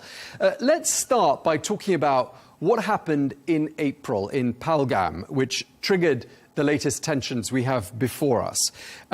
Unarmed tourists killed in Indian-administered Kashmir. What's your understanding of who the perpetrators were? Well, an offshoot of the Lashkar-e-Toiba claimed responsibility for that terrorist attack known as the Resistance Front. And they go by that name ostensibly because the Lashkar-e-Toiba, or LET, has been so heavily prescribed internationally through the UN, the US, other countries around the world have taken stiff action against them, but they still operate in other means and other guises through the Resistance Front. And if you look at the attack that was carried out in Pahalgam, very similar to LET operations. They had military-grade equipment. They carried out their attacks execution style. And it was a very disturbing attack, and that's why it's brought us to the situation we're talking about now. India says the Pakistani military sponsors these groups, somehow funds these groups. Pakistan denies that and denies that it harbors any militant groups on its soil. What's the evidence one way or the other? I don't think it's any secret that these terrorist groups operate quite openly in Pakistan, and not in some tribal area, but in urban centers of the country. And we have seen that various Pakistani officials from across the political divide have acknowledged that this was a policy of Pakistan. Now, they caveat that by saying that this is what occurred in the past. But the problem is that the past always gets renewed every few years. And Pakistan simply has just not done enough to dismantle this terrorist infrastructure, which doesn't just have a knock-on effect for India, but also for Afghanistan and also to the international community as well. We've seen terrorists being trained in Pakistan, carrying out attacks in the United Kingdom, like the 7/7 bombings. So Pakistan, unfortunately, still has this problem and somewhat denial about having to tackle what they have created and what they continue to allow to exist. So it sounds like you're coming down on the side that Pakistan is to blame entirely for the situation we're in right now. I don't know whether you would say entirely. But let me ask you about creating what sounds like a Frankenstein on their own territory in the form of these terror groups. I mean, isn't that a very dangerous game to be playing, given that this could all boomerang back, as it appears to have done, and cause serious problems for Pakistan itself? Well, I use the analogy that you can't hunt with the hound and run with the hare. And that is ultimately what Pakistan's military has done. And I guess to be more precise, this is ultimately the statecraft of Pakistan's military and its intelligence agency, the ISI, who we know has very murky ties with these terrorist groups. The civilian governments in Pakistan, they ultimately don't have much sway or ability. If you look at everything that is transpiring right now, the focus is on the Pakistan Chief of Army Staff, Asim Munir. He is the one that ultimately is going to dictate what Pakistan's reaction is and how they deal with these things. Okay, so how do we go about resolving this? What broker is needed? Who could the broker be to bring about a peaceful solution? It's a very important question. We need to have an off-ramp. There's no doubt about it. But ultimately, you need to have good faith from both sides in order for that off-ramp to be achieved. There are countries that have been trying to work behind the scenes for years to try and prevent tensions from escalating. For example, the UAE has been absolutely pivotal to keeping peace and stability between both countries. And the UAE has been really effective in its diplomacy. It doesn't promote it a lot, but it's always behind the scenes. And I think, again, we are seeing Abu Dhabi taking a frontline role in trying to prevent this escalation. And that also has the support from other countries like the United States. So it is important that we find that off-ramp, but I dare say we are still some distance away from it. Yeah, because the risk of doing nothing and leaving them to it is enormous. We're talking about two nuclear-armed nations, trading exchanges of fire and aerial bombardment and so on. I mean, this is a potentially very dangerous situation. I mean, could this escalate into an all-out war between the two countries? Well, the conflict has already begun. It is a hot conflict. It is not a full-out war, but we have got further in this conflict than we have for many years. I'd say this is the most intense continuation of a conflict between India and Pakistan since the 1999 Kargil War. So you are looking at a major change. I think what's also interesting here is you've seen how the rules of engagement by India have altered. Go back to the 2019 Balakot airstrike, and since then, India has now adopted this policy of preemptive action, which is to do cross-border strikes against non-state actors. So they targeted the terrorist camps of the Lashkar-e-Toiba in Muridke, the Jaish-e-Mohammed in Walpur, and then also the Hizbul Mujahideen. So you've seen these camps that have existed for a very long time suddenly finding their infrastructure being dismantled. But the Pakistani guests that we're speaking to keep saying, time and time again, show us the evidence. Show us the evidence these groups are there. Show us the evidence there's any link between those groups that you just mentioned and the Pakistani military. Where is that evidence?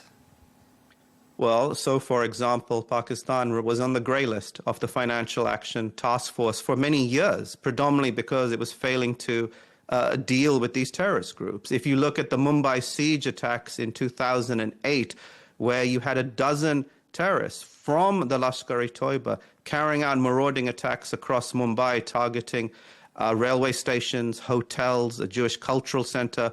Ajmal Kasab, the lone surviving gunman, gave open testimony to the fact that he'd been trained in this camp in Muridke. And also within the circles of countries like the United States and the United Kingdom, they are fully aware that this has been this open problem. So it's not necessarily about, having to prove it to the point of saying, well, this is Pakistan being caught with its hands in the cookie jar. Look at also the satellite pictures that are being produced right now by commercial satellite companies, these commercial companies that are showing the damage to these terrorist camps that exist. So the evidence is there. It's just a question of how it comes across and how much one is willing to accept it. Just like to get your thoughts. I mean, it's pretty terrifying when you sort of digest all of this. And you think you've got all of these non-state actors operating, it would appear, with a degree of impunity inside Pakistan, which is a nuclear-armed nation. I mean, this has the potential. I mean, there is room for miscalculation, and there's room for this to turn into something, extremely devastating, isn't it? I think we've reached that point. You are looking at decades of frustration, it seems, by the Indian government being unleashed in the last 2 days, because there has been this ongoing challenge that these terrorist groups operate in Pakistan, they carry cross-border attacks, and then you see the situation continuing this very awful cyclical problem. Now that we've got escalated the situation substantially. And again, it goes back to one of your questions about the off-ramp and the ability to potentially find it. And countries like the UAE, the United States, China, Russia, they will all have a stake in trying to help find that off-ramp. But I don't think it's necessarily going to be there anytime soon. But there's got the potential as well to turn into a sort of a proxy war between the United States and China. If Pakistan gravitates towards China and India gravitates towards the United States, I mean, we've got the makings there of yet another proxy war, haven't we? It's a very interesting question. You are actually seeing that play out, because keep in mind that Pakistan in this conflict is using Chinese-made hardware. The Chinese jointly manufactured aircraft JF-17 has been, it's believed, been used for this. And it's interesting because Pakistan has been moving away from US-made hardware, partly because of various restrictions. So, for example, even though Pakistan's in possession of F-16s, they cannot use those in this conflict. There are restrictions imposed by the United States, but there are no restrictions when it comes to Chinese hardware. So for the very first time ever, we're seeing Chinese missiles, Chinese equipment being utilized in a hot conflict. And that in itself raises massive potential ramifications, not just for India, Pakistan, but then maybe how you could see a future conflict in the Indo-Pacific itself and how China's weapons fare in conflicts.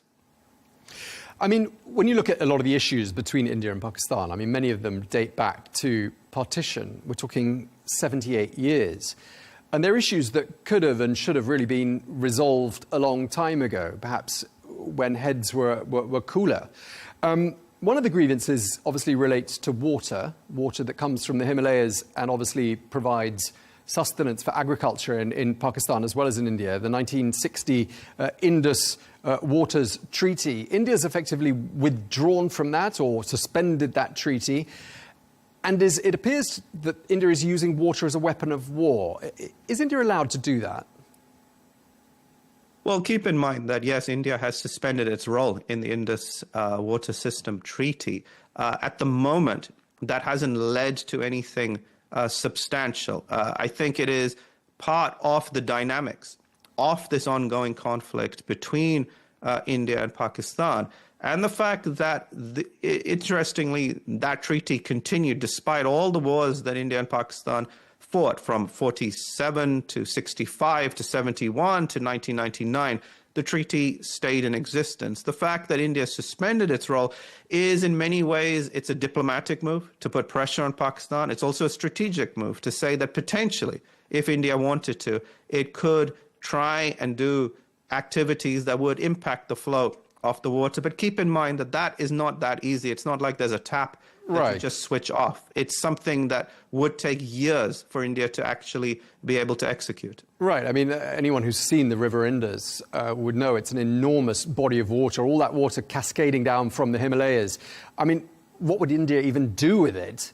What could you do with that volume of water were you to divert it away from the rest of its river flow? So if there are potential diversions, and again, we have to be careful because that's something that isn't going to be imminent, but supposing that was to happen, it would impact on Pakistan's breadbasket province of Punjab, which is its main agricultural hub, which is very much dependent on the western tributaries of the Indus River system flowing in to Pakistan. Equally, it could also have an impact on on Pakistan's hydroelectric power, because Pakistan is experiencing enormous power shortages. It's a country that is unfortunately going through some really difficult financial times. It is heavily in debt to countries like China, like the UAE, like Saudi Arabia. And I think right now, this is probably the last thing Pakistan needs, but I guess it's also a reminder that the country can actually become a very successful nation if it focused actually on its domestic infrastructure redevelopment and ideally have better relations with India. Because if India and Pakistan actually had very good trade relations, both countries would benefit enormously, and we wouldn't be talking about this terrible conflict that has now unfolded. Doing my research for these interviews, looking at the commentaries on some of the articles posted online, I mean, there are some in Pakistan who believe that India has got expansionist ideas. It would like to undo the 1947 partition and seize control of Pakistan and absorb it into a greater India. Do those ideas come from nowhere, in your opinion?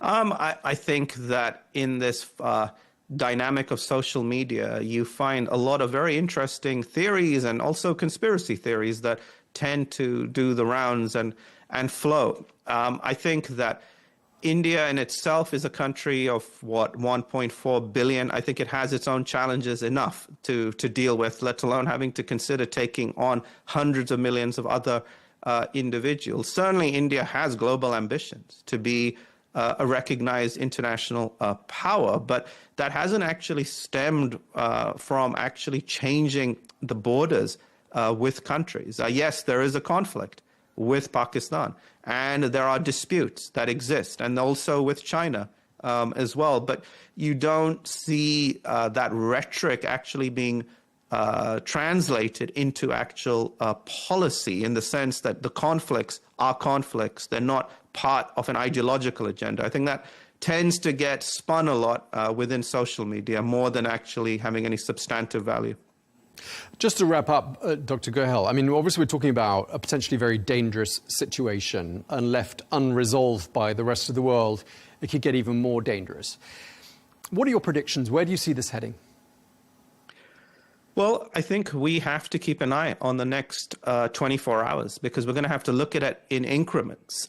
We saw the fact that last night Pakistan tried to carry out some strikes using drones. It seemed to have been repelled by the Indians, who then in turn carried out additional airstrikes targeting Pakistani military installations, including an air defense system in Lahore, which is very significant. So we will have to see whether there are follow-up actions or not. It is interesting that all these actions seem to be occurring in the middle of the night. So we have to sort of bear time to see how that transpires, and also to see if both countries are going to say, well, look, we've reached our limit as to how far we are going to go. We're going to draw a line in the sand and we're not going to go further. But we haven't got to that situation yet. Okay, we're going to have to leave it there. Thank you very much indeed for your time. Dr. Sajan Gohel, thank you very much indeed. Pleasure. Well, let's get more now. We can speak to David Sedney, former Deputy Assistant Secretary of Defense for Pakistan during the Obama administration. He joins us now from Virginia. Thank you very much indeed for taking the time to speak to us. President Trump, in terms of what we've been hearing on this tension between Pakistan and India, says it's a shame, says he hopes the two nations won't escalate further. I mean, it sounds from that sort of language like there's not much appetite for any kind of US involvement at this stage. Does that sound reasonable? I think that sounds exactly right. First, again, thank you for having me. The president made these comments in sort of an offhanded way. There's no evidence of any active U.S. involvement, as there have been in prior administrations when tensions have flared between India and Pakistan. And the U.S. relationship with Pakistan has been very fraught. Trump has had a good relationship with Prime Minister Modi in India, but the U.S. ability to influence Pakistan was never much, and it probably doesn't exist at all. So the U.S. role, I think, is going to be pretty much as a cheerleader for peace. Whether that peace happens or war happens, the U.S. will just say, let's go for peace, but won't be able to do anything useful. So you're saying that personal relationship that President Trump has with Prime Minister Narendra Modi, which does date back to his first administration, could very well come into play here and work to India's advantage? It could come into play, but if it did come into play, it would work to India's advantage. So any effort to try and resolve the tensions, you'd have to work with both countries. China, of course, is the primary patron of Pakistan. In earlier instances, the U.S. and China have worked together to influence, respectively, India and Pakistan. But given the U.S. Tense relationship, Trump's tense relationship with China right now, it's hard to see that happening. But as tensions continue to escalate, as they appear to be, maybe that will happen. But right now, it doesn't seem likely. OK, so we've got this new administration in Washington, as everyone knows, and a fairly new US Secretary of State in the form of Marco Rubio, who's got his hands full. There are quite a lot of issues around the world that need settling. And as we've been saying, they're not looking for another one. So who do you think is going to emerge as being the honest broker of peace between these two sides?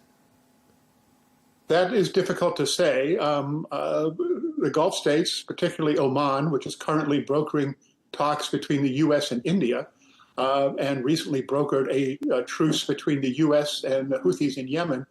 The Omanis have spoken up and appear to be willing to play a role. So that's a possibility that Oman will play that brokering role. But right now, there doesn't seem to be any appetite on either side, Pakistan or India, to seek de-escalatory steps that pressures all the other way. And in that case, there doesn't seem to be anybody who has that kind of influence with either country that can get them to stop escalating, which is the issue right now, because over the last 3 days, we've seen constant escalation. Pakistan has threatened further escalation. They will follow through. They have no choice. So stopping the escalation is step number one. And I don't see anyone really who's in a position to play that role unless someone new steps forward. The U.S. certainly will not. All the people we've spoken to from India have given us a similar narrative, which is that Pakistan is to blame for this. The Pakistani government sponsors, even funds, or the military indeed, funds these militant organizations that India blames for carrying out the attack in Indian administered Kashmir in April. I mean, does that sound credible to you? Do these groups exist, and do you think their funding really does come from the powers that be in Pakistan? These groups really do exist. Lashkar-e-Taiba, which is allegedly behind the group that India claims took responsibility for the terrible massacre in Kashmir, has been hosted by Pakistan, supported by Pakistan, and there have been over the years very strong indications that the ISI, the Inter-Services Intelligence Directorate of the Pakistani military, has played a very strong supporting role to their efforts. Will there be anyone find a direct link? Probably not, because these intelligence agencies are good at arranging cutouts. But there's really no doubt that the support for these people who have carried out these attacks this time and in the past does come from inside Pakistan. And if you look at what the Pakistani Chief of General Staff said in his speech a week before the attack, that was very hostile to India, and that described Kashmir as Pakistan's jugular vein, in other words, the key to Pakistan's national survival, it's very hard not to see Pakistan's hand behind this. So what's their motive then for sponsoring these groups that then go and carry out attacks in India that then in turn result in attacks on Pakistan? I mean, it seems like a fairly... it doesn't seem to serve any logical purpose. Well, it depends on what you're looking for purpose. In the case of Pakistan, again, I'll go back to this description of Kashmir as a vital national interest for Pakistan's survival. And given the steps that India has taken over the last 5 years or so to reduce, essentially end autonomy, political autonomy in Kashmir, to crack down on a wide range of Muslim groups, and the continuing pressure by Prime Minister Modi and his BJP party to impose Hinduism as a governing tenet of policy, you can see why the Pakistanis feel that they have no other choice. No other country has stepped forward really to speak out effectively against India's crackdown in Kashmir. And if you look at the name of the Indian counteroffensive, Sindoor, which is a particular symbol of Hindu female pride, and the fact that the massacre that took place was very calculated. The Hindu men were separated from their women, including one newly married couple. The women were executed in front of their husbands, and it was very clearly a religiously motivated attack. And the Indian response, especially this name, Operation Sindoor, is religiously motivated. This Hindu-Muslim confrontation has been going on in the subcontinent for 1,000 years. This is a situation where the root causes go back much further than the partition by the United Kingdom of the Indian Peninsula back in the late 1940s, which created the two countries. But these Indian-Muslim tensions, they're at the core of what's going on. Okay, so clearly some long-standing historic issues between the two countries, going back, as you say, even before 1947. How much concern do you think there is in Washington about what might happen next? I.e., we've got these two nuclear-powered neighbours with considerable animosity towards one another. How worried is the United States this could result in a fully fledged war? Well, I personally am surprised that there's not more concern. I think there should be more concern. But you have a State Department that only has a couple of senior people who have been confirmed by the Senate. Others are temporary people who have been put in who don't have the confidence of the White House. The president recently fired the national security advisor, Michael Waltz, who had very broad experience around the world in national security policy. Secretary of State Rubio's focus really has been on South America and Central America. The Americas has been his focus of his time in the U.S. Senate. And some of the key issues that the Trump administration is concerned about have been contracted out to a New York real estate developer, Steve Whitberg, who's in charge of Iran. He's in charge of Gaza, and he's in charge of Russia. There's nobody inside this administration with any real experience in dealing with this kind of issue. And I don't really sense that there's much concern. The focus of the president, the administration, is very heavily on tariffs, on economic deals. So I'm concerned that the U.S. is not concerned. Right, so you're concerned that they're not sufficiently concerned. But when it comes to what you think might happen next, knowing Pakistan as you do, because you've covered it for a number of years, I mean, are you worried personally that the conditions are ripe for a serious confrontation and possibly a devastating one? I'm very worried. The statement earlier today, and these events are happening as we speak, so something could have happened while we're on the air here. But the statement by the Pakistani Prime Minister right after the Indian counterattack that India will pay for this is clear signal that Pakistan is going to escalate. And the history of both sides have been when they say they're going to escalate, they do escalate. They won't step back from their escalation. Again, in the past, when including back in the early 2000s, when nuclear war was a real possibility, it was the U.S. and China working together that diffused that, and it was a very, very close thing. The Chinese remember that, and I think the Chinese and the Russians may be the ones who step in. The Russians with their, you said Prime Minister Modi has a close relationship with President Trump. India has an even closer relationship with Russia. China has the closest relationship with Pakistan. So if any foreign countries are going to step in to de-escalate this, would be China and Russia, and neither of them want to see a war either. So that would be where I would look to see any serious diplomatic activity coming from Moscow and Beijing. Just looking at the landscape in Pakistan, obviously the economy's been in a degree of turmoil in the last few years.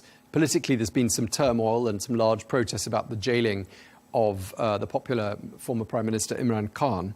And of course, with the US exit from Afghanistan, Pakistan has become a country of perhaps decreased importance in the minds of many in Washington in terms of helping to sort of keep militancy at bay. I mean, do you think that since the withdrawal of the United States from Afghanistan, the issue of these militant groups has got significantly worse in Pakistan?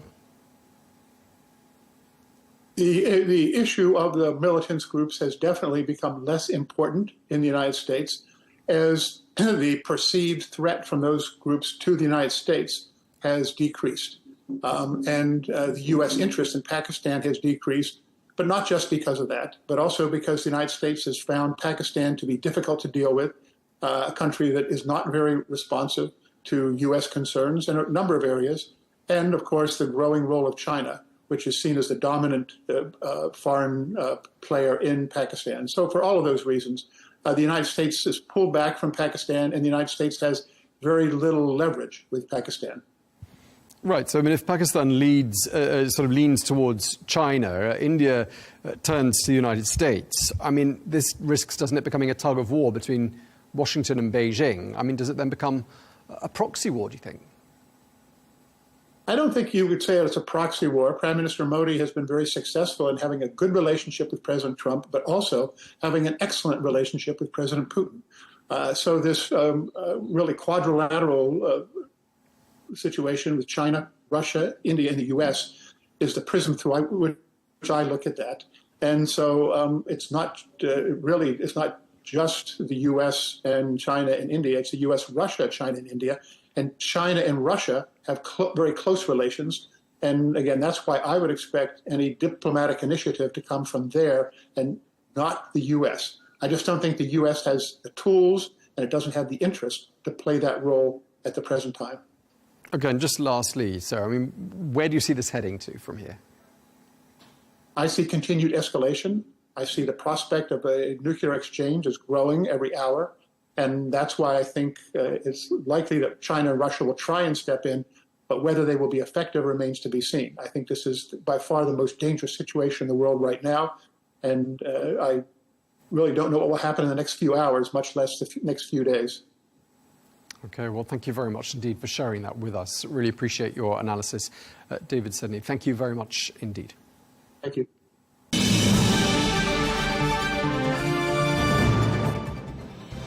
That is all we have time for on Global News today. Thank you very much indeed for watching. Be sure to join us again tomorrow for a look back at some of the best interviews of the week. Until then, bye-bye.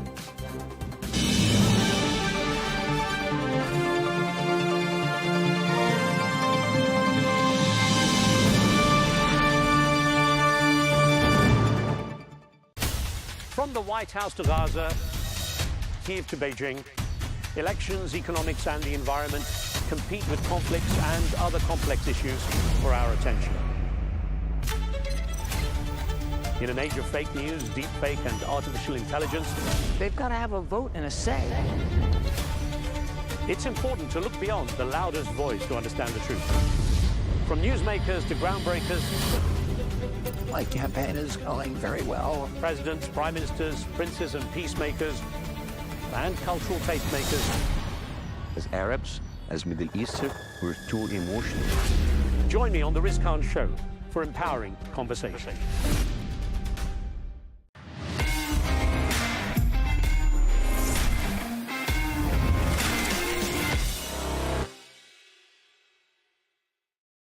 Welcome back to the dressing room with our Arabian news.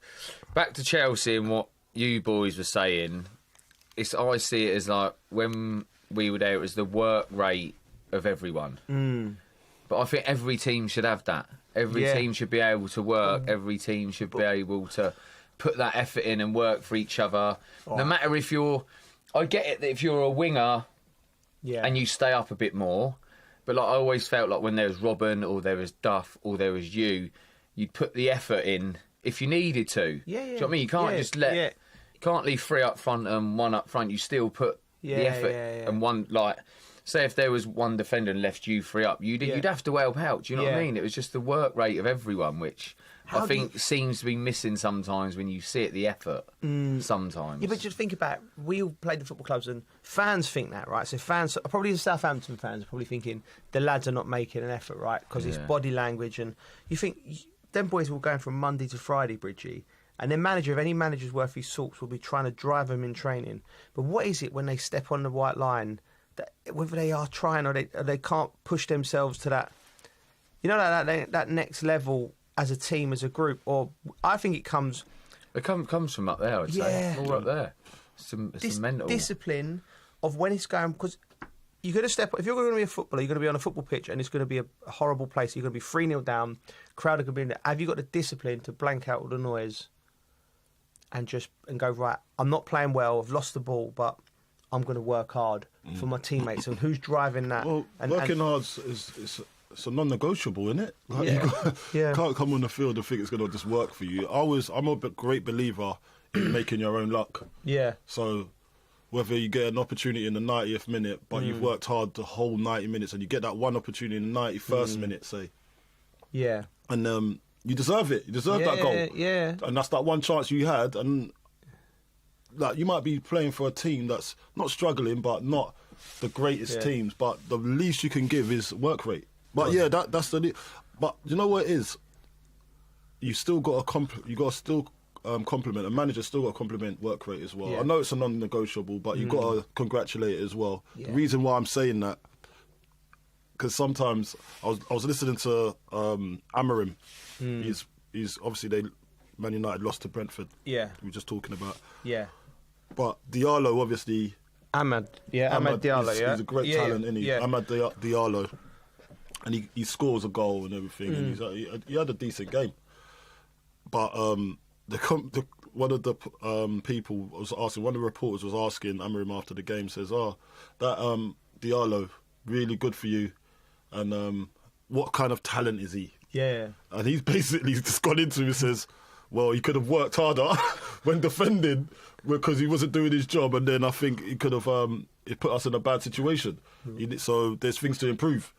And I was like, okay, I get it. Yeah. But sometimes just don't say it to the press. In-house, just keep it in-house, because that's how you kind of lose players. Yeah. You know, especially this day and age when some of the players are... I don't know what kind of guy Diallo is. He might respond differently, but you can't do that to everyone, just in case. Just things like that. So when it is going well, congratulate him. Just say, congratulate. He's done really well there. I know that he might have been at fault for that one thing, but you just got to practice on the training field. Make sure that don't happen again. But give him the confidence in the media. And I think that goes a long way with some of the players nowadays. Yeah. Coming back to Chelsea, though, Cole Palmer. Yeah. Nice, wasn't it? Got his goal. See, that's another guy that needs confidence. Yeah. Needed confidence. See, I don't think... I get what you mean. Right. But he wasn't exactly, like, playing bad. He just wasn't really doing anything, and he needs to be doing something on the pitch. Never scored and the assist. I get it, right? But he's a difference maker, Bridgie. Yeah, he's massive. And if you're not making any differences, so much better. But he was still. If that's him playing bad, he's still done all right, didn't he? No, he's been good, mate. Do you know what I mean? He's still done all right. He's still good. He's still good. What you said about? I think you said about outside about what Wayne Rooney said about him. Said he's not trying to play himself safely back into form. He stayed true to his him. Like he's like trying to turn it around corners. He's being progressive. He hit the post just before he got the penalty, which is a lovely bit of skill where he carved someone over. I think it was Bradley open, and he sort of blagged the goalie, give him the eyes, hit the post. With Cole, his interview I thought was absolutely brilliant. We so many times when we see a player like.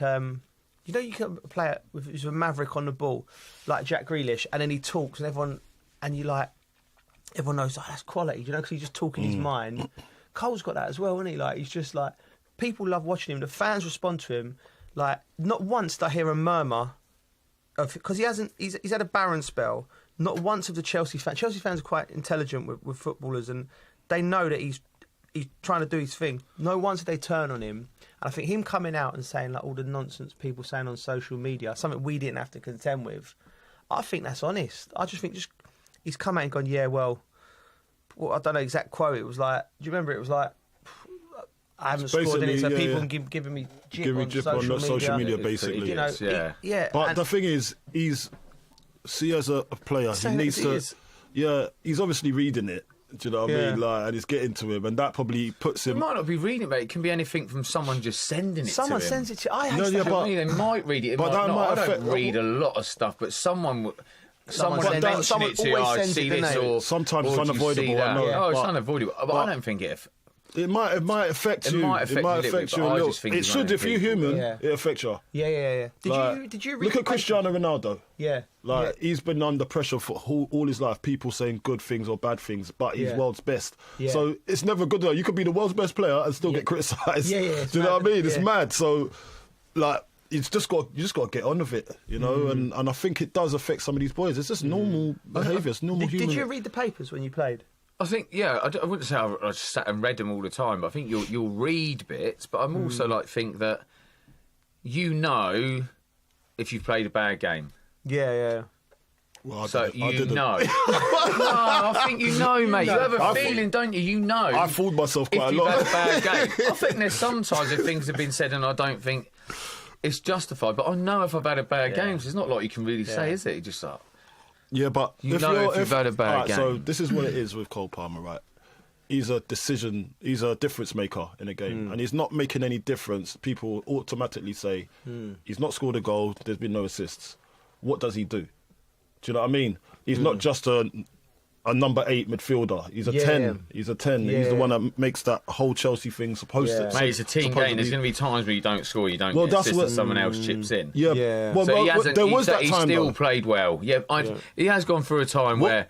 But he's still played well. He's still trying. He's still... Not everything's always going to come off, is it? No, it's not going to come off, and there's nothing wrong with that. And that's why I'm saying I'm glad, and so is his teammates, have now identified that he's got a goal now. So they put that on the thing. So they probably put that to rest now and say, listen, let's crack on now. You can crack on with what you're doing. You've come into form at the right time as well when we need a late surge for Champions League spot. and we can go and get that Europa Conference League, green light crew. The green light crew. Just before we move on from Chelsea, quickly, just said, obviously, I went with the boys, right?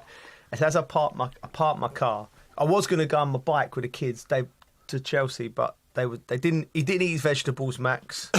So his mum was on him. And I'm like, me and Harry are by the door, and she's going, we ain't going until he's playing like cat and mouse with Carly. Yeah. He's like going, he knows that I want to go, and his brother wants to go, so we're going. And she stays strong because she's the discipline in the house, and he's like, and then I'm like, well, mate, now we can't use the bike, and he loves driving the bike up to Chelsea. Like, so we've got the car up to Chelsea, but I have to park round by where the Liverpool coaches are.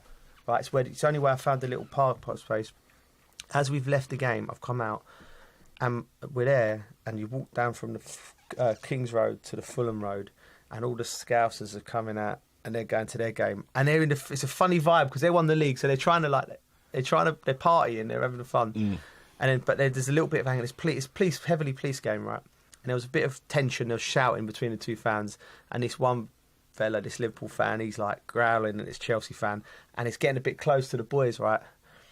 And they're like, and then I can feel them holding my hand. I'm like, oh God. Oh yeah. And then what am I going to do? This kicks off. I'm like, oh no! Right. I was just like, I'm holding them, and then I can feel they're a little bit like worried, like. But as the police separate and all gets around, he looked at me, he's gone, Dad. He's gone, why are these Liverpool fans so angry, man? They just won the league. Tell them to relax. That's something Joe Cole's son would say. I wish you'd said it to them. Say it to them, innit? Just chill out, you won the league. And we're walking behind some for the rest of the road, behind these Chelsea fans, and they were chaps, and my other boys got, Dad, I think we should stay with these in case it kicks off. He's smart. He's smart. Anyway, we got home. He's streetwise him. Yeah, he was. So anyway, got back. He ate his vegetables. Chelsea won. So what vegetables did he have on the plate? Yeah. You have to have broccoli on there. Broccoli, carrots, and peas. Everyone roast dinner, wasn't it? I love a broccoli. Yeah. You're a broccoli man? I like broccoli, asparagus, Asparagus, no, I don't like asparagus. In fact, you cooked after the night out. I did, when I was cooked. I don't know why he does it. Like, grown man. Man just goes into Gordon Ramsay mode at home. Cheese toasties, cheesy fries. 12:30 p.m. He's like, stir fry. He's up. Like, all this thing. I'm like, mate. Frank must wake up in the morning in the kitchen. No, I cleaned it up as well. I cleaned it up. Oh, mate, that's hilarious. Should we get back to the football? Yeah. What do you want to go on to? Top 5? What do you reckon? Yeah, let's go on to top 5 before we bounce on to the Champions League. Champions League, yeah. It's tight. It's tight, isn't it? My gosh. Look. Oh, Nottingham Forest. What's happened to them? Yeah, I think after that Brentford game, it killed them a bit, innit? They got a massive game tonight, by the way. Massive game. Which ain't an easy game either, by the way. Yeah. I look at. It's not an easy game at all now. Chelsea have still got the hardest running, haven't they? Newcastle, Forest. Yeah, but the thing with that is they're playing two of the teams in and around it. That's true. But both away as well. That's the thing. Yeah. So they've. Yeah. It is a pick 'em. You look, Man City, you go, right, they're in. You go, Man City, 64 points. They got Southampton away, Fulham away, Bournemouth at home. Where have Saints got that point they need yet? What do you mean? Yeah, they did. They got it. They're right. They haven't got the worst. They ain't got the worst. No. Do you know what I mean? They just need. Derby still holds the title for that. Are you sure? Ain't Saints there with them? Is it? No. I think they might be joint. Or do they get a point in the end? No, they got a point in the end. Did they get it? Yeah. They're on 11. Yeah. Which is joint. Is it joint? They're joint. Yeah. So they need another point. You mate, Arsenal, Liverpool. I know, like they're changing a few players, but they're going to want to bounce back. They then got Newcastle, which is a tough game. If Saints need that point to not equal the Derby's record... Mate, they've needed a point all season. Come on, Saints! Arsenal could end up... Arsenal might end up second here. They needed that point all season, mate. He ain't come in. He hasn't come in, mate. He's come in the last game of the season. I can't see it. What's going on? Southampton are going to go away to Arsenal in the last day of the season. Need a point. But you did have a good night Saturday night. You did have a good night. You're thinking that. Needing and the ability to get are very two different things. I live in hope. Yeah. No, but like if you So I fancy. I said I fancied Forest, but after dropping points against Brentford, I think it's tough. They've got to play Chelsea as well last game of the season. That's a massive game. Oh, mate, yeah. They need to win tonight, Forest. I think even Villa. You look Villa at might get in there, mate. Forest are not in good form. Well, they lost their last game, didn't they? So Villa's tougher game. They won their one before Bournemouth that. away. If they get a result there, they got a great chance. Yeah, because Spurs and Man U will be down in tools. Them last two games, they get 9 points out of that Villa if they nick it. And that's exactly what I'm writing down now. So I that think puts it's them on dangerous 69 though. points. See, like this and thing. Then you got Chelsea, Newcastle. I think That's a tough Forest. game I think there, Forest can get 7 points from these games. I think you say they lose one of these games, right? They go Leicester at home, West Ham away. They can win both of them games. And then you go Chelsea. Say they draw against Chelsea. That's 7 points. So Forest could be on 67 points. So that means Chelsea need to get 4 points from the next 3 games. Newcastle. Chelsea could draw Newcastle. It's crazy. My gut feeling is telling me, after being at Stamford Bridge yesterday, I think Chelsea could. I think they could do it. They're in the best form at the moment. They're in good form. They've won their last 3 games. Well, I'm looking forward to that game tonight, though, Forest. And what do you make of? I fancy City to go above Arsenal. You said that, didn't you? Yeah, that's a possibility. Yeah, I would have laughed it off 2 weeks ago. We did laugh you off, but I would have laughed it off 2 weeks ago. But you did. I did, didn't I? You did laugh it off. Yeah, I was like, no, I was just saying you were being bang out of order to Arsenal people. Yeah. Like, but when it's coming to fruition. The Oracle strikes again. The Oracle. If I see Harry Kane in an Arsenal shirt. Yeah. Because you can't look. Arsenal shouldn't be losing that game. You know what I mean? So they should be if they're serious. But I think obviously, as we said, if you're hanging your hat, on being successful in Europe and then having a poor domestic season, that's a dangerous game to play. Do you reckon it could end up it's happening to the last game? Absolutely. Yeah, I think it would go down to the last game. Reckon? I think I'll be there as well, and then that's what I'm worried about, Bridgie, because as much as we talked about earlier on in the pod about Forest and how great they was the unity together, and they've come off of it a little bit. But I think in a one-off game against Chelsea at home, and it's all to play for, the way they game. Play, it's going to be a great game. Yeah. But there's a lot of football to be played, and get me some tickets for that, Geese. You're in cool skis. Yeah, you're in corporate, of course. Spongy seats, mate. Yeah, lovely. Spongy seats. Yeah. But no, that would be an amazing game to go and witness anyway, because that's a decider, isn't it? Because I remember you were saying you was fearful for Chelsea if it didn't come off. But listen, they've gone and beaten Everton at home and Liverpool at home the last 2 games, and they've done that. And a good performance in Europe. And what I saw. So you're not as worried now. I'm thinking the pendulum swung back. I'm not 100% time they run late, but it's there. Arsenal sat where they are really with the players they got. They should be finishing second, shouldn't they? Really? Yeah, with the players they've got to be. But absolutely. This would be a disappointed season for Villa as well. Actually, after all of that. Well, here I'm going to put an asterisk on you there. All right. Remember when Newcastle got in Europe? They really plummeted. Villa are still there, chasing the 5th place down. You know, because Villa did better than Newcastle. I reckon a few weeks ago we didn't even put them. No, we didn't. They were thereabouts at bottom, but you're not thinking they could nick it. Whereas now I think they got a chance. I'm going to throw something out there now. I think Villa, if they manage to get the Champions League spot and manage to keep all of their players, because I think that's going to be a problem for Villa. I'm going to say they're going to next season have a title challenge. I really. Yeah, that's what I think as well. I think so. I agree with you with that. Mate, they look. I think there's still things missing, but just I think something special's happening there. That's going to be. They have been a bit. Obviously, they have taken a little hit on their form, but that was. I think they put so much effort in that PSG game. And by the way, if PSG go and win the Champions League, which I think they will, that means that that performance against PSG, because because Arsenal didn't get nowhere near that Villa performance last week, did let's be honest. No. Villa outperformed Arsenal against PSG. But that's what you say, Villa's Arsenal's arch nemesis, isn't they? Yeah, mate, they've messed it up for them a few times, haven't they? They've messed them up. So, cards on the table on this week, 3 weeks ago to the end of the season. We think Bridgie first thinks Man City going to finish above Arsenal. They shouldn't, but I'd love to see it. They shouldn't, but I love that honesty. Yeah, right. He'd love to see it. What, okay, get in this scenario here. Yeah. Get on this scenario.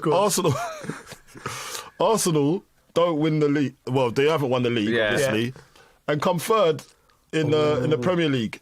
What type of season? What type of on last game of the season? What type of season's that for Arsenal? Where do they judge that? Is that regression? I think that's regression. That's regression. Yeah. That's not positive, is it? Yeah. Again and again, I come down to the centre forward. I know it's just completely the lazy thing from when Arsenal were being accused last season of not having a centre forward. And they got this. I think Arteta used to get the stats out, and rightly so. He's defending his position. He's going, look, we're scoring 100 goals. Like, it's coming from everywhere. So it's not goal scoring isn't a problem. But I think just having a different option, different style with centre forward in these close games. Who do you want your chance falling to you? A prime, like a top centre forward, or a centre midfielder who's playing as a centre forward. And listen, that's what I'm saying about difference, mate. You've got Bukayo Saka, he chips in with loads of goals. Martinelli chips in with loads of goals. Havertz was in good form at one stage. Then Mourinho comes in, he does well as well. So those are your 4 goal scorers across that front three. Then you've got Nwaneri that's bursts onto the scene. He chips in with a few good performances as well. Yeah. Then on top of that, there's nothing wrong with having somebody else, like even also, they'd be chipping in with another 20 goals. Do you know what I mean? So then all of a sudden your goal tally has just gone through the roof. And those, as I said, difference makers, they make a difference at the end of the season. Like when you see like a pattern of play and there ain't no striker in the box to it goes across the goal, and you're thinking, well, if they had a striker, that would have been in the goal. That would have been a goal. And that's the difference to being a title winner or Champions League winner. Yeah. That's what they have at these teams. They've all got that position covered. It's as simple as that. But he wants to do it his own way, so you've got to respect it, and he's done well with it. He's been there a long time now, Arteta, and but I'll tell you what as well. If that scenario does happen, Man City go second, they go third, and then they don't win the Champions League, they get knocked out by PSG. Disappointing season, but Arteta will have another season. Yes, absolutely. But when does it start to get stale? Like, when does it start to think, hold on a minute, you said it's supposed to be happening now. Yeah, I think one more year. Season, their recruitment has to be bang on. There's got to be a progression. They've got to back him. They've got to be a progression. They've got to have a striker. No, but not just a striker, other positions as well. Yeah, but I'm just saying they've got to definitely look at it next season and recruit well. If he gets the recruitment right, and then on top of the recruitment as well, you got to give some of these boys time to bed in. So he's going to somehow have to galvanise these lads and the new additions as well to play in the same team to go and get some silverware. Because otherwise, what are we doing here? Yeah, I think next season's a big season for Arsenal. I think you can go to the board safely and go, look, you need to spend money now. Liverpool going to go again, Man City going again. I need a centre forward. I need some covering midfield. Do you know what I mean? And you're going to have your young boys like Lewis Skelly and Nwaneri, another year older. You've got this lad Max Downing, who I'm hearing about. 15 though. He's 15 years old though. Mate, Arteta give him a mention to, like Odegaard. He said, I was talking to someone the other day and they were talking about him. He's saying that there's no ceiling to this lad. They don't know. He's like playing 18s, B team. Yeah, no, I've watched him. He's a terrific talent. Yeah, definitely. You think? But listen, am I talking too early? Well, putting him in this conversation just yet. Only because the manager did. I know, but he's 15 years old. Give the boy like there's different mental challenges that you got to deal with. Right now, he's playing with the most freedom in the world because no fear in it. That's always plays a factor when you're a young lad coming through. Yeah. The real test is when you get in. Yeah, your consistency. When you hit it, because he's probably he's not hit no slump or form ever. He hasn't had a chance to yet. Do you know what I mean? So how do they react, these kids, when you're getting in mentioned by your first team manager so early on in your young career. I know everybody's does things differently at different clubs, but if I'm an Arsenal fan, I wanted that under wraps. That's my special weapon, but you can't keep these things under wraps anyway because of social media and everything. Everyone's talking about it. But just protect the lad a little bit more. That's all I want, because I want him to flourish eventually if he's that good of a talent. I remember coming through, I was at school year 11, and I was at Lillishall in a national school, and it comes to the end of the season. I didn't know nothing about it till like weeks after. Apparently, West Ham was safe, and Harry, because I used to come back and train with the first team, and Harry wanted to play me at the back end of the season. It's just fair. That's good. Yeah, but if you're doing he got asked to do going through, and I went to apparently, I don't know, I'll ask Harry when I see him if he remembers, but went to the national school, and I was doing my GCSEs, and I was like, they sort of, if I would have known that, I'd have gone, listen, don't worry about them GCSEs. Imagine that. Have you used any of your GCSEs in your later life? How many did you get? How many did you get? I got 2 C's, 2 D's and 2 E's. Raw. You got C's. I got 2 C's. C's that high, yeah? Yeah. Okay. I didn't even turn up to mine.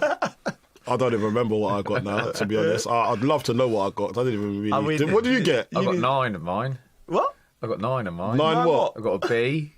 I got a couple of C's. Did you? I can't remember what the other marks were. They probably weren't great. But I got most of them. So you're the top in this little crew. You're the most qualified. Yeah? He is quite clever. I think my B was in PE. I think they failed me on the physical part. I got a B in PE. Don't know why. I thought I was bankers for A. Yeah. I did as well. PE, I'm like, come on, I got this. I'm the best at sports in the school. Yeah. I forgot about the theory, innit? Oh mate. Should we get back to Arsenal and Champions League? Come on in. Let's get. Let's go Champions League. It's going to be a wicked this week. I can't wait. It's going to be a good game, innit? I can't wait. Interesting contrast, Bridgie, right? PSG played Strasbourg. They lost. They've already won the league. They rested everyone. I think Doué and Barcola might have had a little game, but Kvaratskhelia didn't play. Mate, he's a player. Yeah. They lost, right? Not a problem. And I know this for a fact. When you play in France and you're in the Champions League, you can go to the FA and go, say we're playing Tuesday night in Champions League and we're supposed to play Saturday. You can go and say, can we play Friday night? And they would actively move it to help out the team. So the French league has been helping work it. It makes sense. Working with them. Premier League's mate. We're selling this to anyway. They're trying to we get don't the want you to do well. Yeah, they're trying to get the other managers. They're trying to get the Champions League to France, isn't it? It's about time Paris won it. 93, I think Marseille won it. 92 was the only French team to win it. Paris have never done it. So contrast that with Arsenal's weekend, where they've been turned over at home by Bournemouth with a full team. You know, moved a few things around, I think. But, I mean, where do you stand, first of all? Can you see any hope for Arsenal, Bridgie? What has to happen for Arsenal to go and get a result? You can't say there isn't any hope. But PSG are going to create chances. Yeah. Mate, the keeper was brilliant. Yeah. Well, both keepers. They made some great saves. Yeah. Like, the thing is, you get a chance against PSG when he's in the goal. Yeah. Mate. Yeah. He's so good, isn't he? Yeah. Like, they had a couple of good chances. I think there was Trossard who had one. Made great saves. And made some great saves. So they've got to be clinical if they get a chance. That's for sure. Yeah, I always feel that when I've seen them the last few games PSG have played, mate, they create so many chances, and you're probably going to get a couple of chances as well. Yeah. Mate, it's great games to watch, but it's a tough ask, isn't it? It is a tough ask. I think it's a very, very tough ask. I think who's the pressure on? The pressure's on. Who's the pressure? Right? Who's on? Pressure's on both teams. Yeah, the pressure's on both teams. Equal amount of pressure. It is definitely equal. Pressure's It's not. It's. But it's tipping in PSG's favour at the moment. Looking from the outside, definitely it's got to be in their favour. This is one of them games. PSG probably real celebrated winning in London, and then as the game gets by, they realise Arsenal know the task. They know it's an uphill task, so they're focused on that. But PSG, you have your mental break, and then as the game goes, you sort of get a bit more concerned in closer you get. And what I will put on to PSG, a little asterisk, is there's such a heavy weight on that club to win the Champions League, and they've messed up on so many occasions. I remember they were like They've beaten Real Madrid comfortably, and then it spun on its head. They've had the Barcelona result. There's so many results they've had over the years where they've thrown it away. So that will play a part. I don't think that they weren't as bad as what people made out. I don't think Arsenal. I think they were made out to be pretty bad. I thought the first 20 minutes... They weren't bad. They never really had a look in. Yeah. I thought, what is going on here? Like, they couldn't press. The pressing, the pressing was shocking. It was like 2 or 3 players would go, and it'd be 4 or 5 passes, they're out. It's not like everyone went together. That's one thing they've got to sort out is the pressing. Yeah. They've got to press well as a team. Otherwise, the way they... PSG pass and move. They move with such speed, mate. Confidence. Like off the ball, the runs off the ball. It's like they all know what they're doing. Yeah. It's like you could play that style, but it could be a bit rash in it. You don't really know, but they do it with control. Yeah. So they know they're passing the ball like round the corner. Yeah.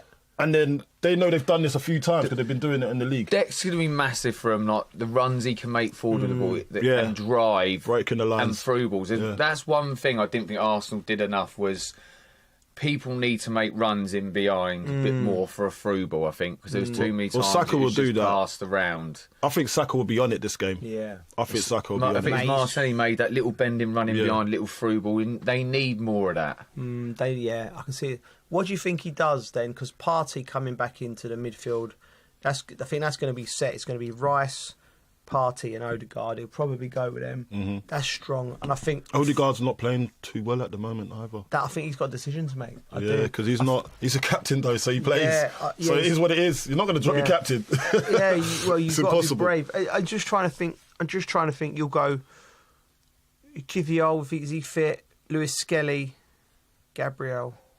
Timber was rested at the weekend, weren't he? And Ben White. I think he needed it because he had a mare with was it Kvaratskhelia? Yeah, he needs rest. Mate, for me, I love him as a player. No. In the first half, but in the first half, he had. Then I think he figured it out because they started pressing together. Because other than that, he was fouling him all the time. Like in the first 20, 30 minutes. Get tight on his first pass. He's dangerous. He's a proper player. Touch, if you can't get on him, you're gonna have a problem. Because he's clever as well, and he's strong. Big lad, and he's quick. He's a big lad. He's a big lad, so he's great at dribbling. It's a big, and he's going to be at home now, and then he's going to be asking questions of Timber. So I had your number for at least 30, 40 minutes in the first. I'm going to do this to you again. So let's try and get. I bet you any money they're going to target that side. Do you reckon? They have to, because it makes sense. And then what does that do? Eventually, it opens up the other side. Like, it's quite funny as well how PSG had all these brilliant players and not got as close to the final as this. I watched them, Coley. And the thing about it as well, Mbappe's chasing after a Champions League, isn't he? So he thought it was going to be bankers with Real Madrid. He's gone there. It's gone to. It's gone back home. So he might be evading it too. Yeah. Do you know what he might be? Do you know with Mbappe? Right. I watched that team we covered in PSG. I've never seen anything like it, mate. You had Messi, Mbappe, Neymar, right? And then it was like the other 7 lads, spare parts. All of them were walking, like, and I'm just like, I'm looking at the manager and I'm thinking, how do you cope with that? Like, because if you're Messi, right? He was 34, 35. Understandable that he's been doing that for the last 5-6 years, still winning World Cups. You know what I mean? He's doing his thing. He plays like that. Anyway. His careers. He's still there. He's still a genius. Greatest I've ever seen, but he can't. He knows he can't do that. But from Mbappe and Neymar, they should have picked up the workload. The manager should have gone to the guys. And said, "You're not as good as him." Listen, mate. Listen. Messi's allowed to do that. Do you think you're better than him?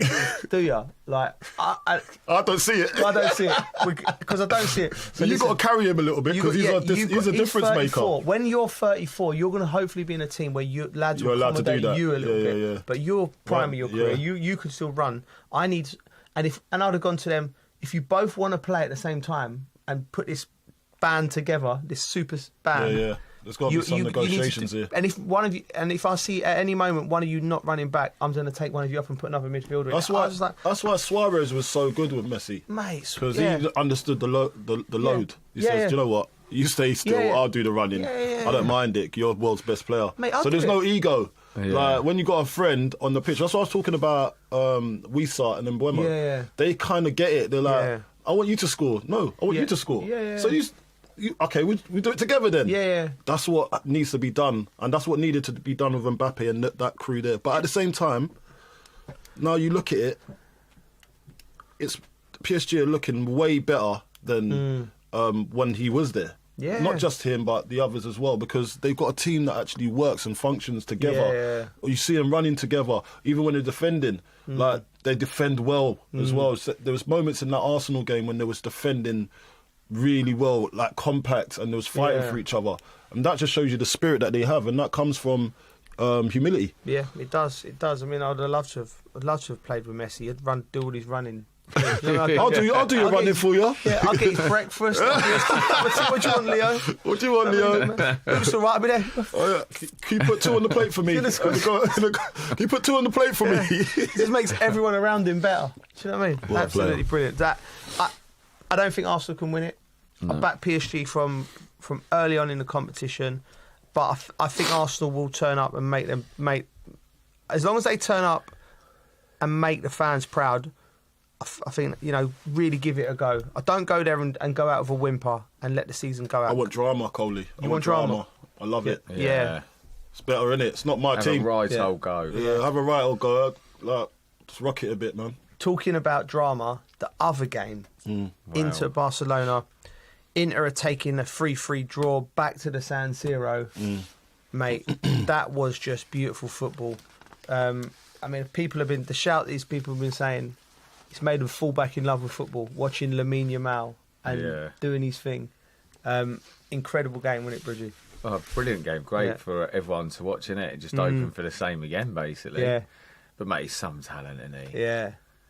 Like the confidence. He's only 17. Oozes out of him, doesn't it? I know, it's mad. 17, he's played 100 games. 100 games? 100 games for Barcelona. Mate, unbelievable, isn't it, really? Is he going to be better than Messi? Mate, I don't know, right? But have you seen? Do you know what? He's better than Messi at 17. Yeah, absolutely, absolutely. But what I would say is, has anyone Googled this image? Right, I don't know if that's fake news. I don't know, but there's a picture of Messi. Yeah, holding baby Lamine in a bath. Like, that's made me think. That's so weird. Just that's passed like on the blessings. The Messiah. It's just. I've seen that picture. It's weird, isn't it? Have you seen it, Bridgie? He's holding. That's real. What do you mean? What was It's he doing real. in the bath? There was a UNICEF. Did you just say he was in a bath with him? Yeah, that sounds dodgy. That sounds Did you say dodgy. he was in the bath with him? No. What did you say? He was like, we need to get that right. So it's We need to get that right. We've got a picture of it. There it is. We've got a picture of it. He was bathing him. Chef, bring this. He was bathing him. Look. It's a UNICEF right? picture. Oh, right. Yeah. Okay. Right, you got it right. So I got it now. So he's working for UNICEF and. All right. It just sounded weird you had it in the bath. I know, but that's weird. Where we going with this podcast? No, I get it It now. was a photo shoot for UNICEF. Okay. Right. I don't know if I could end up getting sued here. I don't No, know. but it's all over the what I see, right? He's I think they needed it was for UNICEF doing work in Africa. Yeah. Or something. Am I right? Yeah, Probably something right? like that. And they needed Something like that. I'll just they needed a brown baby. Needed a brown baby. And he was there. He was on site.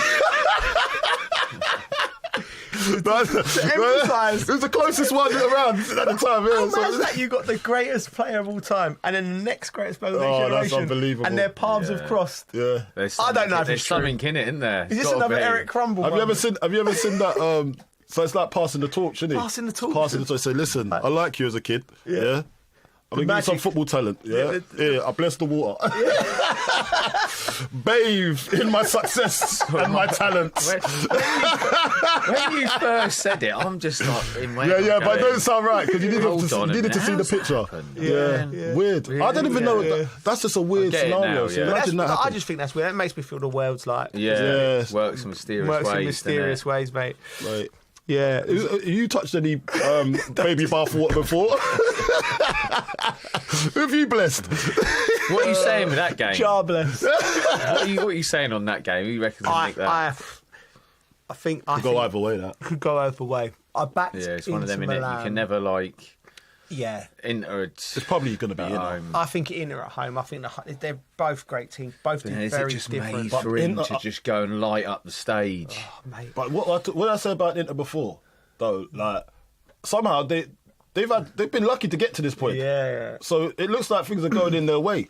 So listen, they're a great team as well. Look, what a great game to watch. Game. But you can look at points in their season where they've underachieved a little bit, but somehow they've stumbled across to get into this position. I'm not saying I don't think they've been their strongest self yet. Yeah. They've been a bit inconsistent across the season. If we've looked at their, I spoke to the youth team at Brentford, and I said, I implored them. I said, please watch this game again for a young footballer, because you have Inter Milan playing a certain style of play on this end of the spectrum. Barcelona having a certain style of play on this end of the spectrum. It blended brilliantly for a brilliant game, so it was entertaining. But there was they would. If you're going to be a football career, a manager's going to ask you to play somewhere along this spectrum. So there was so much information in that game for young players. So if there's any young players listening to it, go and watch the first leg before you watch the second leg, and watch players in your position, because I think just elite level football, it was brilliant. And it made me really, really enjoy football again. I always enjoy football, but it was capacity, thinking, that's the level, that's what I'm used to. That's what I grew up watching. I love watching that football. We move quickly on to the Europa League. We've done the Champions League. Man United and Spurs look like they're going to get there. I'm just going to do a little shout. This is for a little personal one. Like, you know, there's a lot of my pals Spurs fans who are starting to be a bit nicer to me now, because they know that I've got access to tickets. Right? Okay. Right. We all know a friend like that. Yeah. Do you know what I mean? They don't get in contact otherwise if they want something, innit? Yeah, I'm just, and there was even a little quote. Well, you sorted out the West Ham boys when they got to the conference final. Do you know what I mean? So now I won't be going to Bilbao, but a Man United Spurs Europa League final, because we've got to think that Man United are certainly through, Bridgie. 3-0 up, going back to Old Trafford. Spurs 2-0 up, is a little bit more in the balance, but you expect them to go through. What do we think of these ties first and foremost? And a Man United Spurs final, is that the most nervous, panicky, anxious game of football? Two fans, both of their seasons. Well, this is drama. This has got drama all over it. This Bodo Glimt fixture. Yeah. It could go awfully wrong, because they've got one of the best forms in Europe, apparently. Best home form in Europe. Bodo Glimt. So it could be They could be in a bit of a shout of doing something or winning that tie, but maybe not doing enough. Maybe. And remember, it's on AstroTurf. Yeah. I remember I said go young. You did. I said go young, because these boys can move better than some of them. Yeah. And AstroTurf, it finds an injury. It finds an injury. And if you're going at 100% because you're trying to, someone's going to get injured, and it might. I'm not wishing anything like that, but something might happen where it's going to rock the apple cart. Yeah. And then all of a sudden, Bodo Glimt are in the shout because they got that fight. See that one goal they got? Yeah. That's what they got. That's hope. Yeah. That's hope. If it was 3-0, then you say, they'll just put it to rest. But this is Spurs we're speaking about. This is Spurs. Mate, it's not normal behaviour. They don't know about normal behaviour. Arctic Circle.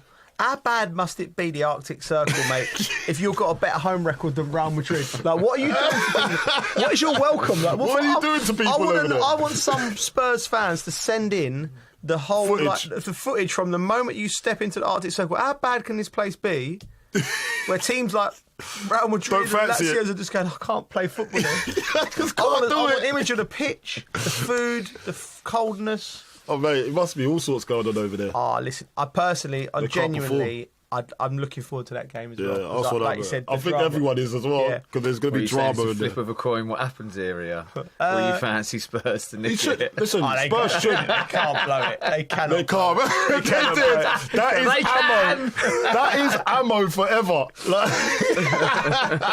They lost to a rock band. How happy will you be if they blow it?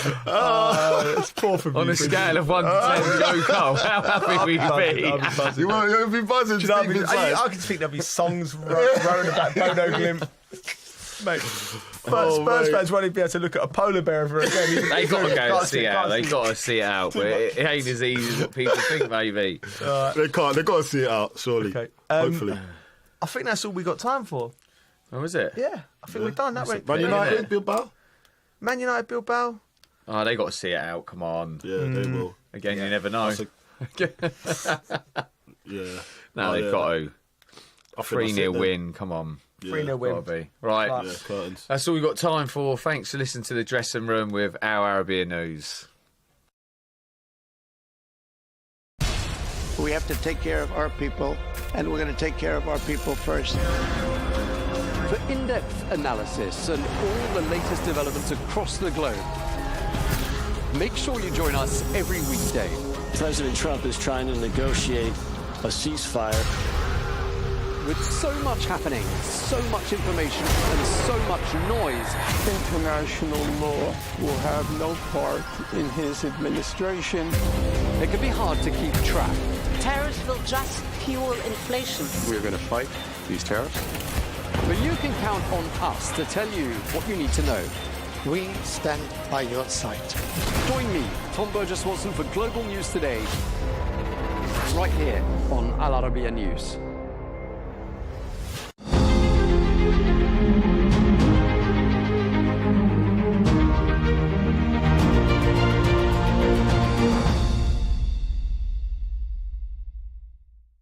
Doug, hi, it's great to have you on Al Arabiya. It's good to be with you. Thank you. Thanks so much for joining us.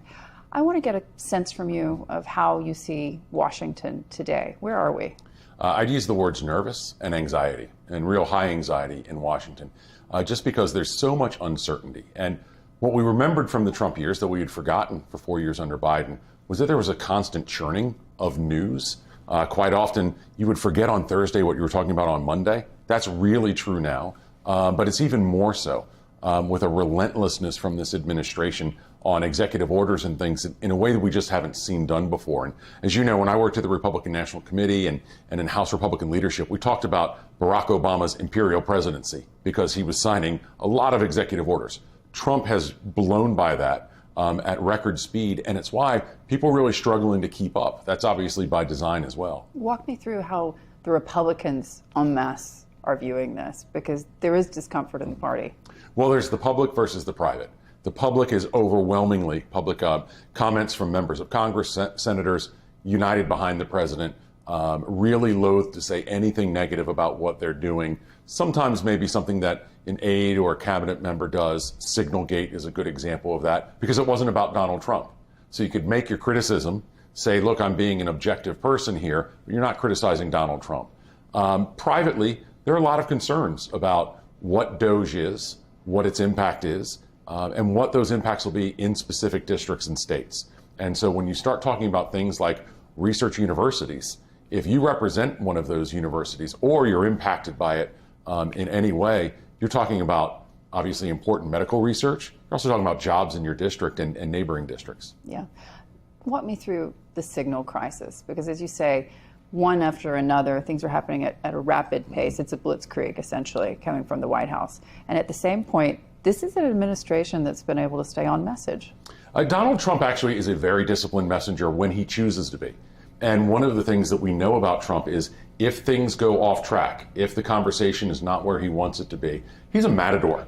And he waves his red cape, and he knows the media and the Democrats will follow along with it. They become so outraged immediately that they sort of do what he wants them to do. The louder they complain about what he does, the more it benefits him quite often. So Cory Booker is in the Senate right now doing a filibuster. He's about 6 hours from the all-time record. Good for him.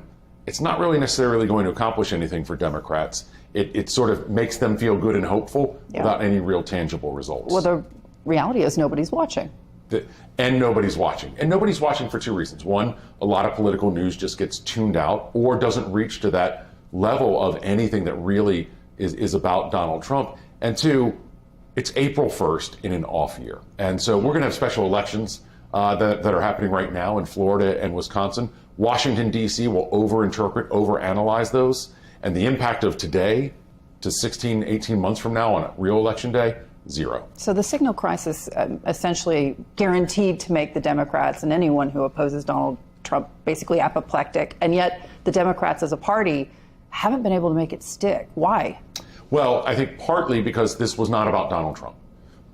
And there were a lot of Republicans who spoke out as well and said this was careless, this was foolish, all of which is true. Yeah. But it wasn't about Trump. So that's number one.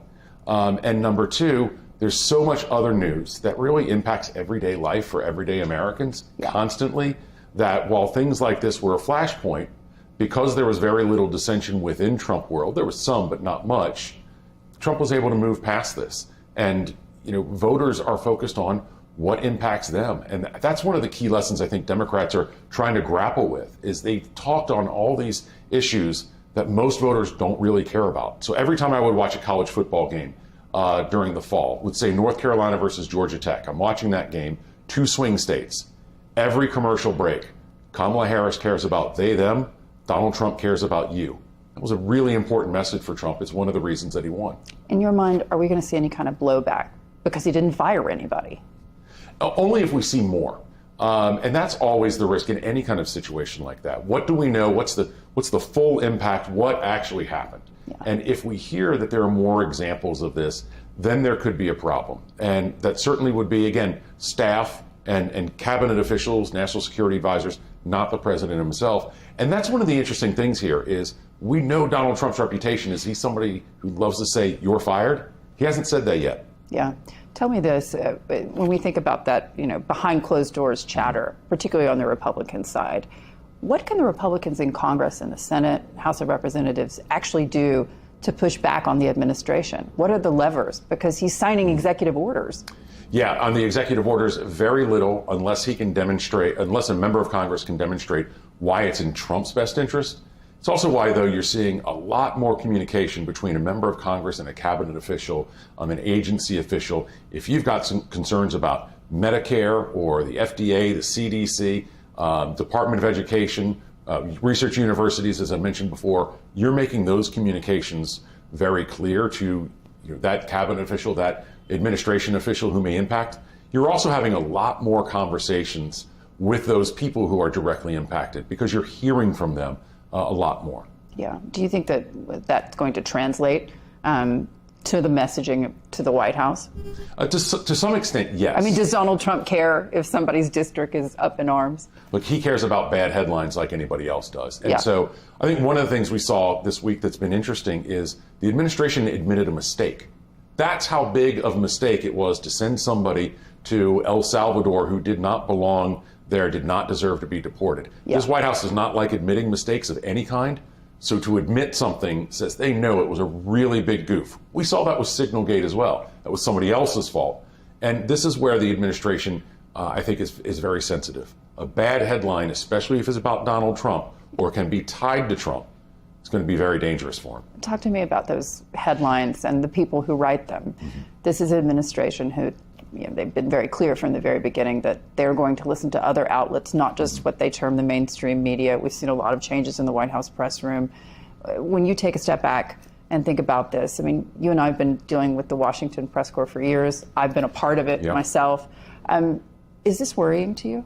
On some levels, yes. On some levels, no. Look, people are consuming their news in very different ways than they were just 5 years ago, certainly 10, 15 years ago. A lot of that is technology. Some of that is political. And so that is going to be reflected in changes in the White House briefing room. And in that sense, it makes total sense. Absolutely. And some of this, certainly had happened before. And I would say there is some anti-conservative, anti-Republican bias there. When Huffington Post was given a spot in the briefing room, there wasn't an outrage. Yeah. But if Breitbart is, there is an outrage. And that comes from, a very Washington-centric area and association. And, as journalists are in that season of they love giving each other awards and patting each other on the back, they do risk sending the signal that they don't understand the conversation that voters are having that doesn't necessarily include cable news or the networks as we know them. Yeah, the first time that Donald Trump won the election, there was a conversation being had in every major network newsroom about how did we miss this and how can we, build a news team that's more reflecting broader American viewpoints. I will say, in the media's defense, and in my defense on that, I thought Donald Trump was going to lose in 2016 because Sean Spicer and Reince Priebus were telling everybody that, this race is over. By the way, I'm looking for work. So, and he looked like he had lost that day when he went to the voting Absolutely. booth. Nobody was more surprised than him. But there was clearly something happening in the country that was hard to really get a hold of. And the news organizations attempted, to say, okay, well, we need outside voices. NBC hired Megyn Kelly, for example. But that's not the reaction that we had this time around, is it? No, I think part of it is a shock and awe. It's also doom and gloom. Yeah. And for some of these reporters, they're having flashbacks to, the first Trump years. Nobody had a Friday night because something happened between 3 p.m. and 6 p.m. on Friday. He's tweeting. Every Friday he's tweeting. Somebody got fired. And here's how much it was. I remember a Friday where it was the day that Sean Spicer got fired. Yeah. Now, I've known Sean since 1995. And Anderson Cooper's show asked me to come up and do a one-on-one to talk about Sean. And so I said, sure. By the time I got to New York, and one-on-one with Anderson is worth traveling to New York for an 8-minute interview. By the time I got to New York, I turned on the TV in my hotel room, and there was some Washington Post story about Jeff Sessions. And I said, oh, I'm not getting my one-on-one hit with Anderson, because that's how fast things happened in the first Trump administration, where the most identifiable face of the administration outside of the president himself was canned, was a story for a few hours, not a full day. Yeah. That's even more true now. And that goes back to why Signalgate has blown over. Tell me this, how concerned is this town about what we're going to see happen over the next 24 hours? And I'm talking about tariffs. Very concerned. And not just this town. One of the things you see, and I saw it on my way over here, advertisements on buses that say tariffs or taxes paid for by the Canadian government. There's a lot of concern about what uncertainty this may bring. Obviously, tariffs raise prices immediately. You're hearing a lot of arguments about how, you're not just putting a tax on or a tariff on, wine that's coming from Burgundy. You're making it harder for the importer, to the distributor, the waiter, the retailer to sell those products. So they're going to argue about American jobs. Yeah. And then the big reaction is going to be, what do the markets do? Trump is going to announce whatever he's going to announce, and no one knows yet, even within the White House. But he's going to do it after the markets close. That's on purpose. Yeah, that's well. Tell me this, when you take a step back, and we spoke just a bit earlier about what this could mean for research and development, and that's just a small piece of what's been happening. DOGE, that's not something we saw in the first administration. Yeah. How do you see this town grappling with DOGE? You're hearing a lot of mixed messaging, especially the public versus private conversation. No doubt. You'll hear Democrats say Elon Musk is not elected. That's true. A lot of non-elected people do a lot of big things in government. And they always have. Always have.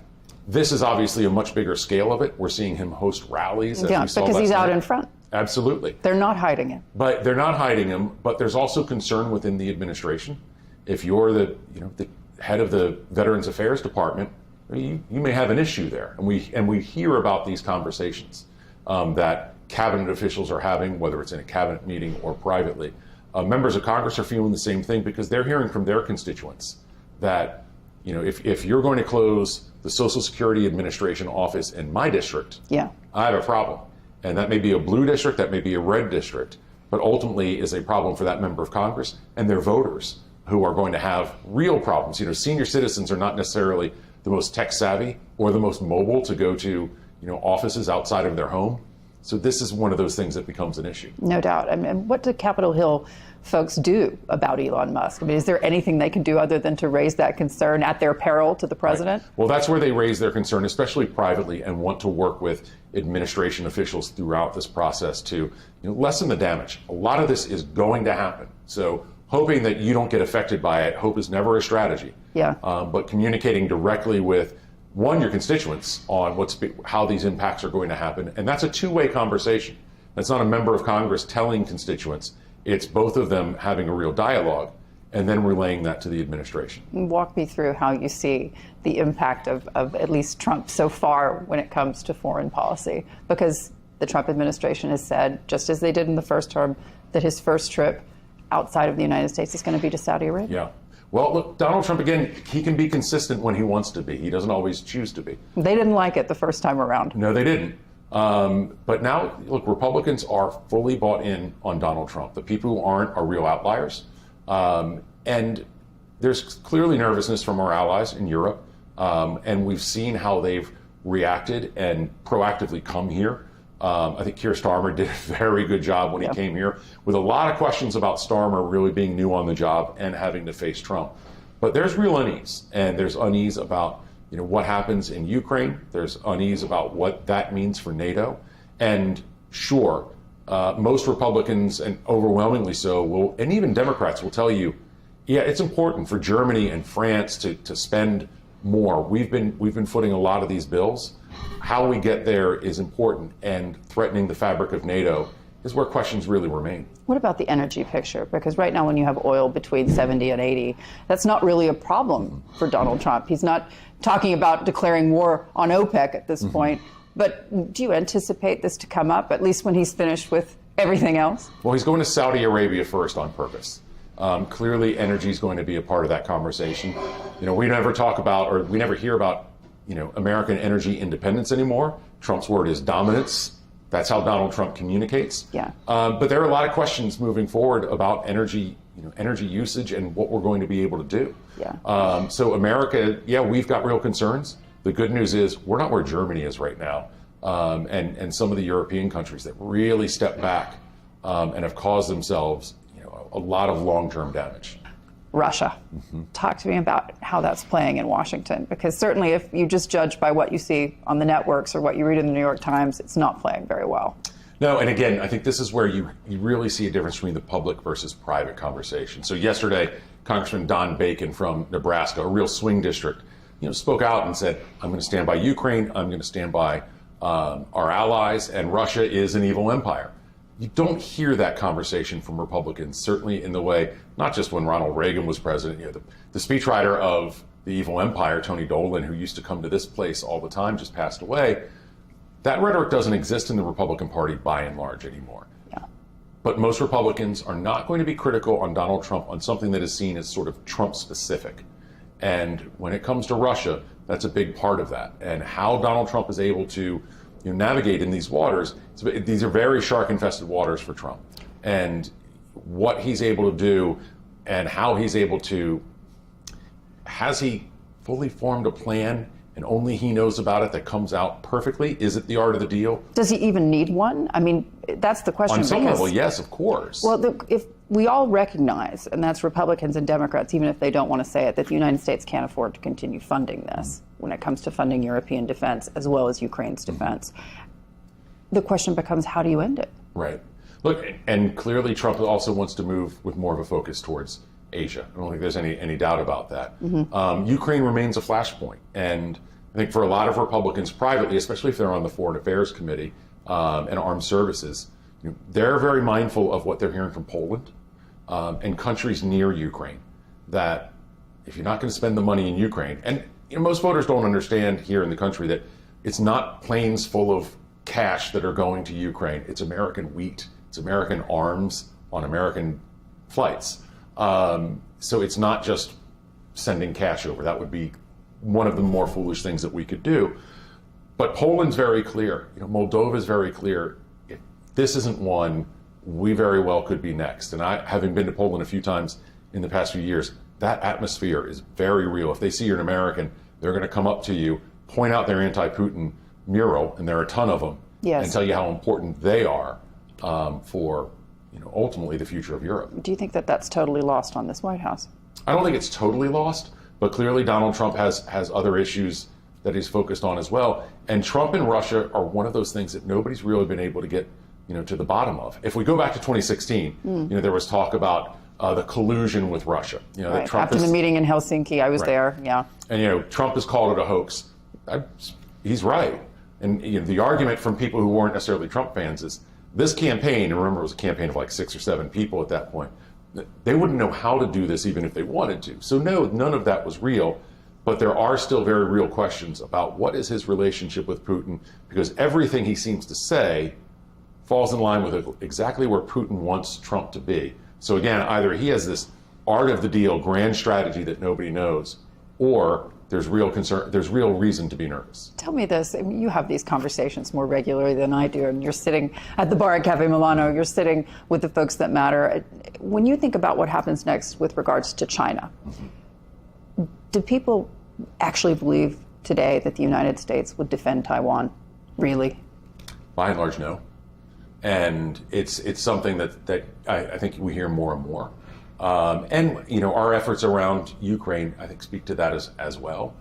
China's not without its own problems, right? We see all of the things that China can do, and it's pretty massive, and we've allowed them to get away with a lot, both in the country, how they treat dissidents in the United States, for instance, where they seem to have a free hand. The UK did that with Russia, as you know. You poison somebody in Salisbury, turns out it's not that big a deal, ultimately.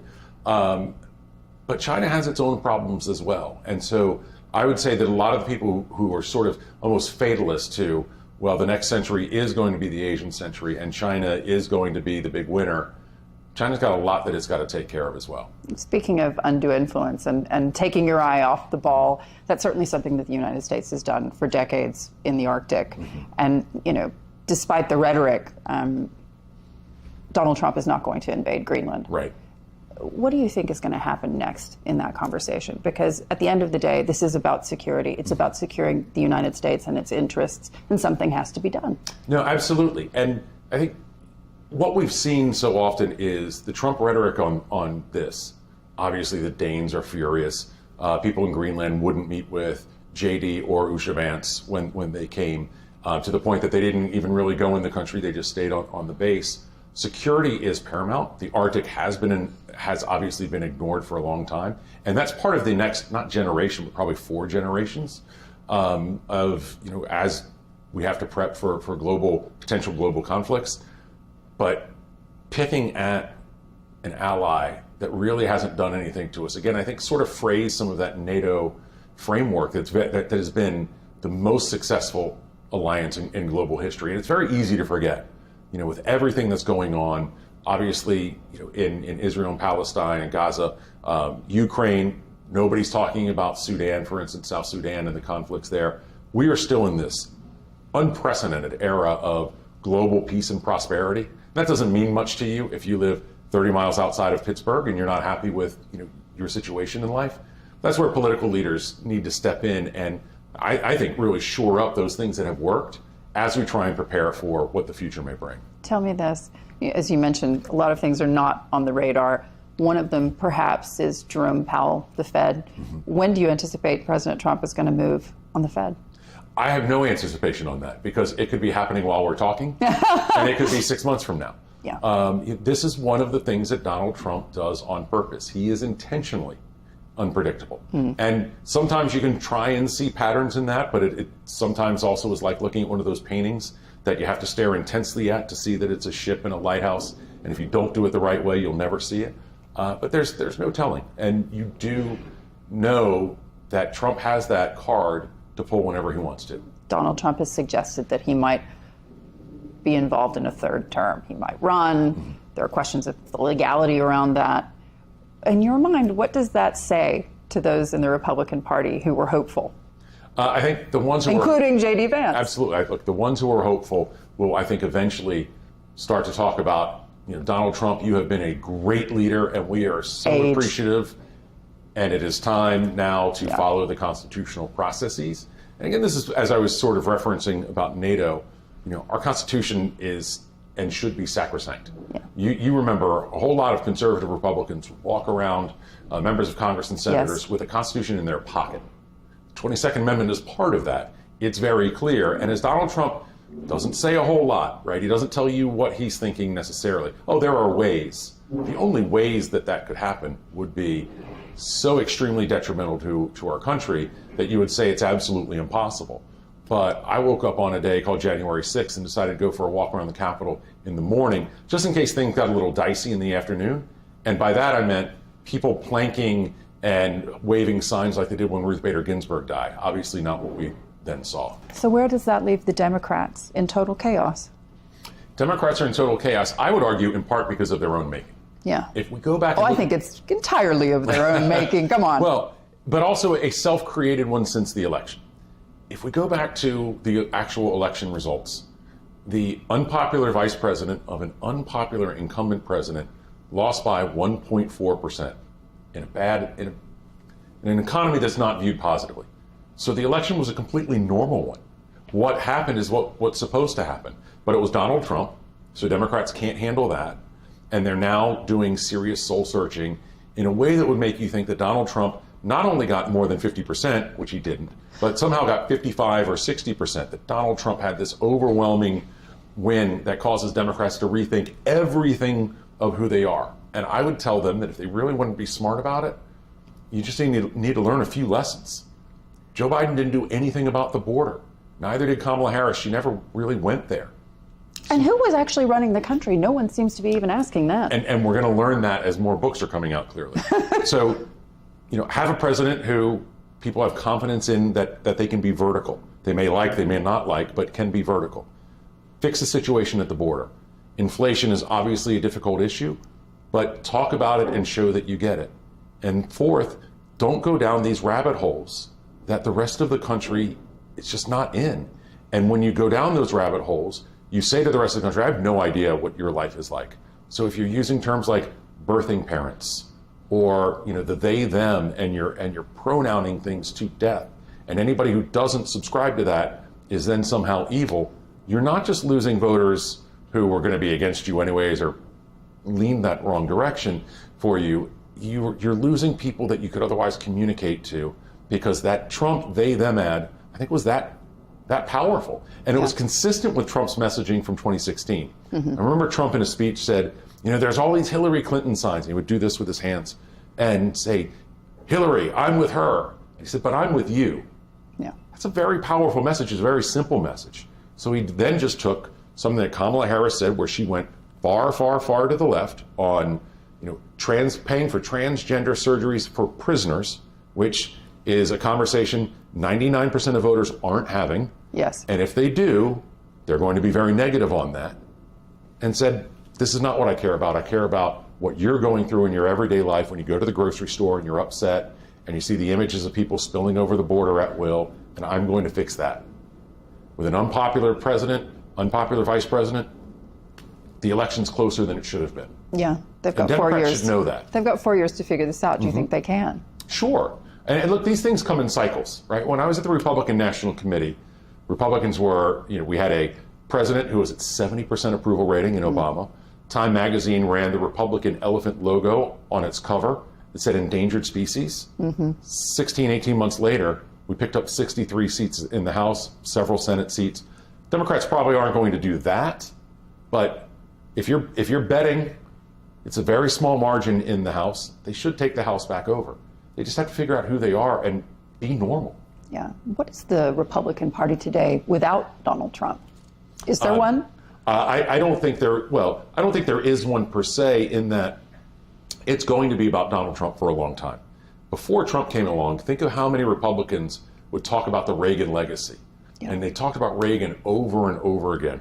Trump has tried to install himself as a strong man of the party, so that whomever the next Republican president is, he wants them to still think about Donald Trump. I think we're going to hear Republicans talk about Donald Trump for 4 years, 8 years, 12 years on down the line. And the heir to MAGA, at least for now, J.D. Vance. Maybe. Why maybe?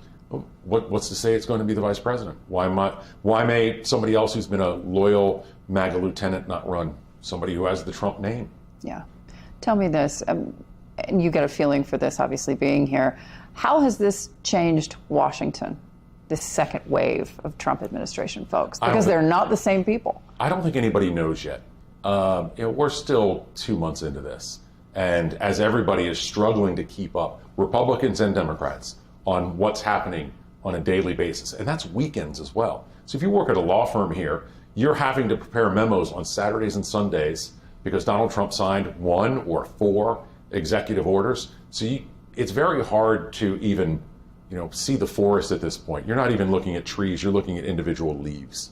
Yeah. And the longer people do that in Washington, I think the more it benefits Trump. And what about the disconnect between the real economy, which is essentially, what Trump talks about and that got him elected, and the Wall Street numbers, because those are not looking very good. No, they aren't. And you have two things happening at once. By and large, the American economy is doing well. Wall Street has very real concerns, and then voters have concerns. It's the grocery store this morning. Eggs were $5.99 a dozen. That's lower. By the way, they've fallen for several weeks. Why we haven't seen Donald Trump at a grocery store touting that surprises me. But busy elsewhere. You're never more busy than being in a place that voters can relate to. Remember Donald Trump going to that McDonald's That might have been his best political event. gold. Absolutely. That Kamala Harris couldn't do the same thing and do it well. She had worked at one. Was part of the disconnect that Harris had. But send Trump to a grocery store to remind people we're lowering your prices on this. Yes. But voters are still feeling that on everything that they spend money on. Anytime anybody goes out to a restaurant, they get the bill and say, what just happened? Yeah. And that's not going away. That's part of the new normal. Prices, inflation can fall, prices don't by and large. And that's, I think, going to be the other struggle for Trump moving forward on the economy. Yeah. And does the recession, if there is one, mean that the Trump 2.0 is a failure? Because it's interesting. The folks I speak to say, well, recessions happen. They're cyclical. Well, they are. I think the risk for Donald Trump is he is more closely associated with strong economies, big business, however you want to define it, than any president we've ever seen. That was his brand before he even ran for office. And so that we've seen, while his numbers have fallen a little bit, but while we've seen his economic numbers fall to the first time he's underwater on the economy, that should be a very real concern for his presidency. Because who is he about? What is he about if it's not about jobs in the economy and business? And is that the thing that would stop him, make him pause, or perhaps turn him around? Well, I don't know that anything turns Donald Trump around, right? He is who he is. He's not changing.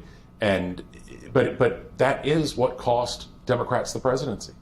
If voters felt better about the economy, if they felt better about inflation being reduced, Kamala Harris would have won.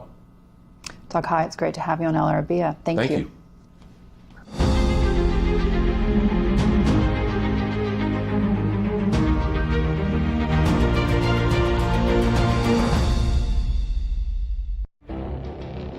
It feels like decades are passing by in a matter of weeks.